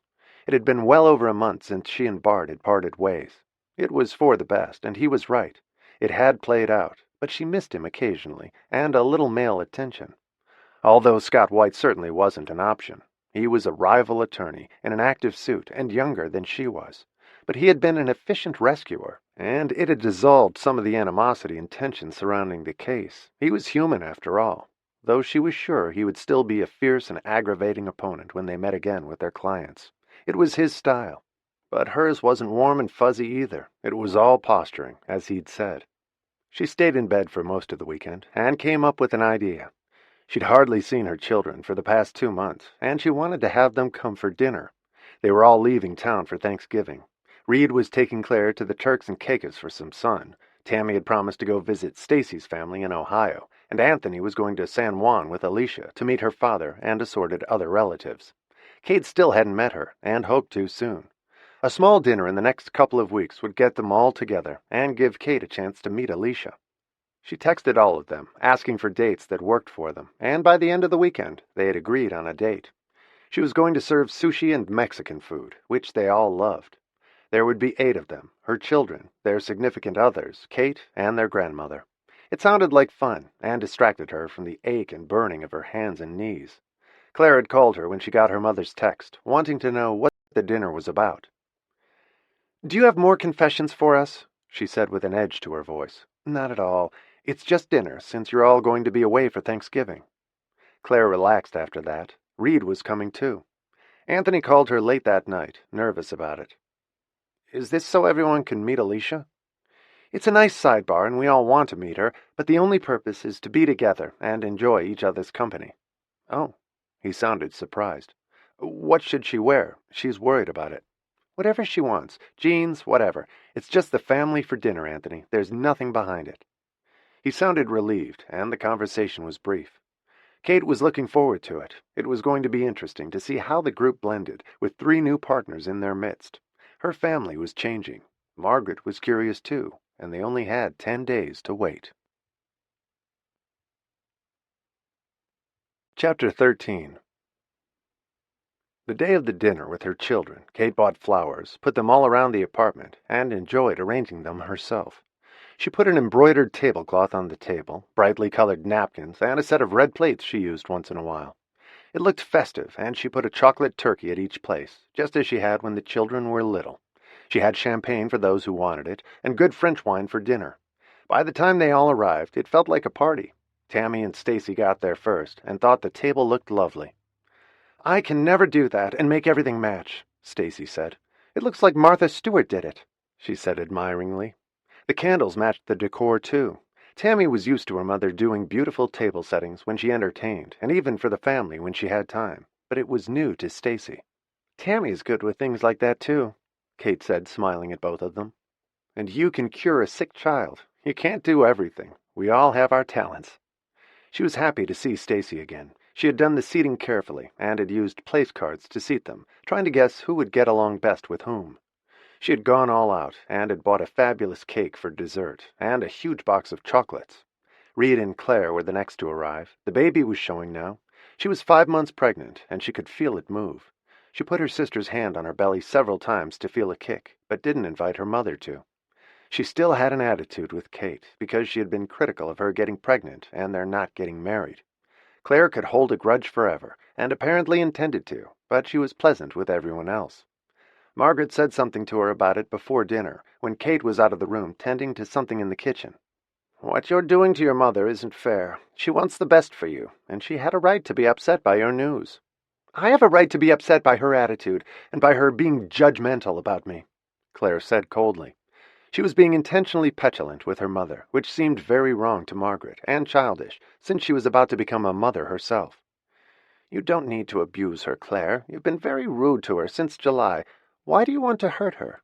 She hurt me being so angry about the baby, and trying to force us to get married. She's embarrassed that I'm pregnant. She's not happy for us. She'll adjust to it, but she won't if you continue to be nasty to her. Sooner or later she'll stop trying, and then you'll regret it." Margaret knew her daughter, and Kate had her limits as to how much abuse she was willing to take. Margaret could sense that Kate had reached hers. Claire didn't comment, but showed no sign of relenting and went cold whenever her mother was near her. Reed was embarrassed by Claire's behavior, and tried to compensate, and whispered to her when they sat on the couch. "Why do you always act like a brat around your mother? She's perfectly nice to us. You don't need to punish her." "Whose side are you on?" she said angrily. "The adult side." he said firmly. "Why don't you join us? It's a winning team." He was disappointed by her childish attitude, but he loved her in every other way. He was more in love with her than ever, particularly as the baby's birth got closer. It was only 4 months away.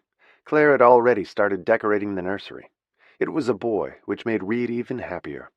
Stacy came over to sit next to Claire and asked her about the due date and how she was feeling, which touched Claire.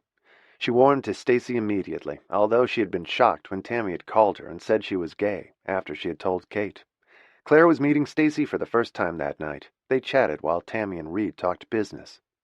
Anthony and Alicia were the last to arrive, half an hour late, but the Mexican food was staying warm in the oven, and the sushi was in the refrigerator, so Kate wasn't worried about the dinner. "She changed outfits 6 times, Anthony whispered to Tammy when he kissed her, and she laughed. She introduced him to Stacy, and they talked video games. She said she had been addicted to them in college, and once she started playing she couldn't stop. She knew several of his games and loved them. Anthony was immediately caught up in the swirl of family activity, and after he introduced Alicia, he forgot about her momentarily, teasing his sisters and chatting with Reed and Stacy, while Alicia stood shyly at the edge of the group. Kate saw what was happening and went over to her. Alicia had worn a cream-colored skirt and sweater, which showed off her figure and was perfect with her cafe au lait skin. "All the kids' partners are new to us," Kate said warmly.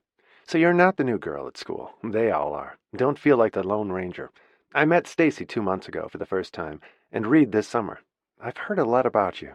She smiled and lowered her voice. "I'm glad things worked out. He's crazy about you."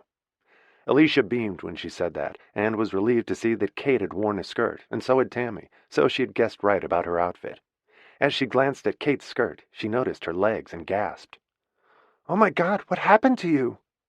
Her legs were still black and blue from knee to ankle. She had huge scabs on her knees, and Alicia saw that she had scabs on the palms of her hands, too.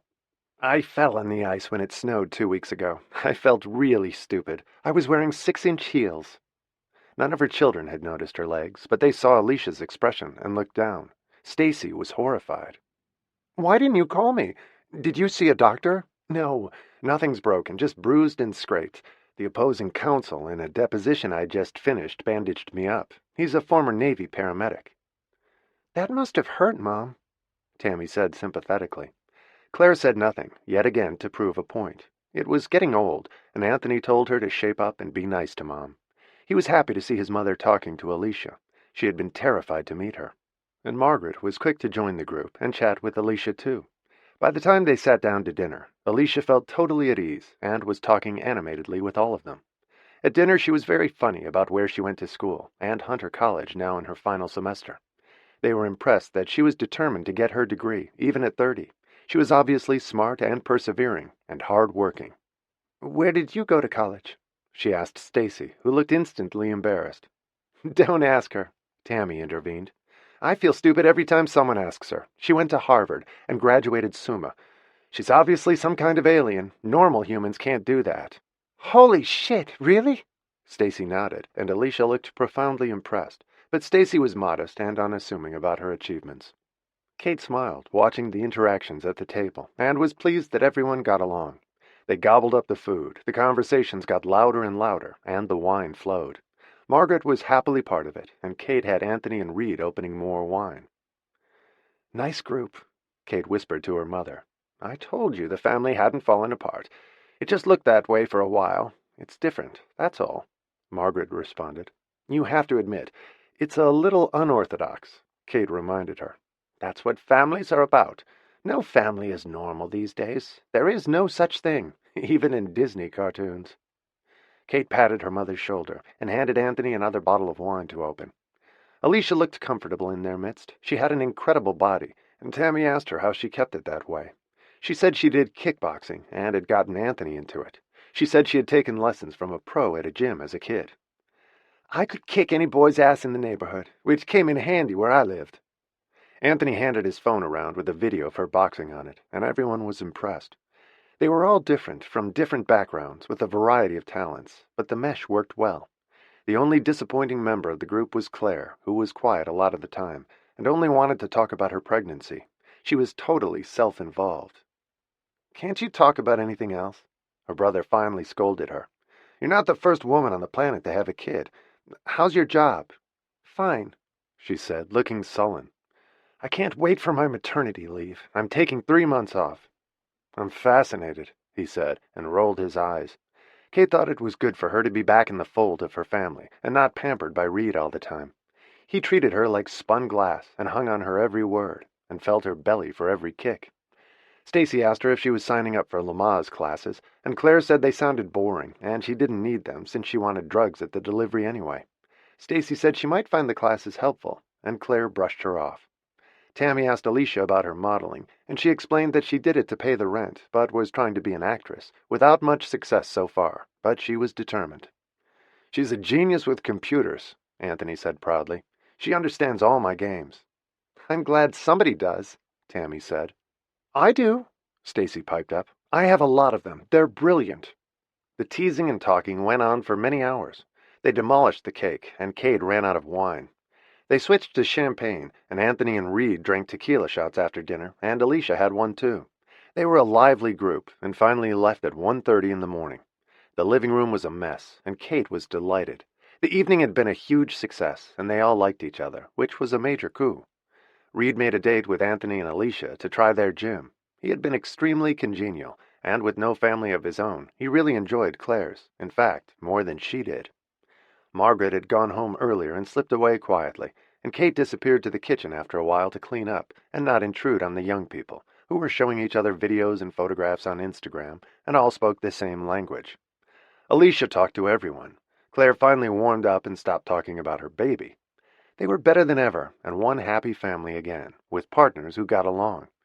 And Kate didn't care that some of them were gay, or about where Alicia had grown up, and despite his enormous success, Reed was happy to be part of a simple evening, and was able to roll up his sleeves and join the fun.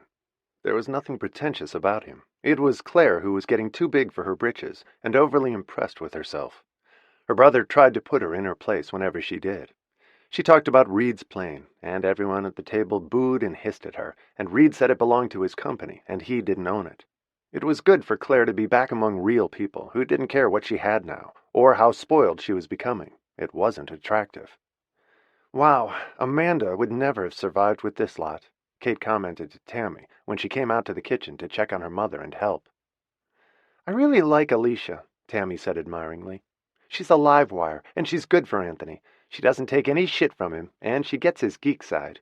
I'm glad someone does, and I like her too." Kate smiled at her, happy with how it had turned out. They all promised to do it again soon. Alicia wanted to have them to dinner at Anthony's apartment, and Tammy and Stacy wanted to host a family dinner too. Kate was thrilled with the evening, and it took the sting out of losing them all for Thanksgiving, which had never happened before. She was going to spend it alone with her mother, but she was determined not to spend a lonely Christmas. She had gotten them all to agree to Christmas Eve dinner together at her place again. Kate was hosting it, and everyone was excited at the prospect. She didn't mind losing Thanksgiving so much if she had them all with her for Christmas. It was the first Christmas that Stacy was going to be in New York to spend it with Tammy, and now her family. It had been a long wait, but well worth it. The day after Christmas, Reed and Claire were flying to St. Bart's for the last trip they would take before the baby. She'd be too pregnant to fly after that. Alicia's eyes were alight on the ride back downtown, and not just from the tequila.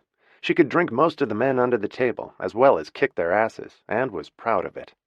"Your family is fantastic," she said happily, and Anthony beamed at her. "They loved you." He had never felt that way with Amanda. Alicia was part of everything, and the center of the excitement. She wasn't intimidated by anyone in the group, not even his mother, who had been very kind to her. "I love your mom," she said, smiling at him. "Yeah, me too. I've got to hand it to her. She's made a hell of an adjustment in the past 4 months." It was a major understatement, but she had done it because she loved them. They made it all worthwhile. Kate spent Sunday cleaning up the kitchen, putting things away, and tidying up the apartment. They all called to thank her, and she reminded them about Christmas Eve. It seemed hard to believe, but the people they had added, the eclectic group of partners they had chosen, made things better, not worse. They were all close in age, however different their backgrounds. It was a fantastic mix, and her mother was right. There were no normal families anymore. Normal was accepting whatever cards you were dealt, and how well you played the hand. Chapter 14. The first settlement meeting about the case Kate and Scott White were on opposite sides of was scheduled for the Monday before Thanksgiving. After consulting with her associates, their decision was to get rid of the case, if at all possible.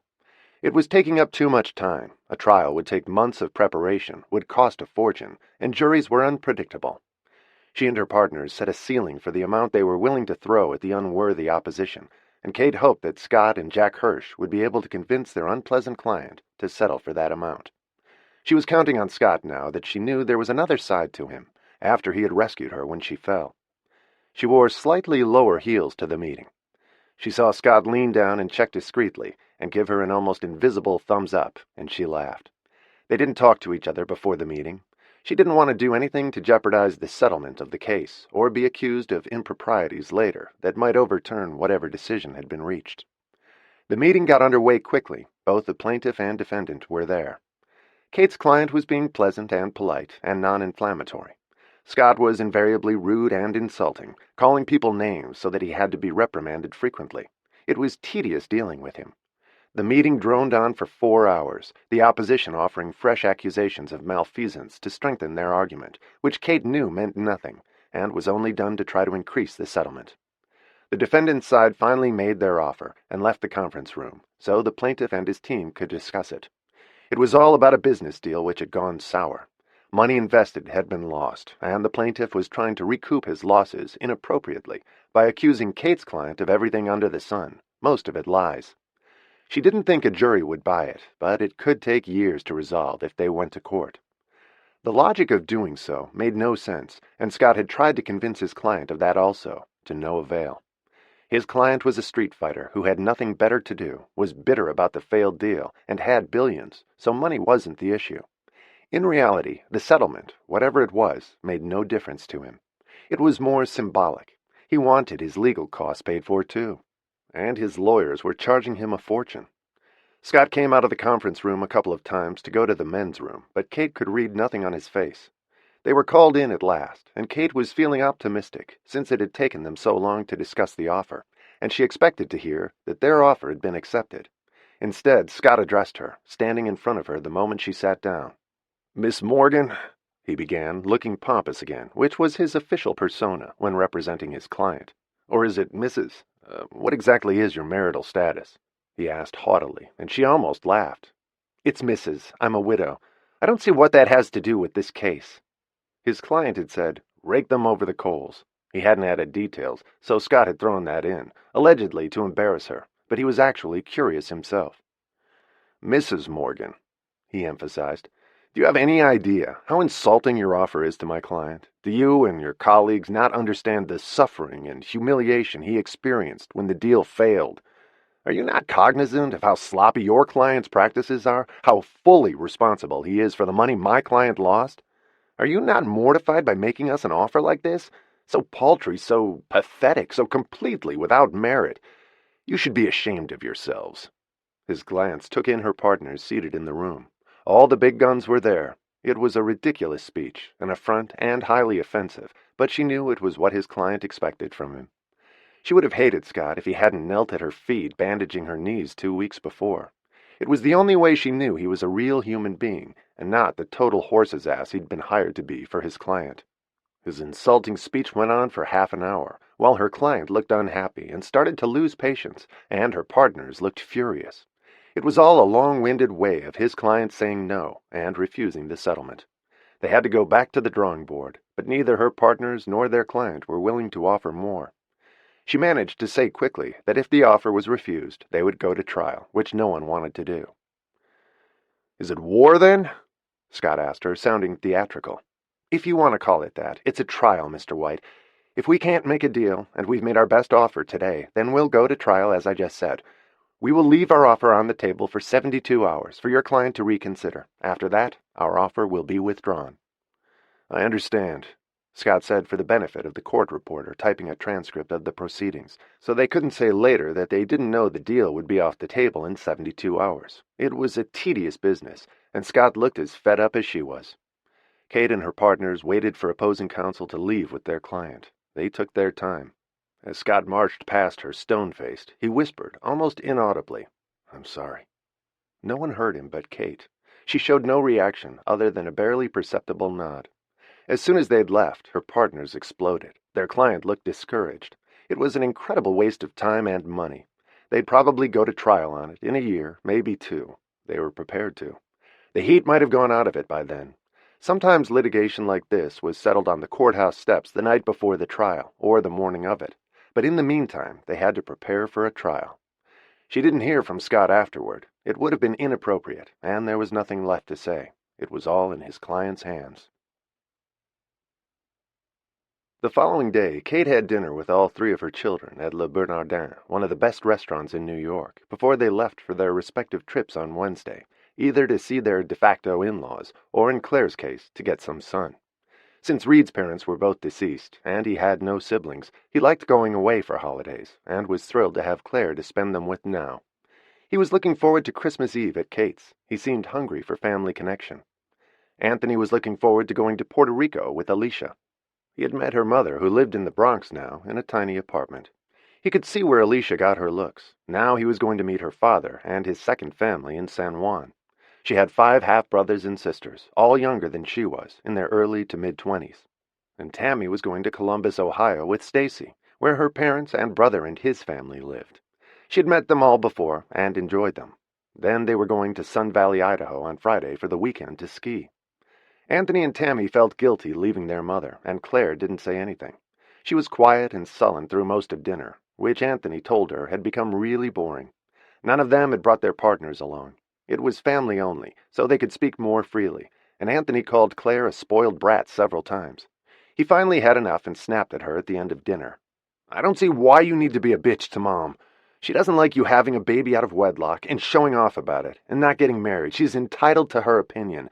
Most people, particularly of her generation, feel that way. So why do you have to be such a bitch to her? Frankly, I don't think it's cool either. I wouldn't do what you're doing, and Alicia wouldn't either. We talked about it, and neither would Tammy. I know her. So why do you have to be the odd man out and be so shitty to Mom on top of it? I just don't get it. Couldn't you at least be a little apologetic, out of respect for her? Would that cost you so much?" "I'll get married when I want to, not when I have to. No one can dictate to me when I should get married, and I don't owe anyone an apology for living my life the way I want to. I support myself, so I don't owe anyone anything," she said nastily, as Kate looked pained.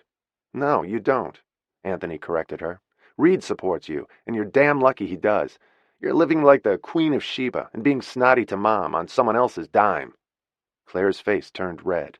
"This isn't about money," she argued hotly. "No, it's not. It's about manners and traditions and morals and respect for how you grew up and everything Mom did for us. You don't pay that back by snubbing her because she's upset that you're having a baby out of wedlock. She has every right to be upset about it. People are going to say nasty things about you, and that hurts all of us because we love you." "I don't give a damn what people say," she snapped back at him. "Apparently. So Mom should be humiliated by your bad behavior and have you be nasty to her on top of it? Wow, what a cool deal for her. I hope your kids will be nicer to you than you are to her." Claire had tears in her eyes, but she wouldn't give in, and didn't look at Kate, who had tears in her eyes too. Claire suspected her mother would be crying, and didn't want to see her tears. "You're being a jerk," he added. "That's enough." Kate stepped in then, and they stopped. "What are you doing for Thanksgiving, Mom?" Tammy asked her. "Are you going to a restaurant with Grandma?" "No, I'm cooking squab from a French recipe at home, with all the fixings, including chestnut stuffing, and then we're going to a movie. And don't forget our Christmas Eve dinner." "We're going to St. Bart's," Claire chimed in to get out of it. Anthony gave her a furious look. "No, you're not," he said. "Reed told me you're going the day after Christmas, so you damn well better be there on Christmas Eve with the rest of us, or I'll kick your ass," he threatened her, as he had when they were teenagers. "Why don't you have Alicia do it?" "I will, and believe me, that would be a lot worse for you than if I did it. She's hell on wheels." Tammy laughed at the thought, and dinner wound down after that. They'd had a nice time together, in spite of Claire. Then they all kissed and hugged and wished each other a happy Thanksgiving, and went their separate ways. Reed had a car and driver waiting outside the restaurant for Claire. Anthony and Tammy shared an Uber, and Kate went uptown in a cab. She wondered when Claire was going to relax again, and if she ever would, or if she was trying to separate from her mother and the family. At least she had shown up. They all called to say goodbye and thank her the next day. and that night she was studying her French cookbook so she didn't screw up the squab. She started cooking early Thursday morning, and Margaret arrived at 11. By some sheer miracle, the squab was absolutely perfect and a golden brown when Kate served it, with a delicate sauce, chestnut stuffing, wild rice, and an assortment of vegetables. She even made popovers, which she knew her mother loved. "I think this is the best Thanksgiving meal I've ever had," Margaret said happily. "I can't believe you cooked it." "Neither can I," Kate admitted. She had bought small apple, pumpkin, mince, and pecan pies for dessert, and made whipped cream to put on top. They both had a sliver of each, and Kate served cappuccino with dessert. "That was a 4-star meal," Margaret said when they sat on the couch after dinner. Kate missed the kids, but as long as they were coming for Christmas, she was happy and willing to give them up for Thanksgiving. She was planning to use the weekend to catch up on work, do some things around the apartment, and some reading. She had already started Christmas shopping and wanted to do more of that, too. She had found a pink cashmere sweater for Alicia, a good-looking tweed jacket for Stacy, and a pair of cufflinks for Reed. She was working her way down a list for her own children. She wanted to do some shopping with Claire for the nursery, but she didn't seem to be interested in doing it with her. Claire was determined not to share the experience with her mother, to punish her. Kate was putting some linens away when her phone rang on Friday morning at 10 o'clock. She assumed it was her mother, scurried down the ladder she'd been using, and answered. There was a male voice she didn't recognize at the other end. He asked for her, and then she knew who it was. It was Scott White. "Happy Thanksgiving. Jesus, was that ever a nightmare at the settlement conference on Monday. I'm sorry I was so rude to you. I get paid to do that by my asshole client, kind of like a mafia hitman." She laughed. "It's too bad he won't take the offer. We won't go higher. I told him that, and you shouldn't. Just please don't tell me that I can't cash in my rain check until after a trial. That could take years. How about when the settlement bullshit is officially over? We won't have any professional dealings before the trial after that for months, probably a year. Will that do it?" "I suppose so," she said cautiously. She didn't know why he wanted to have a drink with her, other than to complain about his client. "Well, how was your Thanksgiving?" he inquired. "Nice, quiet. All my kids were away with their significant others. I missed them. I had lunch with my mother." "Well, that's nice of you. How many kids do you have?" "3. Do you have children?" she asked, faintly curious about him. "No, I don't. I've never married. I'm an old maid." He laughed. "These days you can have children and not be married," she said, thinking of Claire. "It's not too late." She guessed him to be in his mid to late 40s, still young enough to have kids. "I'm 48, and I'm not dying to have kids. That looks scary and stressful to me," he said. "And I'm getting a little old to start a family with a woman half my age. Somehow that has never appealed to me." "Sometimes it is stressful," she admitted, thinking of the past few months with her own. "But it's worth it. It's not easy, though. It is when they're little, and not so much so when they grow up." "I'll take your word for it. That's what my parents said. I believed them." "What did you do for Thanksgiving?" It was odd talking to him like they were friends. He seemed to want to be, ever since he had bandaged her knees. "My mother passed away a few years ago. My father moved to New Zealand and bought a farm there. It's too far to go for holidays, and he doesn't come here. So I have dinner with a group of friends every year. All people who have nowhere else to be. There are a lot of us, around 20. It's fun. I made the turkey this year. I cooked squab, which my mother was astounded I didn't ruin. I was shocked, too, with chestnut stuffing," she said, sounding proud of herself. "I'm usually a lousy cook, but I got it out of a French cookbook." "I'm impressed. What are you doing the rest of the weekend?" He seemed as though he had nothing to do. He obviously didn't have a family to be with, from what he said, so it was nice that he'd spent the holiday with friends. "Work, errands, maybe some Christmas shopping," she answered. "Could we agree that the settlement attempts are over, so I can cash in my rain check for a drink, or dinner and a movie?" "Why don't we give it a couple more weeks, to be sure it really is over?" "Okay. I draw the line at Christmas. Deal?" "Deal," she agreed. "How are your knees, by the way? I couldn't tell. You had on dark tights at the meeting." He had obviously looked carefully, which surprised her. "They still hurt a little, and I'm black and blue, but otherwise they're fine." "You're a good paramedic. What are you doing over the holidays?" "Christmas Eve with my kids. After that, nothing." "I'm going skiing in Vermont for the new year. I can't wait. Do you ski?" "Not lately. I can't afford to break a leg. Too many people depend on me. And I'm not a great skier. I like ice skating better." "Where did you grow up?" "Here, in New York." "I grew up in Montana, glued to a horse. I came east for college and stayed, other than my time in the Navy. This is home now. When my father moved to New Zealand, it changed things. He has a good life there, and he loves it, but it's just too far to go, and it's not for me. I'm happy for him, though. He's in his 70s, and it's given him a new lease on life, but my life is here. They talked for a while longer, and then they hung up.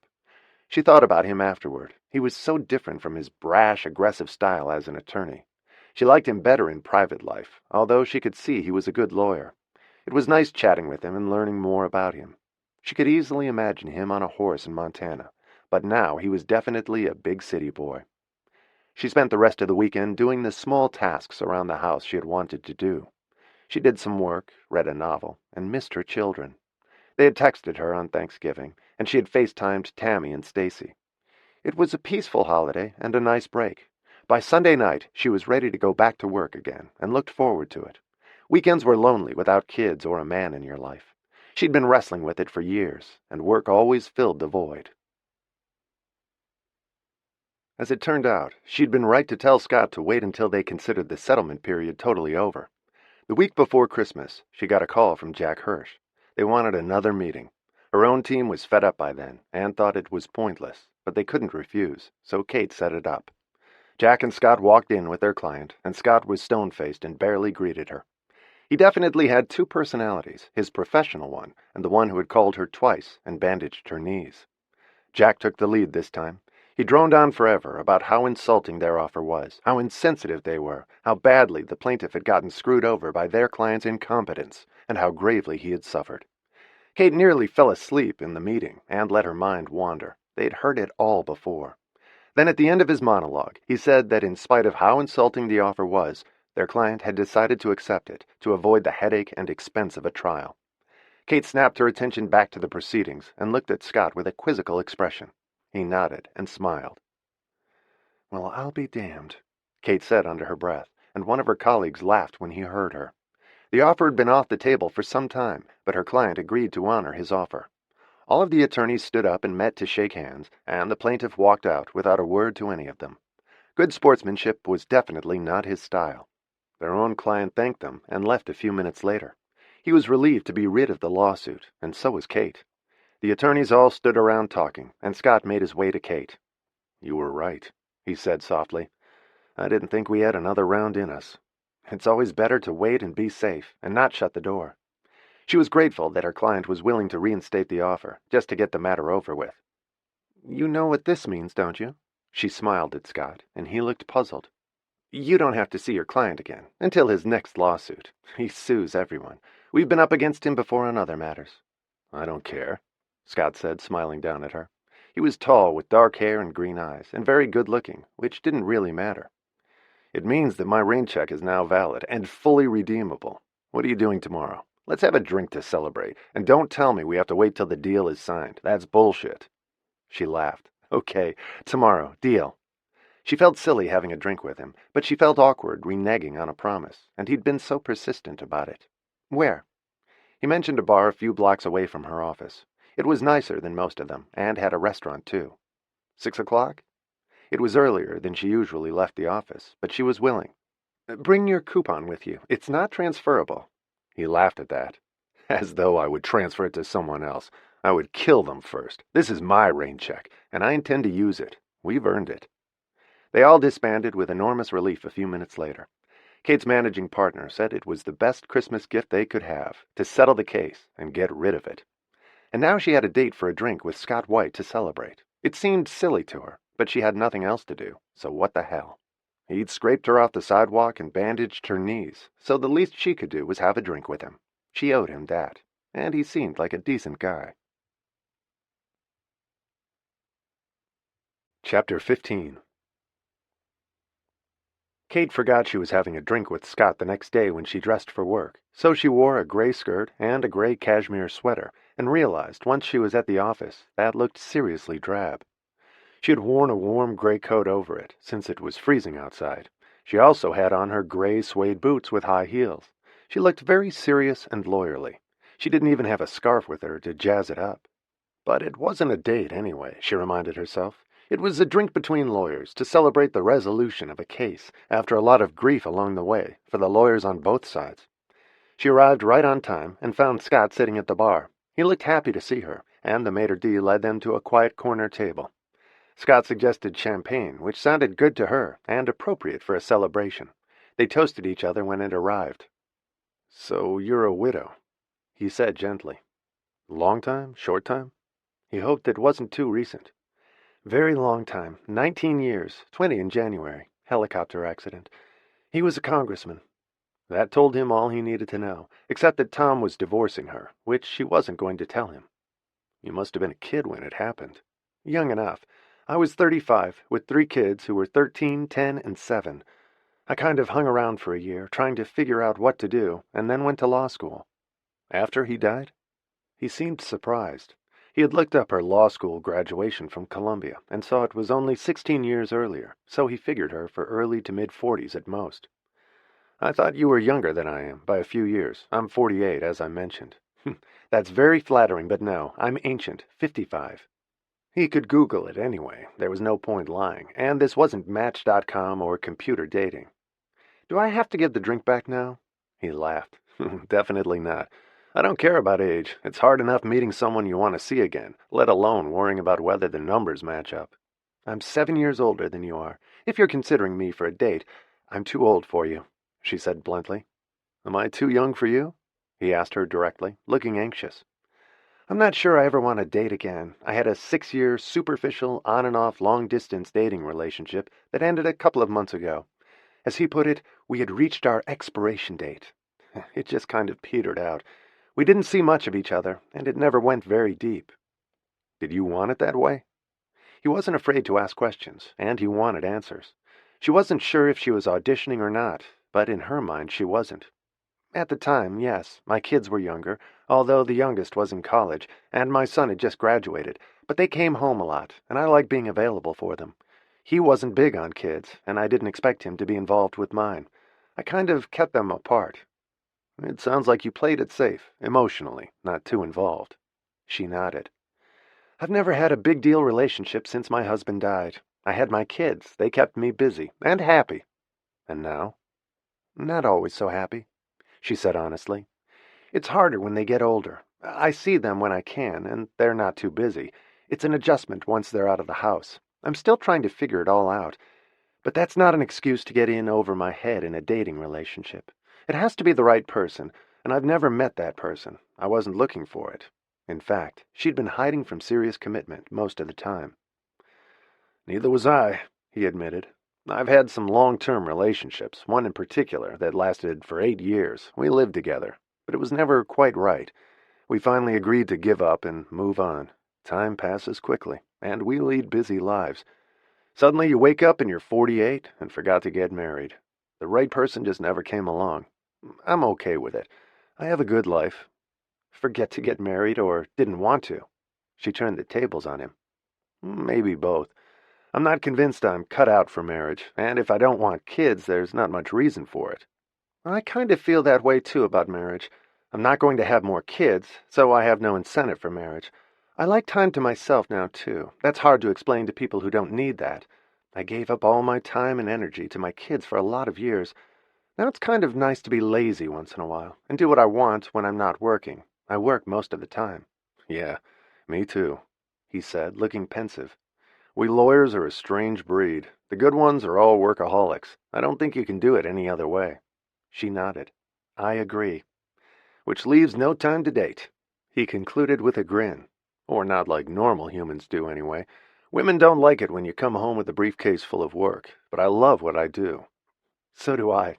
She smiled at him. "Except with clients like yours. Fortunately, most of them aren't that way. I couldn't have been a lawyer while I was married. My husband's political career was too demanding. He needed me on deck all the time, especially during campaigns." "I would hate that," Scott said, looking at her admiringly. "I didn't love it either, but it was the deal. I always knew he wanted to go into politics. He loved it." "Were you happy with him?" It was a tough question from someone she barely knew. She didn't answer for a long time. "I don't know why, but I'll answer you honestly. I was. He wasn't. He wanted a divorce right before he died. There was someone else." I just told the kids recently. They never knew. My mother thought that I should be honest with them instead of covering for him, which I always did. It's 20 years later, and she thinks they have a right to know. My mother is a psychologist. I'm sorry I asked, but I'm intrigued by you. Wife, mother, you're a great lawyer, politician's wife, obviously, for a long time. 14 years. You do everything so well. You're alone, and you were alone for a long time with 3 kids. I don't know how you've done it all. You just do it. And then one day your kids tell you what you did wrong. Can you tell them to go to hell? She shook her head. No, you can't. They get bitching rights forever about how you screwed up their lives. They're yours forever, for better or worse.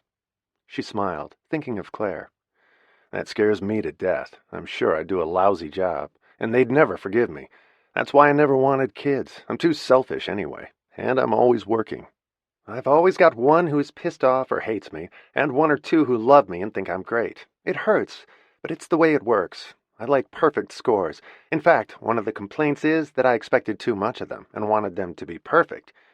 They're probably right. I thought they were perfect, and recently the whole house of cards came tumbling down, and it turns out that they're human and not perfect.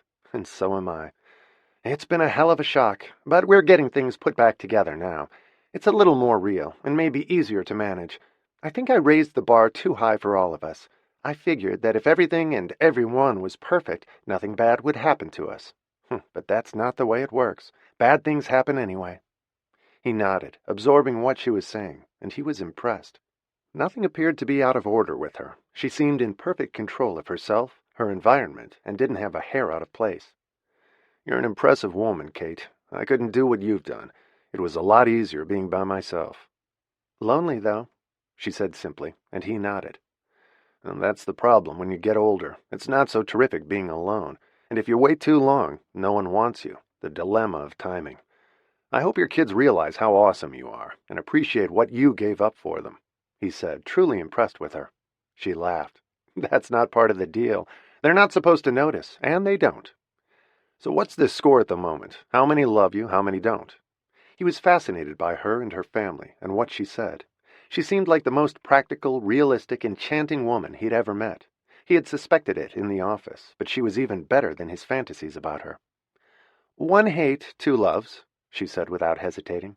That's about par for the course. At 2 hates I panic. Right now, we're okay. He laughed, and they both noticed that it was already 8 o'clock. Can you stay for dinner? He asked cautiously. She seemed like a bird who would fly away easily if you grabbed for her, and he didn't want to rush her and lose her so soon. Kate could stay for dinner, but she wasn't sure if she should. She hesitated.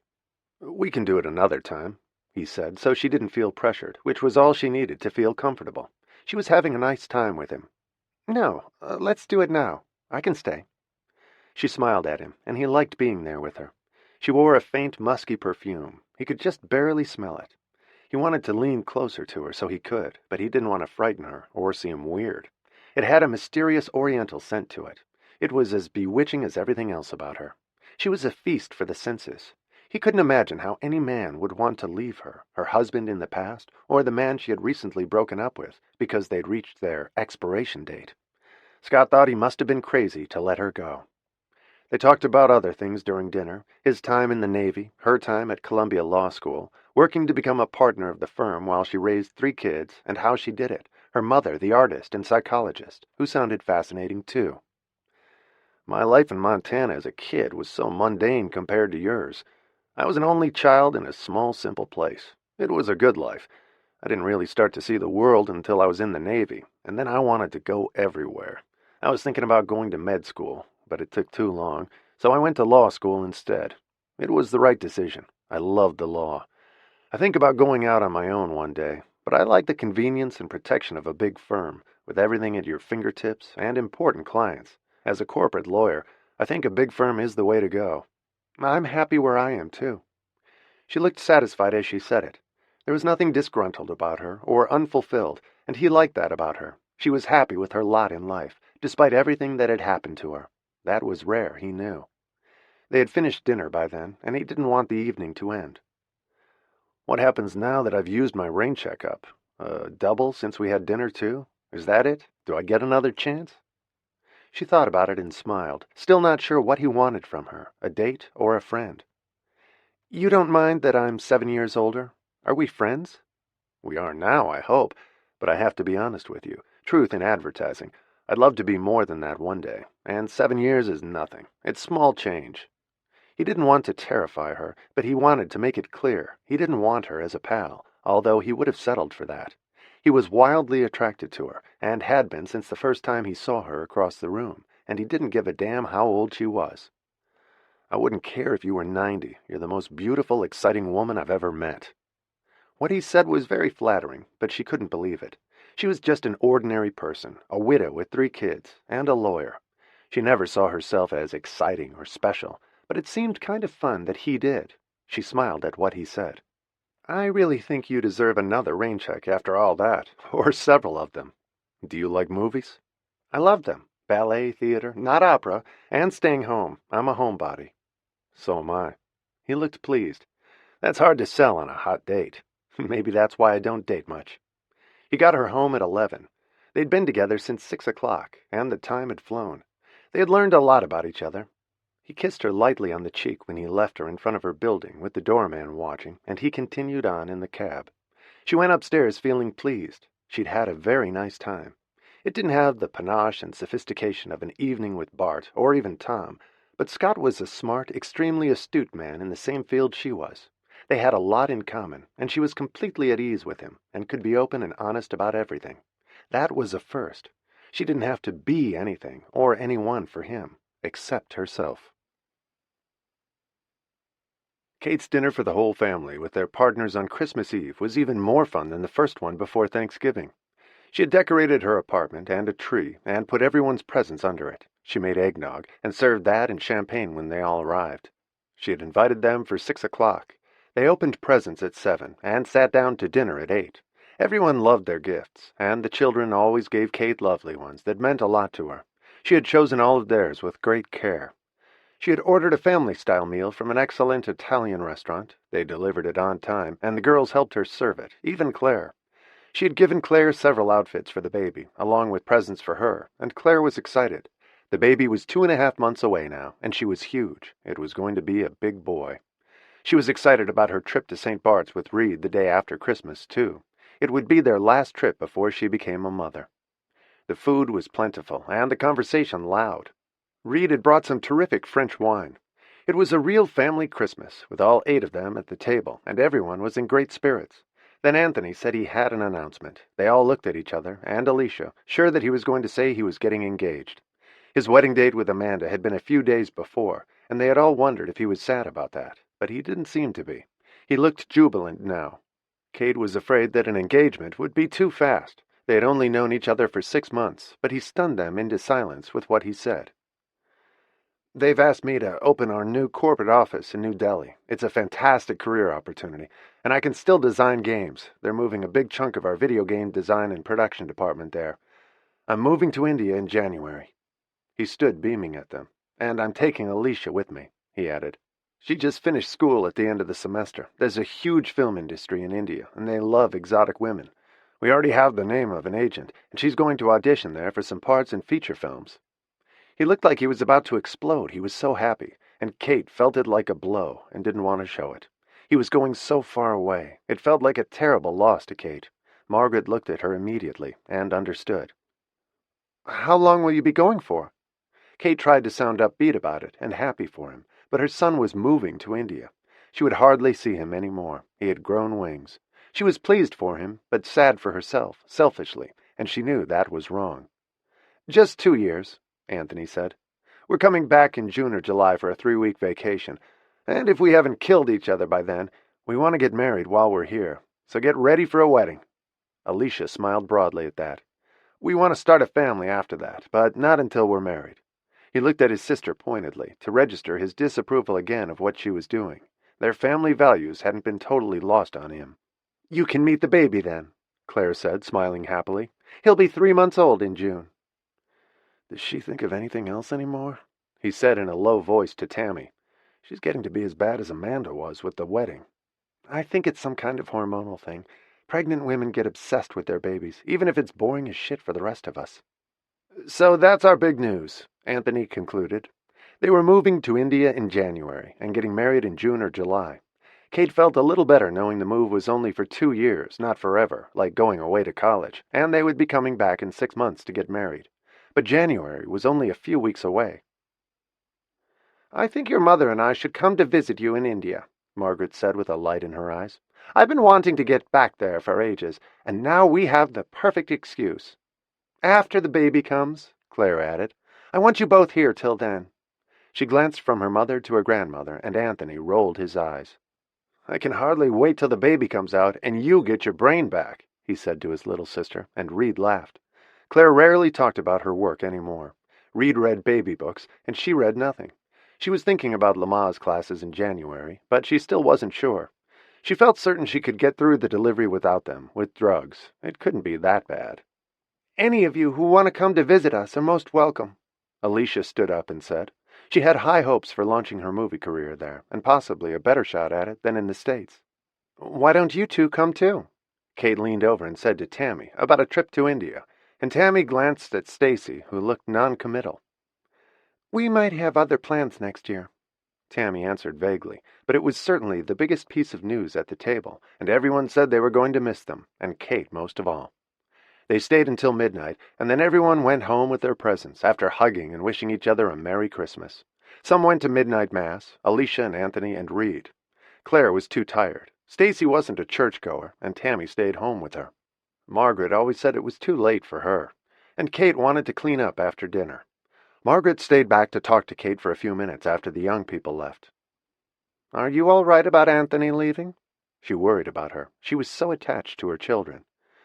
"Do I have a choice? It's for his job," she sighed. "At least he's not going forever, and it's very exciting for him, for both of them. It's a wonderful opportunity. I would never stand in the way of that. They all have to grow up, and so do I." She had no doubt in her mind. Alicia was the right woman for him. She encouraged him in just the right ways, and gave him strength. She didn't drain his energy the way Amanda had. And if they decided to get married next summer, Kate was fine with it, and she told Anthony that before he left that night. They had her blessing, and he thanked her and hugged her tight. He appreciated how supportive she had been of all the changes in his life in the past 6 months, even when she didn't agree with him. Kate sat alone in the living room after her mother left. She turned off the lights and sat looking at the tree all lit up, remembering what it was like when they were little, assembling bicycles and doll carriages for all three of them to discover on Christmas morning, after Santa Claus left them during the night. They had been the best years of her life, but she couldn't let the story stop there. They were the early years, when Tom was alive and still loved her, and there had been all the years since, and now these last few months, where they were all starting to take flight, in directions she had never even dreamed of, into skies far from where she could even see them. She couldn't protect them any more, or keep them safe. She had to trust that their wings were strong, and would carry them as far away as they chose to fly from her, and back again. These were the years she had dreaded long ago. They had finally come. Her babies were gone. Men and women had taken their place, with ideas that she didn't always agree with, like Claire's. It was all different now, but the house was still standing, and it was strong. From now on, they would come and go, and she would be there for them, and they would be there for each other. Their foundations were built on rock, and the family was as strong as she had hoped. It was all she had to give them of real value. Chapter 16. Scott called Kate 2 days after Christmas and invited her to dinner and a movie. She accepted happily. She was quiet when he picked her up, and he thought she seemed different. He asked her if anything was wrong. Not really. My kids are growing up. My son announced on Christmas Eve that he's moving to India for 2 years. It's a wonderful opportunity for him. I'm just going to miss him. He's coming home next summer for 3 weeks, possibly to get married. His moving away like that is a big change. I have to get used to it. It kind of shocked me. We've had a lot of shocks in the past 6 months, but this is a big one, and a good one. But even the good changes can be hard. He nodded, trying to imagine what it felt like for a mother to watch her children move away. He had done it to his parents when he left Montana. He had never realized how much it must have hurt them, and then his mother died later. He'd had a happy childhood with them, and he still missed them at times, especially now with his father so far away. He had never thought of it before from their perspective, when he left for college and never moved back, and how hard it must have been for them. He had only thought of it from his point of view. He had never before realized the selflessness it took to let one's children go and fly away, because it was what they wanted. "None of your kids are married yet?" Scott asked her, and she shook her head. "Not yet. Almost. Anthony was supposed to get married this month, and he canceled the wedding in September. He fell in love with a different girl. She's going to India with him. Stupidly. I would have objected to her before, and I think she's lovely and the right girl for him. I would have picked the wrong one for all the wrong reasons. He found a better one for him, which is what matters. They're thinking of getting married next summer." She thought about telling him the rest then, but she wasn't ready to share it with him yet. They went to a movie that made them laugh and had dinner afterward. They talked about a million different things until the restaurant closed, and then he took her home. She didn't invite him up, and he didn't suggest it. They were still learning about each other and having fun. Kate no longer cared about the age gap between them. It seemed irrelevant. He was going on his ski trip 4 days later. He planned to leave the morning of New Year's Eve. She was going to stay home cozily in her pajamas, which was what she had done for several years. She used to go to parties on that night, but she felt that people tried too hard, and it was never as much fun as she'd thought it would be. She liked staying home better. When he dropped her off at her place, he wished her a Happy New Year and said he'd call her from Vermont. She'd had another lovely evening with him, and he kissed her gently on the lips before he left her. It was a heady promise of things to come, if everything worked out right. The next morning, Tammy called her. "We just got a wedding license, Mom." She sounded breathless. "We've been wrestling with a decision. It changed things once Stacy met the family, and we're not a secret anymore. We want to get married and try to have a baby, and we want to do it in the right order. Neither of us care about a wedding or a big white dress. We have the wedding license now. We want to get married in 2 days, on the 30th. Will you be my witness?" Tears filled Kate's eyes. She was going to be the witness to her daughter's gay marriage, and if what she had always said to them was true, that all she wanted was their happiness, this was the proof of it. This was the happiness Tammy wanted. "I'd be honored," Kate said with raw emotion in her voice. "We have an appointment at noon in City Hall. We're going to the sperm bank tomorrow. Stacy knows how to do the insemination since she's a doctor. It's pretty simple. We want to do it on our wedding day. It probably won't work the first time, but we'll try." It was a little more mechanical and more detailed than Kate was ready for, but she was touched to be included and part of the wedding. It was a little startling to realize that her first child to get married was going to be her daughter marrying another woman. But they had been together for a long time, and Kate had come to love Stacy. She was an honorable woman. "Do you think Grandma would be our other witness?" "You can ask her. I think she'd love it." "I'll call her," Tammy said, sounding excited. Kate called her florist as soon as she hung up and ordered a bouquet of white phalaenopsis orchids for each of them. She didn't know what they were wearing, but brides needed bouquets, and she wanted them to have them. The florist asked her if one was the tossing bouquet, in which case they would make it smaller. It was a standard question. "No. 2 brides, 2 bouquets, same size, one for each of them." "Are they twins? Is it a double wedding?" "No, they're marrying each other. My daughter is marrying her partner, and I want the bouquets to be gorgeous." "Of course," the woman at the other end said nervously. "We'll deliver them to you at 9 a.m. on the 30th. "Perfect. Thank you." She made a reservation for lunch at La Grenouille afterward, and the rest of the details she left up to them. She took 2 blue handkerchiefs out of a drawer, and she got the string of pearls Tom had given her when Tammy was born out of her jewelry case. Margaret called her a few minutes later. "We're witnesses day after tomorrow, I hear. This is so exciting." Margaret sounded genuinely happy for them, and Kate was too. She didn't have to fake it or pretend, and she wouldn't have to at Anthony's wedding next summer either. She would be truly happy for him. "I'll pick you up at 11 a.m., Kate told her mother. "What'll we wear?" "Something nice. I just made a reservation for lunch afterward at La Grenouille for the 4 of us." "They don't want Claire and Anthony there?" "I don't think so. Tammy would have mentioned it. It seems to be just the 4 of us." Kate picked Margaret up at 11 a.m. on the day of the wedding. They were both wearing mink coats, and Kate had a navy wool dress under hers, Margaret a gray suit. They were meeting the girls at City Hall. They had the florist boxes with the bouquets in them, the pearls, and the blue handkerchiefs. "We should have picked Claire and Reed up and gotten them married too. Maybe they would have given us a group rate," Margaret said, and Kate laughed. The ironies of life were exquisite sometimes. Tammy and Stacy were waiting for them in the lobby of City Hall as Margaret and Kate hurried in carrying the boxes. Kate opened both of them and handed a bouquet to each bride. They were truly beautiful. Tammy was wearing a white Chanel suit with a white coat over it, and a very chic little white Chanel hat with a wisp of white veil over her eyes. She looked spectacular with her blonde hair in a bun, and Stacy was so happy she looked like she was about to burst in her Saint Laurent tuxedo pantsuit, with black patent leather men's dress pumps, a white tuxedo shirt from Charvet in Paris, and black satin bow tie. Kate reached into her purse then and brought out the pearls. She put them around Tammy's neck and clasped them in back. "Your father gave them to me when you were born. They're yours now, on your wedding day."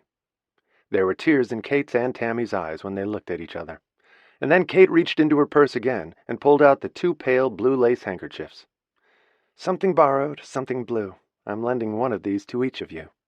So you have to give them back for good luck." Margaret stood by watching approvingly and patted her daughter's arm. "When you do it right, you really do it. I'm proud of you." "I'm proud of all of us." It was 5 to 12 by then, and they went to the room where they'd been directed to go. They had the wedding license, and there were 2 urns of white flowers as they walked into the room. Another couple was just leaving. The bride had on a tight white lace wedding dress and a veil, and they were beaming. "Good luck," they whispered to the foursome. Kate could never have imagined that this would be such a happy day, but it was. It felt just right to all 4 of them, and most of all to Tammy and Stacy. The clerk officiating made a very nice little speech about marriage, and got their names right. They had signed the papers to change their names when they got the license. They were both taking the name Morgan Adams, which combined their last names. He pronounced them wife and wife, without batting an eye. He had done that often by now, and told Stacy she could kiss the bride. She handed her bouquet to Margaret and kissed Tammy. She had handed her bouquet to her mother when they exchanged rings. Tammy was wearing a narrow diamond eternity band, and Stacy a wide gold one. They had bought them at Tiffany the day before. Collectively, they had thought of everything. A photographer stepped up to take their picture, and Kate said in a stage whisper, "Take lots, please," and they all laughed.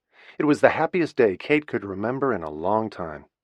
They were back on the steps of City Hall at 12:30, having posed for a few extra photographs in the lobby, and Kate took photographs of the bridal couple with her cell phone, and the father of another bride took a few of all 4 of them, and then they got in the car Kate had hired with a driver who drove them uptown to La Grenouille for lunch.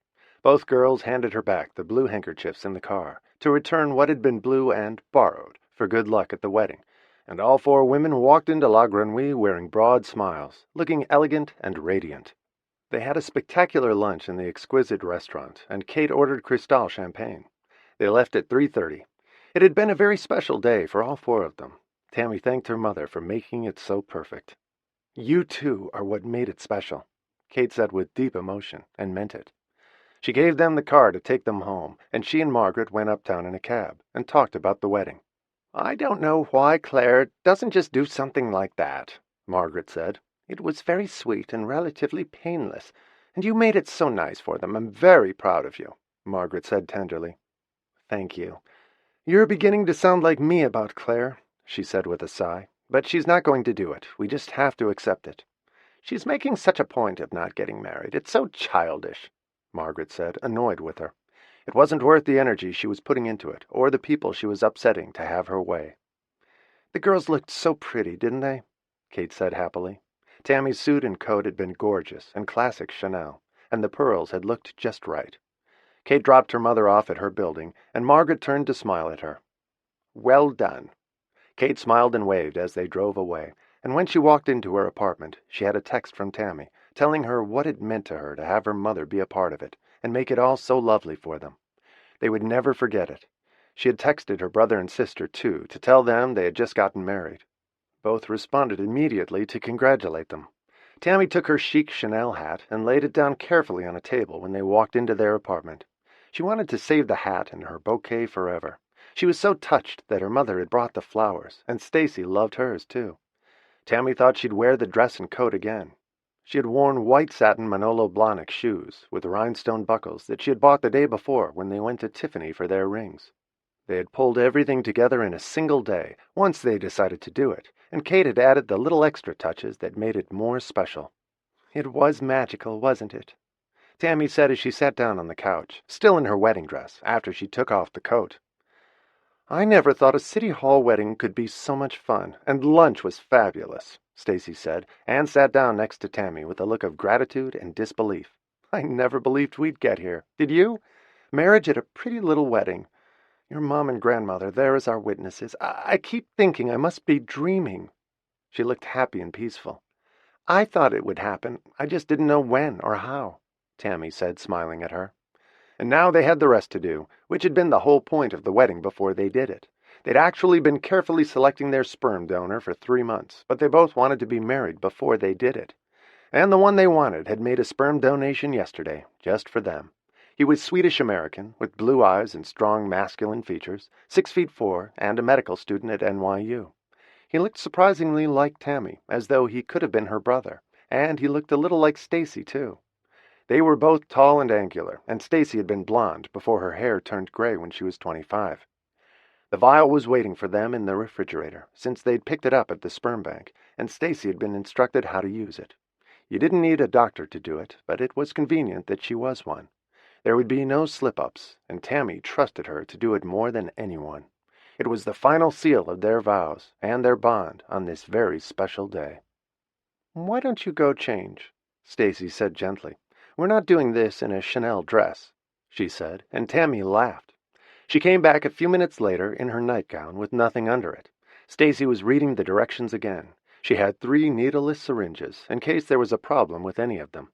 It was a completely painless procedure, which only required directing the sperm upward with the syringe internally, just as it would happen during normal sex.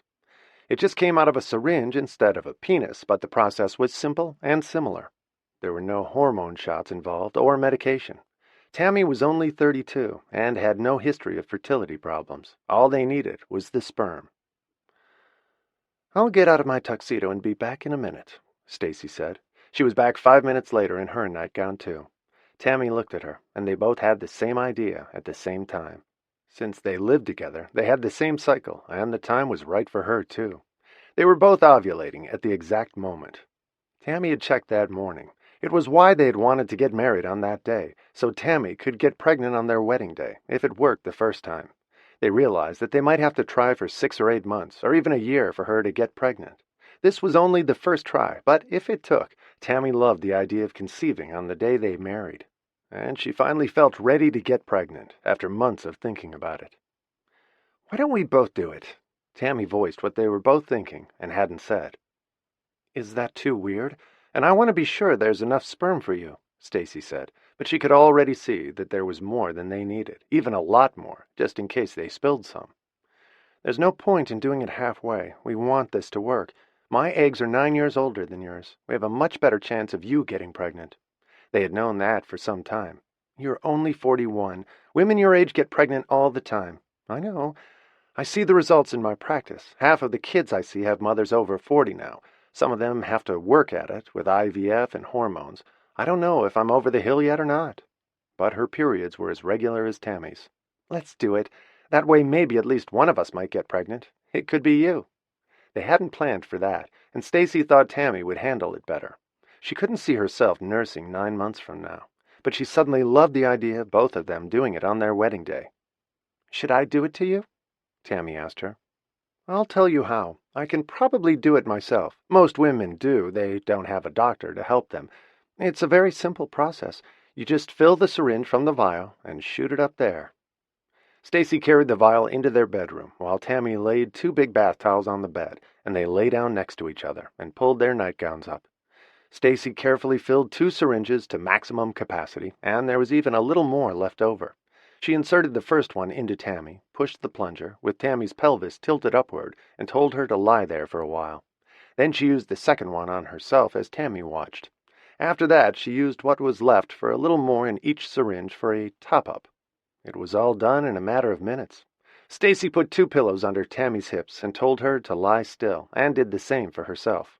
It's probably an old wives' tale, but they say that helps with conception. It gets the sperm swimming in the right direction. I don't know if it's true or not, but why not try it? Let's stay here for an hour to be on the safe side. They both had their bottoms on pillows and lay next to each other, chatting excitedly. "What if we both have twins?" Tammy asked her. "Then I'm divorcing you immediately, and you're on your own, kid." She laughed, too. "It's taken me 41 years to decide I could handle 1. I'm not sure about 2, but if we're doubly blessed, I'll deal with it and figure it's God's will. 4, and I'm out of the picture. I know what we're going to be dealing with. I see these little monsters every day. We won't get a decent night's sleep for the next 10 years. At least we'll have our own in-house doctor. We won't have to go to the emergency room every 5 minutes. When will we know if this worked? A couple of days past 2 weeks, more like 3. We can use a home test, and I'll confirm it with a blood test. This is so exciting, isn't it? I hope we both get pregnant. I think I hope so too, Stacy said in a serious voice, and when they looked at each other, they were both crying. Their emotions were overwhelming. They lay next to each other and held hands for a while, and then Stacy leaned over and kissed her. This is the best day of my life, Tammy. Just because of you. Even if this doesn't work this time. It's the best day of mine, too. There were no words left after that. They just lay next to each other, holding hands, thinking about what might happen. Chapter 17. Kate was still floating on the cloud of the wedding the day before when she got up and made coffee on the morning of New Year's Eve. She stood in her kitchen thinking about the girls and how happy they had been. It had really been a perfect day. Her phone rang as she was thinking about it, and she was startled when it was Scott. He was still so new in her life, and his calls were always a surprise. "Hi, where are you? In Vermont?" "No," he said, sounding disappointed. "There's a huge storm in New England. The roads are closed. We had to cancel. I know this is very rude and last minute, but I thought I'd check in with you and see what your plans are for tonight." She laughed at the question. "Bed, my pajamas, and a movie on TV. No champagne and popcorn?" "I forgot them." He was sounding more cheerful by the minute. "If I provide the popcorn and champagne, and maybe a pizza, could I crash your party, or will the bouncer stop me at the door?" Let's see. I have to think about it. What kind of pizza?" "You name it, and it's yours." Wow, that's tough to resist. She liked the idea of spending New Year's Eve with him. She was really enjoying his company, although they had only had 2 dates so far, and 1 kiss. But the kiss had been first-rate, and the dates were fun too. "Okay, you bring the pizza, maybe half mushroom, half margarita?" "Or one of each. This is a big night." "Okay, so you get the pizza and popcorn. I probably have a bottle of champagne here somewhere, and I'll talk to the bouncer and make sure that they let you in." "Fantastic," he said, suddenly delighted that he hadn't gone to Vermont. He'd rather spend the evening with her. "You sound very cheery, by the way. What have you been up to since I saw you?" "My oldest daughter, Tammy, got married yesterday. It was a really sweet wedding at City Hall, and we had lunch afterward at La Grenouille." "Was that expected?" He sounded startled. "You didn't mention it the other day." "No, it was kind of last minute and a surprise, but a very nice surprise. My mother and I were her witnesses. It all came off very nicely." "Do you like the groom?" "Very much. I'll explain it to you tonight when I see you." She didn't want to tell him over the phone, and she wouldn't have told Bart at all. But she wasn't ashamed of it now. She was very proud, and she wanted to tell Scott all about it. She wondered how open-minded he was, but she was about to find out. "See you later. Are you seriously going to wear pajamas?" "I was going to," she said, happy with their plans. "Well, don't change anything for me. What time does the party start?" "When you get here." "How about 7:30? We can eat early and then start watching movies. We can get 2 in by midnight." "That's perfect." She was smiling and humming to herself as she put her coffee cup in the sink and went to figure out what to wear that night. It had to be something a little cuter than pajamas. She hadn't had a date on New Year's Eve in ages. She had only spent it with Bart once in 6 years. He was always in the Bahamas as a house guest, or on a friend's yacht in the Caribbean, or skiing in Aspen with one of his kids, if they were around. They had never spent major holidays together, and she was excited to be spending the evening with Scott. It was a totally unexpected gift. She found a pair of lounging pajamas that seemed right for the occasion, checked that she had a bottle of champagne, found 2, and put them in the fridge. She could make them a salad. Scott was bringing the rest. He rang the doorbell at exactly 7:30, after she had the doorman let him come up. He was carrying 2 shopping bags and 2 pizza boxes, and he kissed her on the lips before he started unpacking what he'd brought. He had a small tin of caviar on ice, with sour cream, lemon, and chopped egg. He had brought popping corn, and she slipped the pizza boxes in the oven to keep warm. She'd made the salad, and he had brought light-up necklaces and bracelets and sequined glasses with the year on them, and then he pulled out a pair of pajamas with hearts. He had admired hers as soon as he saw them. They were very glamorous compared to his. "Where can I change?" he asked as she laughed at him, delighted with everything he had brought. Pizza, caviar, popcorn, and champagne sounded fantastic. He had improved on the theme. She pointed him toward the guest bathroom, and he was back 2 minutes later in the pajamas with hearts. He looked half sexy and half Bozo the Clown. He had brought slippers with fleece, and he was wearing them. "You are the best date I've ever had for New Year's Eve, and the best dressed," she said, and meant it. "Thank you for the caviar."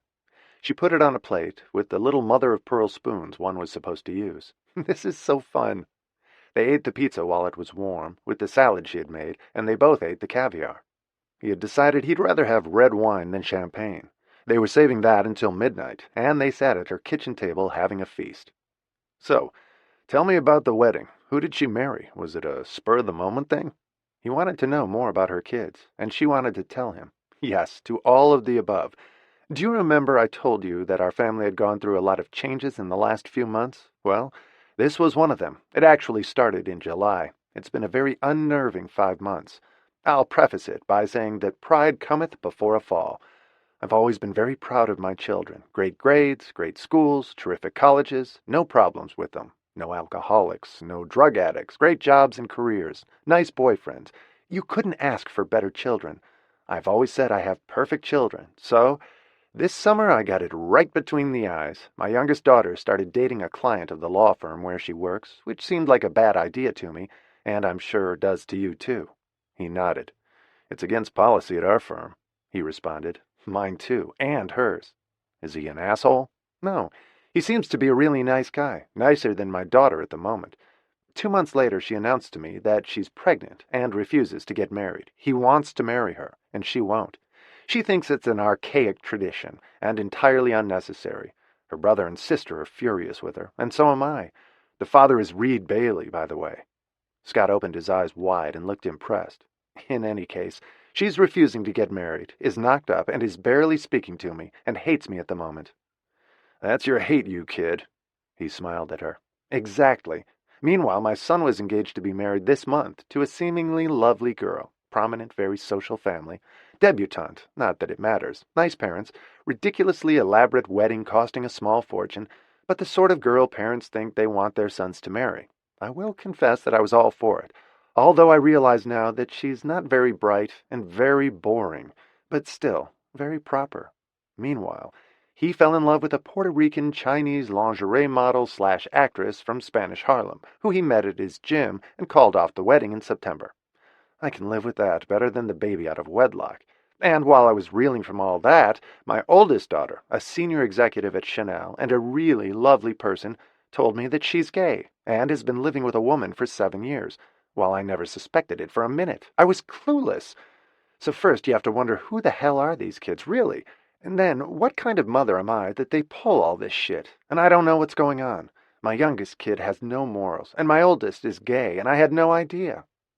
He looked sympathetic as she told him all this over their pizza. It was a relief to tell him.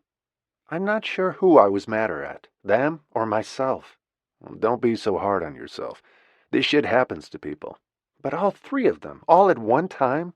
"It sounds like you had a bitch of a summer." "I did. But I've come to my senses about some of it. As crazy as it sounds, I think my son did the right thing. I've met the girl, and she is perfect for him, and a nice person, smart as a whip, and just got her degree from Hunter at 30. He's being transferred to New Delhi in 3 weeks, and she's going with him, with my blessing, to try and further her acting career. She's ambitious and works hard. They want to get married next summer, as I told you the other day. So much for the debutante. I guess she's as dull as my other kids say. My son will have beautiful children with the new woman, but most of all, I think she's the right woman for him. He lied to her and didn't tell her he was engaged when they started dating. He was juggling both of them, trying to make up his mind, and when the Puerto Rican girl found out, she gave him a black eye. I'm against domestic violence, but I don't blame her. I'm glad my oldest daughter finally had the guts to tell me the truth. I thought she was working too hard to date. The woman she lives with is remarkable, summa cum laude from Harvard, a pediatrician, Doctors Without Borders, and a really wonderful human being. Tammy's been hiding her for 7 years. I met her, and I love her. They got married yesterday at City Hall, and they want to have a baby. I was a witness at the wedding, and my mother was the other one. They decided 3 days ago to get married, so yes, it was a surprise, but not really. Not nearly the surprise it was when Tammy told me she's gay. They have my blessing too. The youngest one, Claire, is in my black book at the moment. I don't approve of illegitimate children when there's no reason for it, and I don't think marriage is an irrelevant, archaic tradition. I believe in it profoundly. So that's what I did this summer. I got the shit kicked out of me by my kids, but at least two of them are in pretty good situations now. It's not what I wanted for them, but their choices are right for them, and I respect that. The little one needs to have her ass kicked, and if her father were alive, he'd go berserk. So there it is. Scott was staring at her as she told him the story of the last 5 months, and he looked stunned. I repeat what I said to you the last time I saw you. You are an amazing woman. Any one of those situations would have unglued me while it was going on. It's why I never wanted to have children. It would have killed me. I don't know how you dealt with it. And 3 at once. Kate, you're a saint. No, I'm not, she said fervently.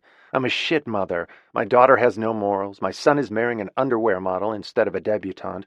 And I had no idea my other daughter was gay, which she's known since she was 15, and she never told me, and I never noticed.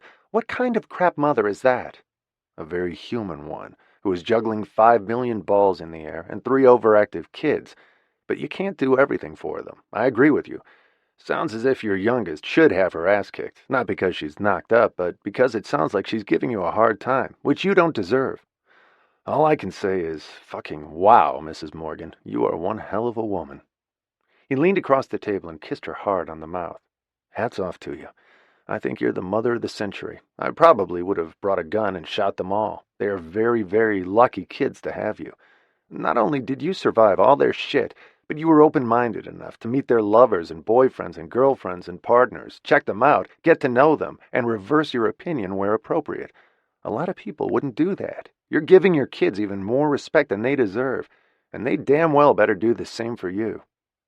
Funnily enough, I was going to ask you tonight if your kids would be upset that you're going out with me, or about the difference in our age, which you seem to care about, and I don't. But after hearing all that, I don't give a good goddamn what they think. You need a break, and if they give you any shit about me, they can address their complaints to me directly and leave you out of it. They shouldn't say a single word to you about anything you do after what you put up with in the last 5 months. Kate, you are the most incredible woman I've ever met. I think you're fantastic, and I hope your kids do too. If they don't deserve you. How did I get so lucky? We took that crap case against that asshole you represent, and hate too, and I wind up spending New Year's Eve with a guy in pajamas with hearts on them, who brings me caviar and pizza and light-up jewelry and thinks I'm terrific. I hope I deserve you. Not only that, you bandaged my knees for me when I fell flat on my face. I think we're both lucky. He smiled at her. Now finish your pizza so we can watch a movie. And where do I find a pot to make the popcorn? It's showtime. She pointed him in the right direction for the pots and pans, cleared the table of their leftovers, and poured him another glass of wine. The popcorn was ready a few minutes later, and she poured it into a bowl, melted some butter to put on it, grabbed some paper napkins and his bottle of red wine, and steered him toward her bedroom to watch the movie. Where are all your kids now, by the way? Do they drop in on you? He didn't want to create trouble for her or embarrass her. Never, she answered his question about drop-ins. They always call first and only come here when invited. I guess they're all celebrating New Year's Eve with their friends. Anthony is getting ready to leave for India. Claire is probably staring at her belly while Reed Bailey waits on her hand and foot. And the newlyweds are at their apartment, trying to get pregnant by a sperm donor. You deserve a vacation, or a year off, or something. Meanwhile, you actually do great work at the law firm, and always make perfect sense. I'd be drooling in a corner by now, sucking my thumb. I've considered it, or a career in alcoholism. Screw all that. We are going to party tonight. He went back to get the light-up jewelry and put it on her, and the light-up glasses that had no lenses on himself. They turned off the lights, and he pulled her close to him, as he lay next to her, and she smiled. She had never had a night like this with Bart Mackenzie, or any other man. Thank God that fool you were dating thought you guys had an expiration date, or you'd probably never have gone out with me. I probably wouldn't, she said, smiling. I should probably write him a thank you letter. Just don't vote for him if he ever runs for president. Another politician. A senator from Massachusetts. Am I boring for you? I'm just a lawyer from another law firm. He looked worried. So am I. I'm not a movie star. I'm just a lawyer. And a very mediocre mother. Bullshit. he said, and kissed her again. And this time he gently ran a hand up her silk pajama top and found her breasts with one hand, as she moaned softly. He had a delicate touch and was very gentle, and then he slid his hand down into her pajamas, and she turned toward him and did the same. They hadn't made their movie selection yet, and forgot all about it as they discovered each other's bodies. He looked at her then with a question in his eyes, and she nodded.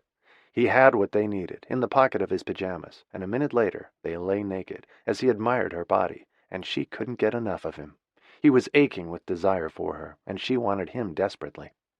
He was the best lover she'd ever known, and they came together with such force that Kate could hardly breathe as she clung to him.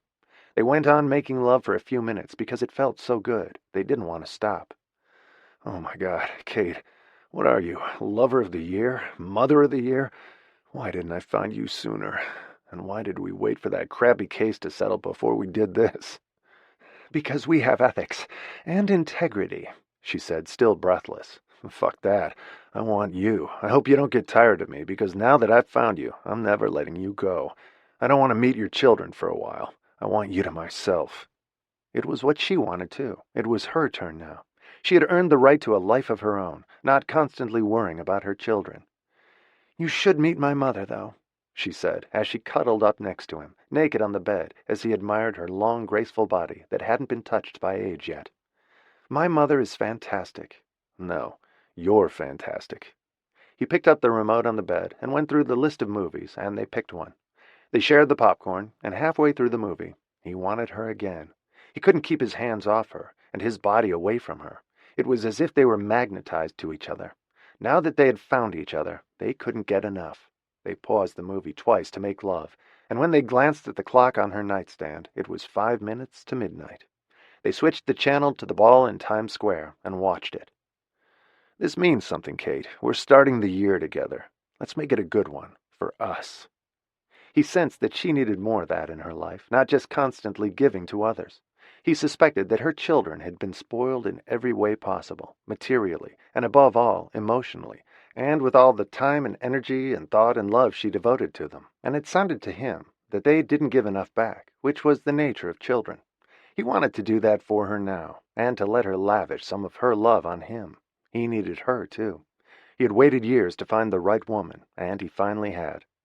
"This is going to be a very special year for us. Your daughter is going to have her baby, and maybe the other one will too, and your son will have his sex bomb in New Delhi and an exciting job. It'll give us more time for each other." They both loved that idea. He had understood everything quickly, and she was ready for him. She had been waiting for him and didn't even know it. "If I hadn't fallen on the ice that day, I never would have gotten to know you, and how sweet you are. You're a shit in the courtroom, you know." She grinned. "So are you," he said to her. "Thank you," she said meekly. "You know what I just realized?" he said, looking thunderstruck. "What, we ate all the popcorn?" "No, I haven't made love to you since last year." It was 12:04 of the new year, and she laughed, but a minute later she was breathless again and wanting him, and he was inside her. They made love again and again that night, trying to make up for lost time and the years when they didn't have each other. They fell asleep as the sun came up. A new day was dawning, a new year, and a new life for both of them. Chapter 18. Scott and Kate woke up at noon on New Year's Day. He woke up first and lay smiling next to her, watching her as she slept. He didn't know what he'd done right in his life, but he had finally found the woman he always knew he wanted and didn't think existed. Real, kind, warm, loving, honorable. He could see all those things in her, and talented and smart as well. She was beautiful inside and out. He couldn't wait to learn more about her. He went to make coffee for them and looked at the framed photographs around the apartment. They were all photographs of her children, or of her with them. They were a handsome bunch, but they had been giving her a run for her money lately, and he thought it should stop. At their ages, they needed to do more for her, instead of expecting her to do for them. He had already gotten the picture. He was probably going to like them, if they were anything like her, but he didn't want them to hurt her. She was a strong woman, but he could tell that inside she was vulnerable and fragile, and they probably didn't suspect it. She was the workhorse they counted on, the safety net they expected to be there for them, and she always was. And now he wanted to be the safety net for her.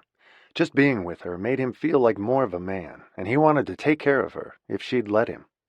"Good morning," she said in a sexy voice from the doorway, her long blonde hair draping over her shoulder and covering one breast, while he could see the other. He was in her living room, naked, and they were totally at ease with each other. It was as though they had been together forever, not just for one night. All her kids sent her texts while they were having breakfast to wish her a Happy New Year. He was pleased to see that. They weren't totally without feeling or respect for her. They were just used to taking everything she had to give, until now she gave her all to them. She called her own mother when they finished breakfast, and Scott was impressed by how close they seemed. Margaret said she was having lunch with the newlyweds that day and invited Kate to join them, but Kate said she was seeing a friend, which surprised her mother. She didn't see friends much anymore, just family. Between her job and her kids, she never had time for anything else. But she was going to make time now, for Scott. It was the only resolution Kate had made the night before, and it was a good one. It was snowing when they looked outside, and they wanted to go for a walk in the snow. They took a shower together and dressed reluctantly. They hated to leave the nest they were making, but they wanted exercise and air, and they went for a long walk in the snow, and then came home, pulled off their clothes, and wound up in bed again. It was where everything had started, and they didn't want to leave it yet. They slept in each other's arms that afternoon, and made dinner, and then went back to bed again. They stayed home all weekend, and he hated to leave her to go back to his apartment on Sunday night, and by midnight he was back at hers. "You've cast a spell on me," he accused her. "When I get 10 feet away from you, I'm miserable. I might have to give up work." He had brought a suit back with him so he could leave from her apartment to go to his office in the morning. They both had early morning appointments and left together. Their offices were only 5 blocks apart, so they could share a cab. "Are you free for lunch?" he asked her, and she nodded. "Good. Then let's go back to your place and make love." "I thought you were going to feed me," she teased him. But in the end, they did what he had suggested and went back to their offices after lunch, looking like they had a guilty secret. They returned to her place that night, and she had to bring home a mountain of work. She tried to keep her mind on it, but she couldn't for long, as he came to check on her, kiss her, or run a finger down her neck until she shivered. "They're going to fire me if I don't get my work done," she said, but didn't really care. "They can't afford to. You're the best thing they've got." She had 2 cases set for trial, and she had to start work on them. He was in the same situation. He had a massive workload, but they agreed that they'd figure out how to balance it all eventually. Being with Scott was taking the edge off Kate's sadness over Anthony leaving. She hated knowing that soon he'd be so far away.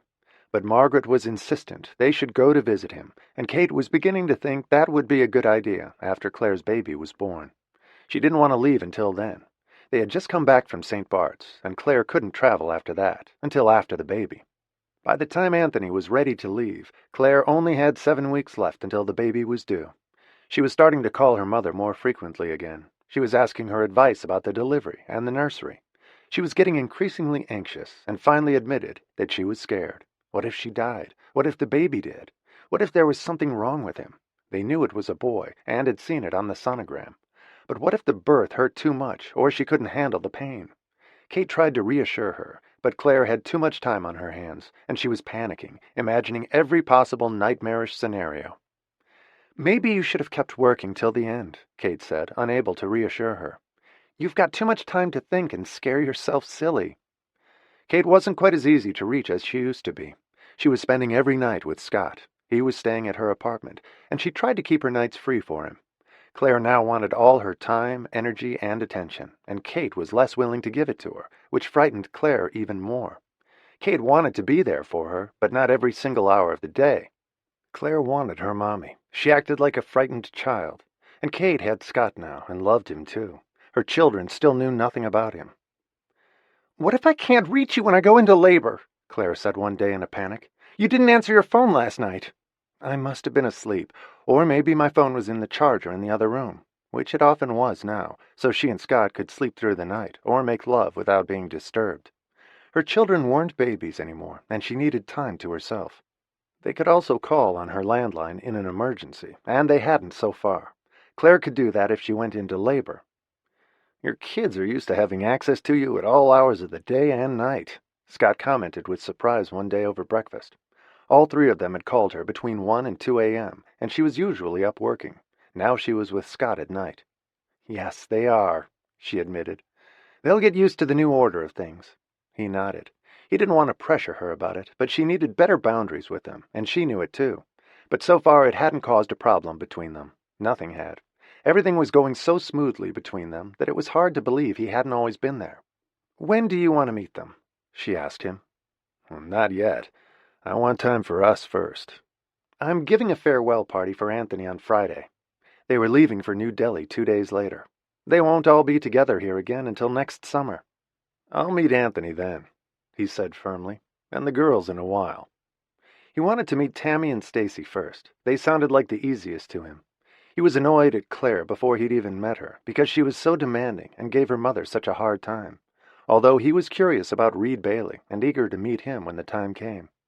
Kate was already sad about Anthony leaving. She was grateful she had Scott in her life now. Without him, she would have been devastated to have her son so far away. She was less sad than she would have been because Scott was with her so much, so supportive and kind and caring. She felt like the luckiest woman in the world. It had only been 3 weeks, but they felt like the best 3 weeks of her life. "Okay," Stacy said, handing the test stick to Tammy so she could pee on it. This was the earliest day when a pregnancy would register on the home test. Stacy had just done hers and hadn't looked at it yet. They were going to look at them together at the same time and see if the insemination of the donor sperm had worked for either of them. Tammy peed on it, and then they waited for it to process. And then they both stood in the bathroom, holding their sticks, and stuck them out at the same time. They saw Tammy's first. It had 2 dark pink lines, and then Stacy's, the same 2 dark pink lines. They stared at each other in disbelief, and Tammy screamed as they threw their arms around each other and jumped up and down. It had worked. Their double insemination with the same sperm had worked. They were both pregnant. "Oh my God, I'm pregnant," Stacy said and sat down on the edge of the tub, feeling dizzy. It had been a last-minute decision. They had always agreed that Tammy would be the one to carry a baby, and now they both were. "What if I get too sick to work? My practice will fall apart." "No, it won't," Tammy said calmly. "This will be fantastic. It'll be like having twins. You have no idea what that's like. Mothers of twins come into my office all the time, crying and ready to kill themselves. 2 babies are not going to kill us. We can afford them, and we can hire a nanny to help us. I don't want a nurse. I don't have that instinct." Stacy was panicking. "I'll nurse both of them," Tammy said, and put her arms around Stacy to calm her. "It's going to be wonderful. It's what we've wanted for all these years, and now our dreams are coming true." It was real now, and Stacy had never been so scared in her life, but she loved Tammy, and there was something so exciting about it at the same time. Using all of the sperm for both of them had been a daring thing to do, and it had worked. Now they just had to wait 9 months to see what motherhood was like. "Can we tell my mom?" Tammy asked her with wide, excited eyes. She wasn't scared at all, although she had been before they made the decision to do it. This was what they wanted. They were married, and they would both be pregnant at the same time. "We should really wait until the end of the first trimester to make sure everything is all right before we tell people," Stacy said with a serious look on her face. "Just my mom?" Stacy couldn't resist the pleading look in Tammy's eyes, and Kate had been so good to them and so supportive. She smiled as she nodded. "We can tell her quietly at Anthony's farewell party on Friday night. She's going to be so happy for us." "Are you happy, Stacy?" Tammy was worried about her. She looked shocked. "I am happy, but I'm scared shitless. I'll take care of you, I promise," she said lovingly, and Stacy's heart melted. She was usually the stronger one, but this time it was Tammy. "Oh, baby," she said, and kissed her, and held her in her arms for a long time. "This is the bravest thing we've ever done," Stacy said wisely. It was unbelievable. Their dreams really had come true, and they were both going to be moms and going to give birth. The party for Anthony went off as smoothly as everything Kate did for them. She had all his favorite foods, set a beautiful table, had flowers everywhere. The whole family had come, and the significant others. Everyone gave them little gifts to use on their travels, and Anthony was so excited he could hardly contain himself. Alicia already had an agent and 3 auditions lined up. Everything was going smoothly. Kate smiled as she saw her family gathered around her. She hadn't seen them since Christmas. She had been with Scott every night since New Year's Eve, and he was going to stay at his place for the night for the first time in 3 weeks. He had texted her that he was having withdrawal symptoms, and she missed him, but she loved being with her children, too. She wanted to introduce him to them soon, so they would know he existed, and could get to know him, and would be a little less demanding of her time. Claire was following her around like a whale in high heels at the dinner. After barely speaking to her for 7 months, she was in full panic mode now and acting like a 4-year-old. She wanted her mommy. Kate hadn't seen her since Christmas. The baby had gotten huge, and there were still 7 weeks to go. Kate was alone in the kitchen for 5 minutes after dessert was served, a cake she had ordered with Anthony and Alicia on it, dressed in Indian garb. She was getting the ice cream out of the freezer when Tammy and Stacy walked into the kitchen and closed the door with a conspiratorial look. "Is something wrong?" she asked them. They both shook their heads at the same time, and Kate thought they were starting to look alike, like people who had lived together for a long time. "Nothing's wrong." Tammy was quick to reassure her and lowered her voice to a whisper. "We're pregnant, Mom. It worked." She danced around, and Kate hugged her. "Oh, darling, I'm so happy for you." She turned to Stacy then. "I'm so happy for both of you. It's going to be a gorgeous baby," she said to Tammy, since she knew she was the one carrying it. "Not one baby, Mom. 2, Tammy said, as Stacy looked sheepish. "You're having twins?" Kate looked ecstatic. "Not exactly twins," Stacy corrected. "We decided to both do the insemination. I'm not sure who decided that, but it seemed like a good idea. It was a spur-of-the-moment decision." "We both decided," Tammy reminded her. "We had the idea at the same time, and we had enough sperm for 2 syringes, so we did it together, and it worked. We're both pregnant." "Oh, my God." Kate turned to Stacy. "You too?" She nodded. "How do you feel about that?" "Scared to death. Tammy is much braver than I am," she said. "I never thought I'd have to go through a delivery. It was always going to be Tammy. I've seen some real horrors during my residency, but I love her so much, and we wanted to do it together. It was our wedding day, so here I am, knocked up and terrified, but excited. Will you come with us and be at the delivery?" she asked. "We might deliver on the same day. Maybe they'll let us be in the same delivery room if we do. I'd really like that. I want to be with Tammy, and I want her there with me. Will you come too?" She looked so vulnerable as she asked. Kate was touched. "Of course I'll be there," Kate said, still bowled over by their news. "I'd love to be." And she had promised to be at Claire's delivery, too. Claire still hadn't gone to Lamaze classes, and Kate thought she should. "We're not going to tell anyone until we're 12 weeks, Stacy said sensibly. "But we wanted to tell you. You've been so supportive ever since Tammy told you about me." "I'll be there with bells on," Kate promised. "Now, we'd better get the ice cream into the dining room before it turns to soup. Congratulations to both of you." They walked back into the dining room together and took their seats, and the rest of the evening was about Anthony and Alicia, but Kate kept thinking about their news and smiling at them. Everyone left at midnight, and Anthony promised to stop by and give her a hug before he left 2 days from now. When she said goodnight to everyone, Kate gave Tammy and Stacy an extra warm hug and a meaningful look they both understood. It was going to be a very busy year for the family, with 3 babies being born within 6 months. She thought about it with a smile after they left. Poor Stacy looked so anxious about it. She had gotten carried away by the romance of the moment on their wedding day, and now she had to face childbirth, and was scared to death. Tammy was much more emotionally and psychologically ready for it than Stacy, who never thought of herself as a woman in a physical sense. She was psychologically much more male in her instincts, and now she had to face the ultimate female act, giving birth. As a doctor, she knew everything that could go wrong, but hopefully it would all go smoothly. Kate texted Scott after everyone had left and told him it had been a very nice party. She didn't tell him about Tammy and Stacy's big news. She wasn't sure he was up to it, not having met them yet. She was tidying the kitchen when she heard him come in. He had his own key now, and he walked into the kitchen with a hangdog look. "I'm addicted to you. I used to like my apartment. Now it's so lonely there without you." She smiled at him and held out her arms, and he came to her and put his arms around her and kissed her. "I thought you might show up after they left. Do you mind?" "Of course not. I was missing you, too." "How were they? Was Claire difficult?" "No. Everyone was well behaved, and Claire is so terrified of the delivery she's actually being nice again." "Good. I hope she stays that way. A little terror might do her good," he said, and Kate didn't disagree with him, although she felt sorry for Claire. First babies were scary, as Stacy was already finding out. They went to bed a few minutes later, and Scott settled into her arms with a sigh of pleasure. He felt like he had come home again. He wanted to be wherever Kate was now, in her bed, in her arms, in her life, in her world. And as they started to make love, it was all Kate wanted too. Chapter 19. Kate and Scott were ready for a quiet weekend after the party for Anthony and Alicia on Friday night.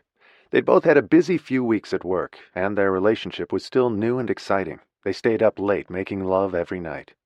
Kate was washing some of the extra dishes from the night before, and Scott was reading the paper in his pajamas at noon the next day, when the doorman called from downstairs to say that Anthony was on his way up.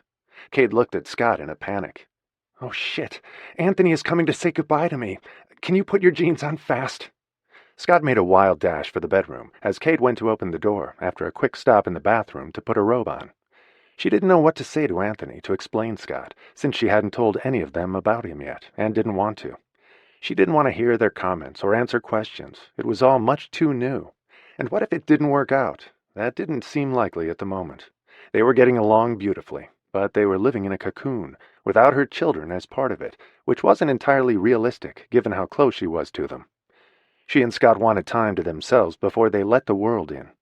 Kate opened the door and Anthony gave her an enormous hug. "I'm going to miss you, Mom.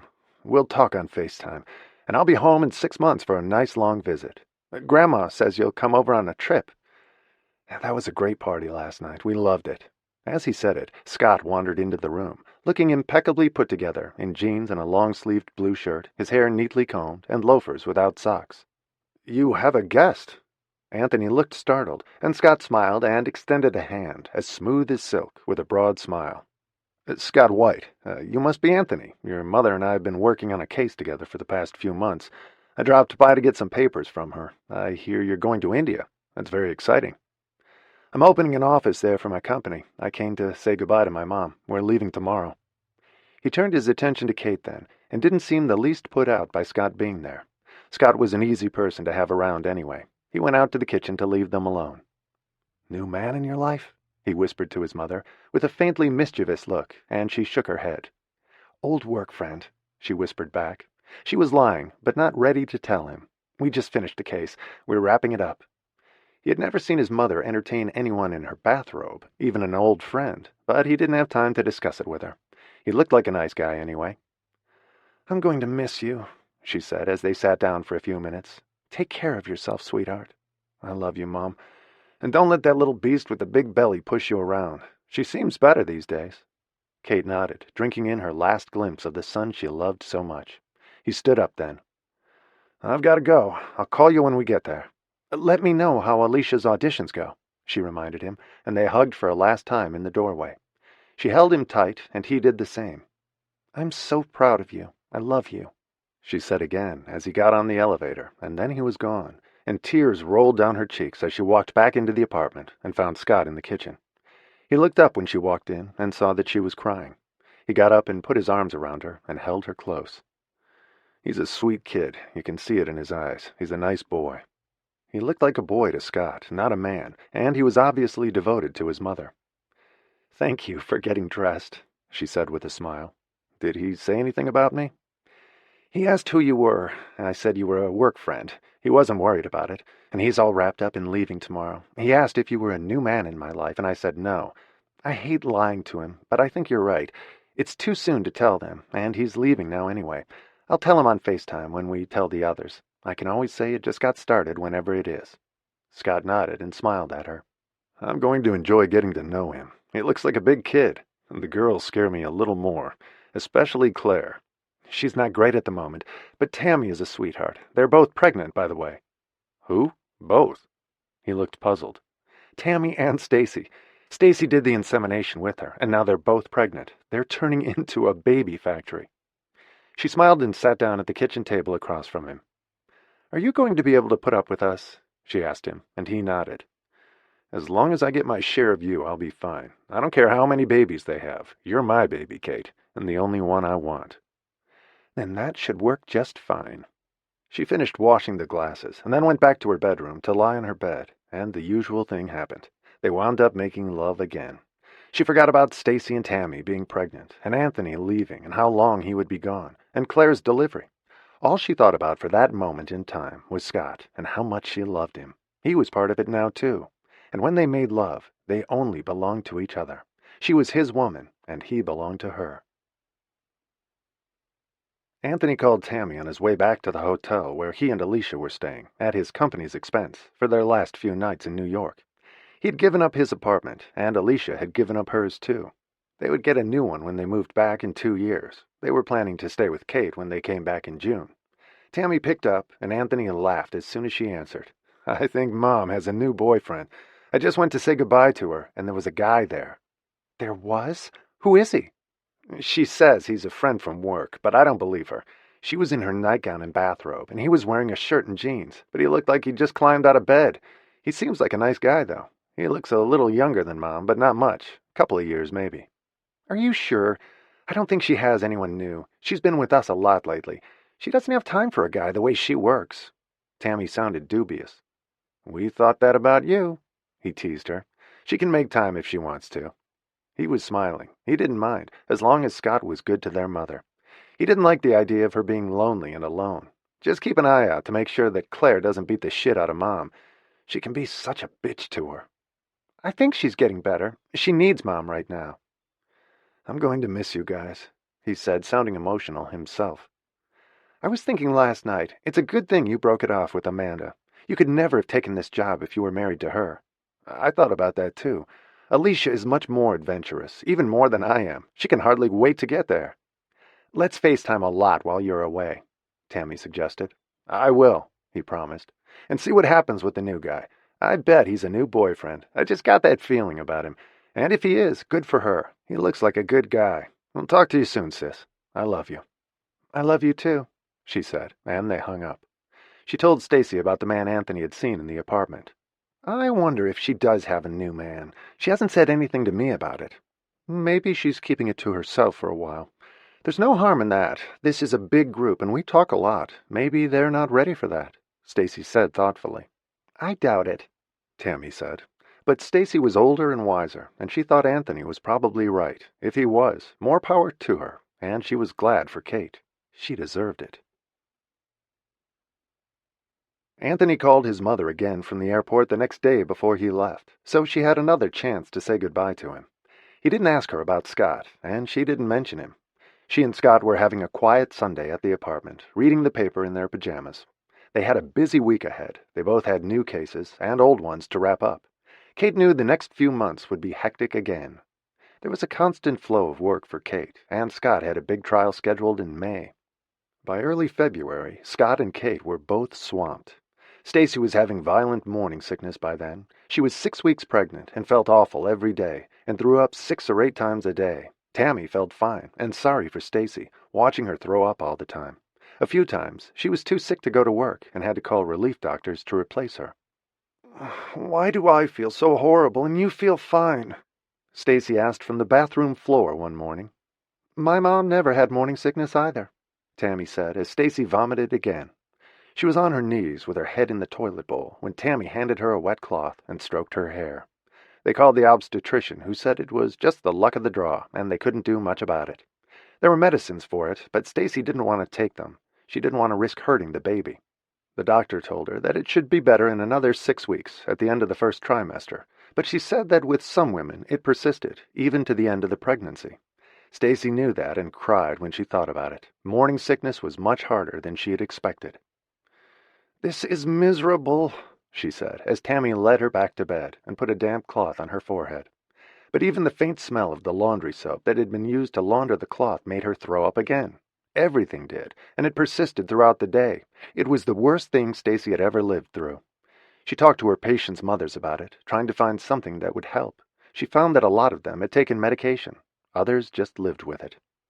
"I think I'm dying," she said to Tammy in the middle of the night on the bathroom floor, when she woke out of a sound sleep to throw up again. "You're not dying. You're pregnant, and we're going to have 2 beautiful babies," Tammy said gently, and then helped her back to bed. She felt guilty for how well she felt, while Stacy was so sick. She was having to get other doctors to cover for her on the days she just couldn't work, and felt guilty toward her patients. By the beginning of March, it was slightly better, but not much. She was only throwing up 3 or 4 times a day instead of 6 or 8. Claire was 2 weeks away from delivery by then, and miserably uncomfortable. The baby was enormous. She could hardly breathe now, and she couldn't sleep at night. Tammy was feeling great. She had never had more energy. She loved seeing every sonogram, and she couldn't wait to learn what sex the baby was in a few more weeks. Kate called to check on them almost every day and felt desperately sorry for Stacy. She was having a terrible pregnancy so far, but the baby was healthy. Scott and Kate had been together for almost 3 months by then, and everything was going smoothly. They met for lunch almost every day, since their offices were close together. And they spent their nights curled up together, reading, watching TV, talking, or working on their cases. "You're not tired of me yet?" he asked her, worried about it one night. "No way," Kate said, smiling at him. She'd never been happier in her life. He hadn't met the girls yet, but all of them were in various stages of pregnancy, and it didn't seem like the right time. She had told them she was seeing someone, but she was vague about it, and said it was very new. Anthony was happy in New Delhi and FaceTimed with Kate a lot. Alicia had gotten a couple of minor parts in small movies, but she had more auditions coming up, and the movie industry in India was booming. Directors and producers loved her look and how exotic she was. Kate had just come back from lunch with Scott in mid-March when Claire called her, sounding panicked. "It's happening, Mom. I'm at the hospital. It's early. My due date is still 2 days away." She'd been hoping to be late. She didn't feel ready to face childbirth yet and wanted to be overdue. "Can you come now?" Kate smiled when she heard her. 2 days before her due date was not early. It was fine. The baby was full term and ready. Claire wasn't, and had never gone to Lamaze in the end, nor read any of the books her mother sent her. "I'll be right there, sweetheart. Everything's fine. This is great. You're going to have a baby today." Or possibly by the next morning. Claire burst into tears. "I don't want to have a baby. I'm too scared. It already hurts a lot, and they said it'll get worse. I'm sorry I've been such a bitch to you. Are you mad at me?" "Not at all. Just relax." "Why can't they just put me out and give me a C-section?" She'd asked her doctor for that, and he said there was no reason to. The baby was in the right position, and everything was fine. "You'd feel a lot worse afterward. Vaginally is better. As soon as the baby is out, it's all over, and you'll recover faster. And once they give you an epidural, you won't feel anything. I'll be there in a few minutes." She hung up, called Scott, and told him what was happening, and she wouldn't be home that night until after the baby was born, which could take a long time for a first baby, maybe not until morning. Scott felt sorry for Claire, even though he hadn't met her. The process of childbirth had always sounded terrifying to him. Kate took a cab to the hospital and arrived 20 minutes later. Reed was already there when Kate walked into the room, and he looked as terrified as Claire did. Claire was sobbing hysterically. A nurse was trying to calm her down, and then left the room when Kate arrived. "She wants an epidural, and they won't give her one," Reed said, concerned. "They said it's too soon, and it will stop labor if they do." "She'll have to wait a while," Kate said calmly, and went to sit next to Claire. She was crying uncontrollably and seemed totally unprepared for what was happening to her. They had put a fetal monitor on her belly, and she said it was too tight and had torn it off. Kate spoke to her in a strong, motherly tone. "Claire, you need to calm down, baby. You're just going to make it worse being so upset. They'll give you the epidural in a little while. Just try to hang in till then." Kate stroked her hair gently, and Claire pushed her away. She was only 2 centimeters dilated, and the contractions were mild compared to what they were going to be. She wasn't ready for the ardors of labor, and she fought like a cat when they examined her. Claire was distraught, and Reed was at the nursing desk, begging for something for the pain his wife was in. "If we give her anything now, it's going to slow down her labor," the nurse explained to him. "The pains have to get stronger so her cervix dilates, and the baby can come out." He understood, but Claire didn't. She was screaming with every pain. He looked at Kate in despair when he got back to the room. He felt helpless. "What can we do for her?" he said to Kate in a whisper when Claire went to the bathroom. "Nothing much yet," she answered him honestly. "The labor has to get stronger so it can do its job. It's very early labor." She hated to see her in pain too, but she had to tough it out for a while. Claire wanted easy answers, and there weren't any yet. Claire screamed and sobbed relentlessly for 3 more hours, fighting what was happening to her, as Reed looked more and more desperate. The labor was going slowly, but everything was normal. An hour later, they started the epidural, and Claire screamed through that, too, as Reed stood by in tears. It was so much worse than he had expected. He left the room for a few minutes, and Kate stayed with her, while Claire fought the nurses every time they examined her.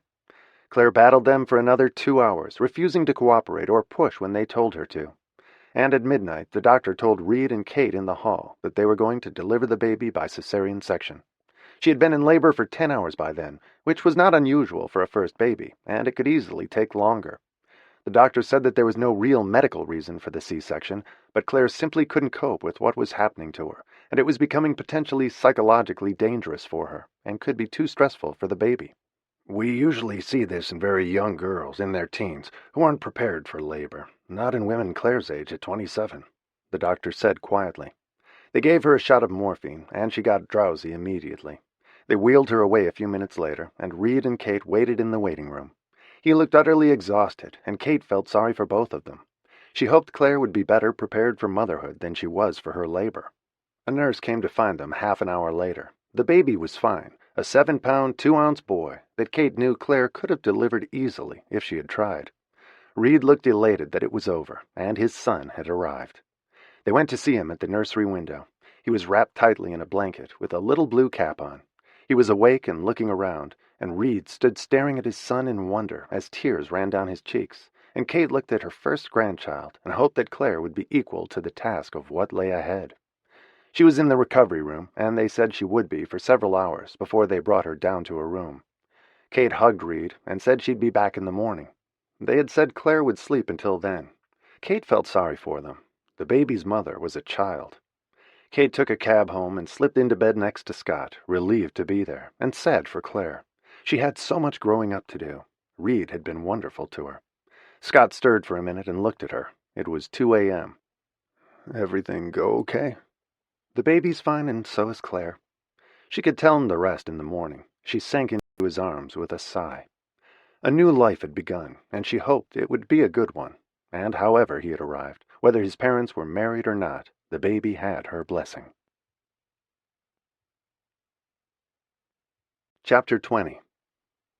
Stacy and Tammy came to visit Claire the next day in the hospital. She had makeup on, and her hair had been done, and she looked exhausted, and was in pain from the C-section. The nurses and Reed had put the baby to her breast several times, and Claire said it was too painful. She didn't want to nurse him, or hold him.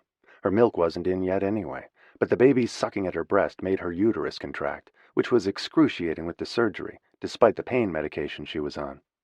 They were medicating her for the discomfort, and she was groggy. She told Stacy and Tammy how awful it had been, worse than anything she could have imagined. It was like having her body sawed in half, as she described it, and Stacy looked pale as she listened. Claire said they told her she could have a C-section next time, but she didn't want any more babies. They told her then that they were both pregnant, and she said she felt sorry for them. And then she asked for a shot of morphine, and they left and told her they'd be back when she felt better. She was planning to stay in the hospital for 4 or 5 days. Stacy looked deathly pale when they left, and when they got far enough down the hallway, Tammy stopped and grabbed her arm. "Listen to me. Don't listen to my sister. She's a spoiled brat, and she wants everything the easy way. She had a small baby, and my mom said she could have delivered it, but she wouldn't cooperate with them. She wanted them to put her out and give her a C-section. That's not going to happen to you. You're going to stop throwing up, and we're going to stay in shape, and we're going to deliver healthy, normal babies, and it's going to be wonderful. We wanted this, and it's going to be great. So don't listen to all that whiny, neurotic, immature bullshit. She isn't grown up enough to have a baby, but we are. So, are we straight on this?" "Yes, Sergeant," Stacy said, grinning at her, and put an arm around her as they walked down the hall. "We're going to have healthy babies and easy deliveries." She repeated it like a mantra, and Tammy gave her a shove. "And don't you forget it." "Yes, sir." Her step was lighter after Tammy set her straight. Stacy had seen deliveries like Claire's during her residency, usually with ignorant women who were too terrified to cooperate or understand what was happening. And Tammy was right. Claire was spoiled and wanted everything to be easy, and some things just weren't. But with Tammy, Stacy knew she could do anything.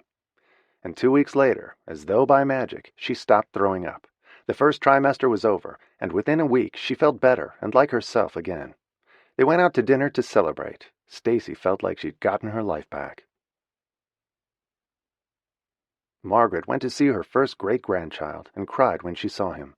They let her hold him. Claire was feeling better by then and had decided not to nurse the baby. They had a baby nurse to take care of him, so Claire didn't have to. She told her grandmother how awful the birth had been.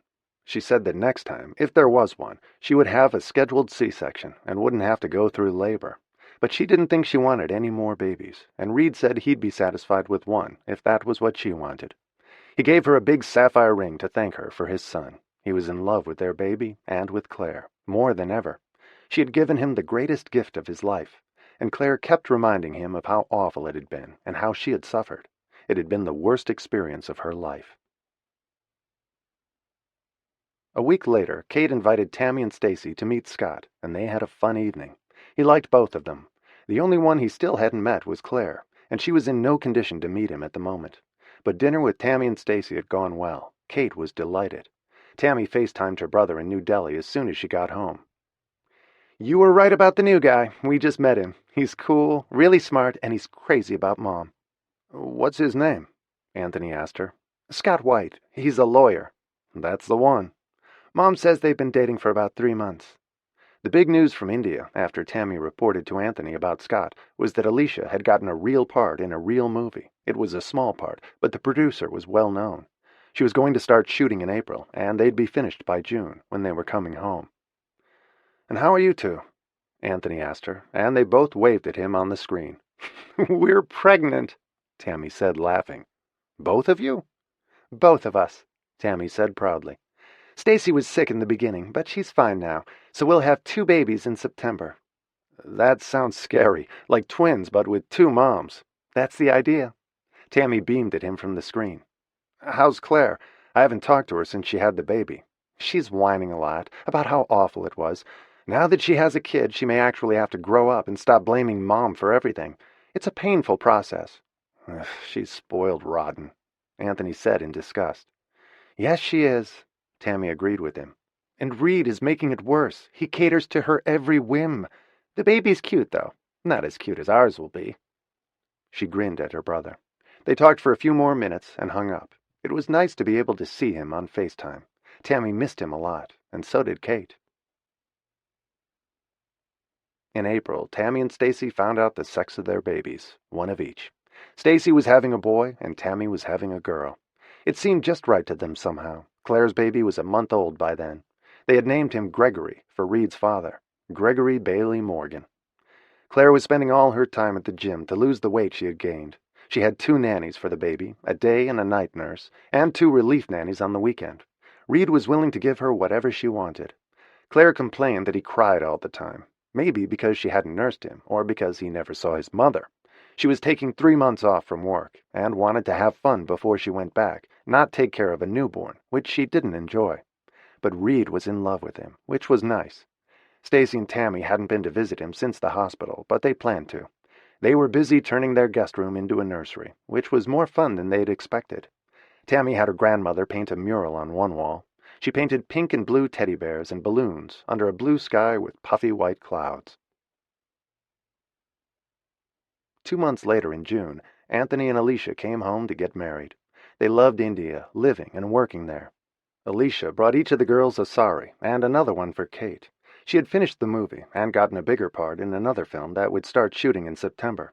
She had to learn lines this time and was taking acting lessons, and Anthony thought she had real talent. Kate reintroduced Anthony to Scott as soon as he got home, and as she had hoped, they were crazy about each other. Tammy, Stacy, and Claire had met him by then. Claire was neutral about him, and Stacy and Tammy loved him. Anthony and Alicia got married the week after they got home, in a small wedding with only the family present. Alicia's mother was there, but her father didn't come from Puerto Rico. All of Anthony's family was there. Reed and Claire even brought the baby. He was 3 months old, and Reed carried him everywhere in a harness. He was a happy, smiley baby, and it was obvious that Reed adored him, and Claire. Claire acted as though he was someone else's child, which distressed Kate to see. She had just gone back to work. Tammy and Stacy were 6 months pregnant by then, and both of them looked healthy and happy. Stacy was working and felt great now, and Tammy was planning to work at Chanel until the last day of her pregnancy, and then take 2 months off after the babies were born. The wedding was noisy and friendly and warm. Kate had it at her apartment, with white flowers everywhere. Alicia wore a white and gold sari with a fabulous red sash and a red bindi on her forehead. She looked like an Indian princess, and she wore gold sandals with little bells on them. Anthony looked ecstatic. There was an Indian feast and Indian music, all carefully researched by Kate and Tammy. The young people stayed until 3 o'clock in the morning, and at 2, Scott and Kate excused themselves, went to bed, and talked about the wedding. They could still hear Indian music drifting in from the living room. It's funny, Kate said to him as they lay in bed talking. A year ago, I was ready to kill all of them. Now Anthony is happy with Alicia. They're married, and she's the best thing that ever happened to him. And Tammy and Stacy are married, and expecting 2 babies. Claire has a lot of growing up to do, which was true a year ago, too, but she has a sweet little boy. I just hope she can adjust to being a mother. It nearly broke my heart when she told me she was pregnant. Reed has the patience of a saint with her. I'm not sure he'll ever let her grow up, and she certainly doesn't want to. He makes everything easy for her, too easy. She'll never mature that way. She was still telling everyone how horrendous Greg's birth had been, and how much she had hated it. And she seemed to resent the baby for it. She loved scaring Tammy and Stacy with the details, and she was urging them to have C-sections too. At least I'm not on her hate list anymore, although Kate was sure she would be again at some point, whenever she didn't agree with her about something. Then Claire would punish her, as she had before, but it all seemed easier and better with Scott in her life. He fit right into the group, as Kate knew he would. Her children all liked him, except for Claire. The changes and decisions they had made for themselves in the last year had freed Kate, too. If the children could do whatever they wanted, there was no reason why she couldn't, especially with all of them grown up and gone. She had carved out a life with Scott, which included time for them. She was still attentive to her children, but he was a priority for her now too, and they all knew it. He was her strong ally, which she had never had before, and her staunch defender. Claire was the only one who took exception to it. She wanted her mother available to her whenever she wanted, whether convenient for Kate or not. She had to behave better now with Scott around, and Reed kept her in check too. Kate spent most of her free time with Scott now. The children had their own lives, their partners and careers, and were having children of their own. It was important for Kate to have a life too, and Scott was an essential part of it. It had been startling to her children at first that he and Kate were living together, but they had gotten used to it, and so had Scott and Kate. Everyone had their place, and there was room for all of them in Kate's life, her children and her man. As the sounds of the wedding revelers in the rest of the house began to diminish, Scott turned to Kate in bed with a question. "Your mother says you're going to India with her, to visit Anthony." Kate hadn't told him yet, and he seemed surprised. "I might. I haven't decided. It's a big trip. She's desperate to go, and I don't think she should travel alone, but I'd like to stick around here until Tammy and Stacy have their babies. Maybe we could go after that, later in the year." She had a thought then. "Would you want to come with us?" "I'd love it, if I don't have any big cases then scheduled for trial. Actually, I'd like to go with you," he said cautiously, not wanting to offend Margaret. He loved her, but wanted time alone with Kate to travel. He had never been to India. "Maybe we could go with your mom and leave her with Anthony for a while, and go off on our own for a week or two. I hear parts of India are incredibly romantic." He hesitated, and she could see that he had something else on his mind. "It would make an incredible honeymoon," he said softly, afraid of what she'd say, and she turned to smile at him. "Would you ever want to make it legal with us? I'm kind of a traditional guy." It was something he had discovered about himself recently, that marriage was important to him, more than he had thought it would be. But with Kate in his life now, it mattered a great deal, and seemed like the right thing to do. "I never thought about it. I didn't think it was an option," Kate answered. "Do we need it?" she asked with a startled look. "Need it? No, I don't need a green card," he said, and she laughed. "You told me a while ago, when we talked about Claire, that you believe in marriage profoundly. I do too. I think it's a statement of how much you love someone, and how much they mean to you. It's a way of showing the world that you believe in that person, and the life you share with them, which was why it seemed wrong to me for Claire to have Reed's baby, and not marry him. That's like saying, I believe in you enough to have your child, but not to stand beside you, or tell the world that I love you. It's why what Tammy and Stacy did was so meaningful, because that's exactly what they were saying, whatever their sexual preference." "Do you believe in me enough to do that?" Kate asked him, looking deeply touched and a little amazed. "Yes, I do," he said seriously. "It's how I feel about you, Kate, and I'd like the world to know it. I'm proud to be with you. We belong to each other. Do you believe in me enough to marry me?" he asked her. Maybe that's the more important question. "Yes, I do," she said quietly. "I haven't believed in marriage for myself in a long time, ever since Tom. But I love you, and I'm proud to be a part of your life." She hadn't thought they needed to be married, but now she realized that maybe he was right, and the 7-year age difference between them had proved to be insignificant. "Then let's get married and go to India for our honeymoon," he said, smiling at her. "Just like that? That easy?" she asked him. "It's always been easy with us. We were meant to be together." He kissed her. "I knew it when I met you, and when you fell in the street." "Does this mean we're engaged?" She smiled at him. "If you want to be." He was smiling broadly. "Maybe we should make love to seal the deal," he said as he pulled her closer, and she laughed. "That seems like a very good idea," she said, and then he took off her nightgown and proved it to her. After they made love, she was half asleep and remembered what he'd said before. "When do you want to get married?" she asked him simply. "Yesterday," he said, and fell asleep. They told the children when Anthony and Alicia came back from their honeymoon in Mexico. Kate and Scott got married before Anthony and Alicia went back to India in July. They rented a house in Connecticut for the weekend and had the wedding there. The whole family stayed with them, and they were married in a small church nearby. It was simple and pretty, and just what they wanted. They exchanged vows and wedding rings, and had agreed to postpone their honeymoon until October, after Tammy and Stacy's babies were born. And then they would go to India with Margaret. The time until September passed quickly after their wedding. They both had a lot of work to do in August and September, but all of their cases had settled, and by the end of September it was still warm, but fall was in the air. It was a beautiful late September afternoon, the day after their due date, when Tammy's daughter and Stacy's son decided to be born and arrive on the same day. Kate felt that they had consulted with each other and said, "Okay, jump," and they both did. Tammy and Stacy went into labor within an hour of each other. Tammy was arranging things in the nursery again when her water broke. She was startled and went to tell Stacy, and by the time she found her, she had slashing pains that felt as though she were being cut in half. "Are you all right? What happened?" Stacy could see she was already in labor. "I don't know. I came to tell you my water broke, and suddenly I started to feel like a knife was cutting through me." As she said it, she had another pain so sharp she couldn't speak. "Let's go to the hospital now." Stacy was calm and in full control, since so far nothing had started for her. She was feeling fine. She had been carrying boxes of medical supplies for her office that had come to their home that morning by mistake. Stacy kept track of Tammy's contractions in the cab on the way to the hospital. They were increasing in strength and were 2 minutes apart when they got there. Stacy was smiling and holding Tammy's hand as they wheeled her into a labor room, and Stacy took Tammy's clothes off and put a hospital gown on her as a nurse waited to examine her. She was already 8 centimeters dilated when she did, and with the next pain, she was at 9. The nurse said she was going to call the doctor and left the room in a hurry. It was moving very quickly for a first baby. "It's going so fast," Tammy said to Stacy. "I didn't expect it to be this way."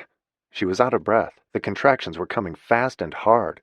They'd taken Lamaze classes, but the labor was moving with lightning speed. There was no time to call Kate so she could be there. "Labor usually doesn't go this rapidly for a first baby," the nurse said when she got back. Tammy had only been in labor by then for about 40 minutes, but the contractions were so powerful, she felt as though the baby would come any minute, and Stacy thought she might. She was holding Tammy's hand through another contraction when Stacy's water broke, and she looked surprised. She was standing in a pool of water next to Tammy's bed, and suddenly the race was on. Her labor pains started immediately, and she sank into a chair next to Tammy. "This is crazy," Stacy said, as Tammy started to push before they said she could. The nurse looked panicked and went to call the doctor again. It was too late for an epidural for Tammy, and Stacy's pains were so powerful and so rapid that within minutes she couldn't speak. The two women held hands as the nurse rushed back into the room with a gurney for Stacy and helped her onto it. They wanted to take her to another labor room, and Stacy refused. She wasn't going to leave Tammy before the baby came. They needed each other. Tammy's face was red, and she was pushing with every pain as the nurse undressed Stacy and put a hospital gown on her, too. She smiled at Tammy through their pains to encourage her, and as soon as Stacy was undressed, there was a wail in the room. Their daughter had arrived. Tammy lay looking stunned as she smiled at Stacy.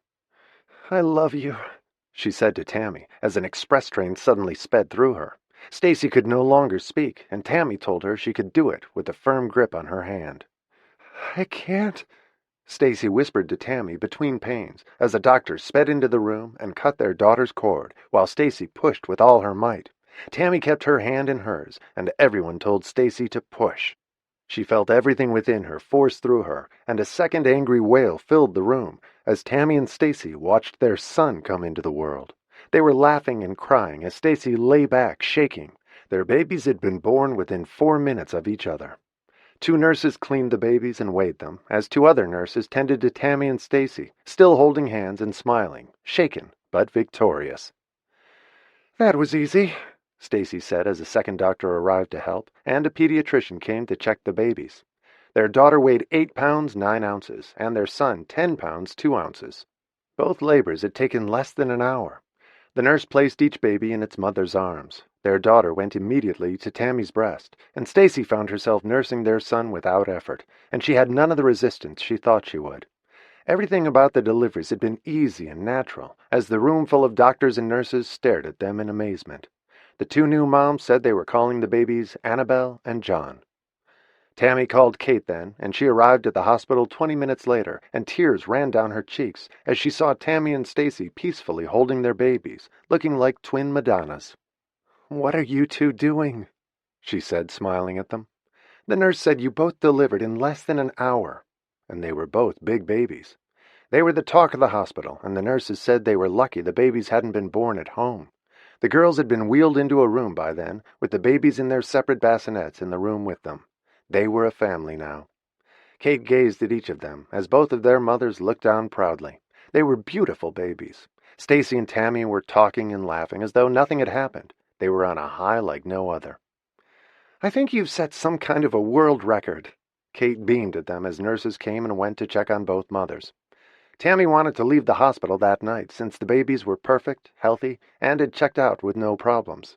But Stacy convinced her to spend the night and leave in the morning.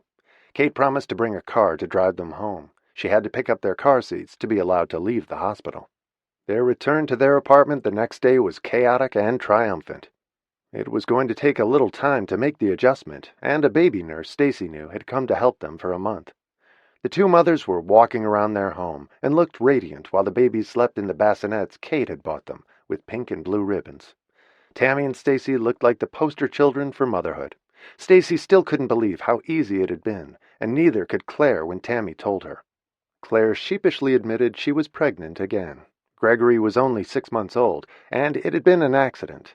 Claire said she really didn't want to be pregnant again, but Reed was over the moon about it. The baby was due in April by planned C-section this time. Claire made a point of telling her mother that they were not getting married. Kate just laughed when she said it. It no longer mattered. It was her decision. Claire seemed disappointed by the lack of reaction from her mother. Kate accepted whatever choice her daughter made. There was nothing to argue about this time. Kate had made her peace with Claire not wanting to be married. Reed was a wonderful father and adored Claire and their son. By the time Scott and Kate and Margaret were ready to leave for India 3 weeks later, Stacy and Tammy were on their feet and doing well, and the baby nurse had Annabelle and John on a schedule. Both mothers were nursing. They nursed whichever baby needed to be fed at the moment. Scott and Kate left with Margaret to fly to New Delhi on a Saturday morning. They took an SUV with a driver to get them to the airport.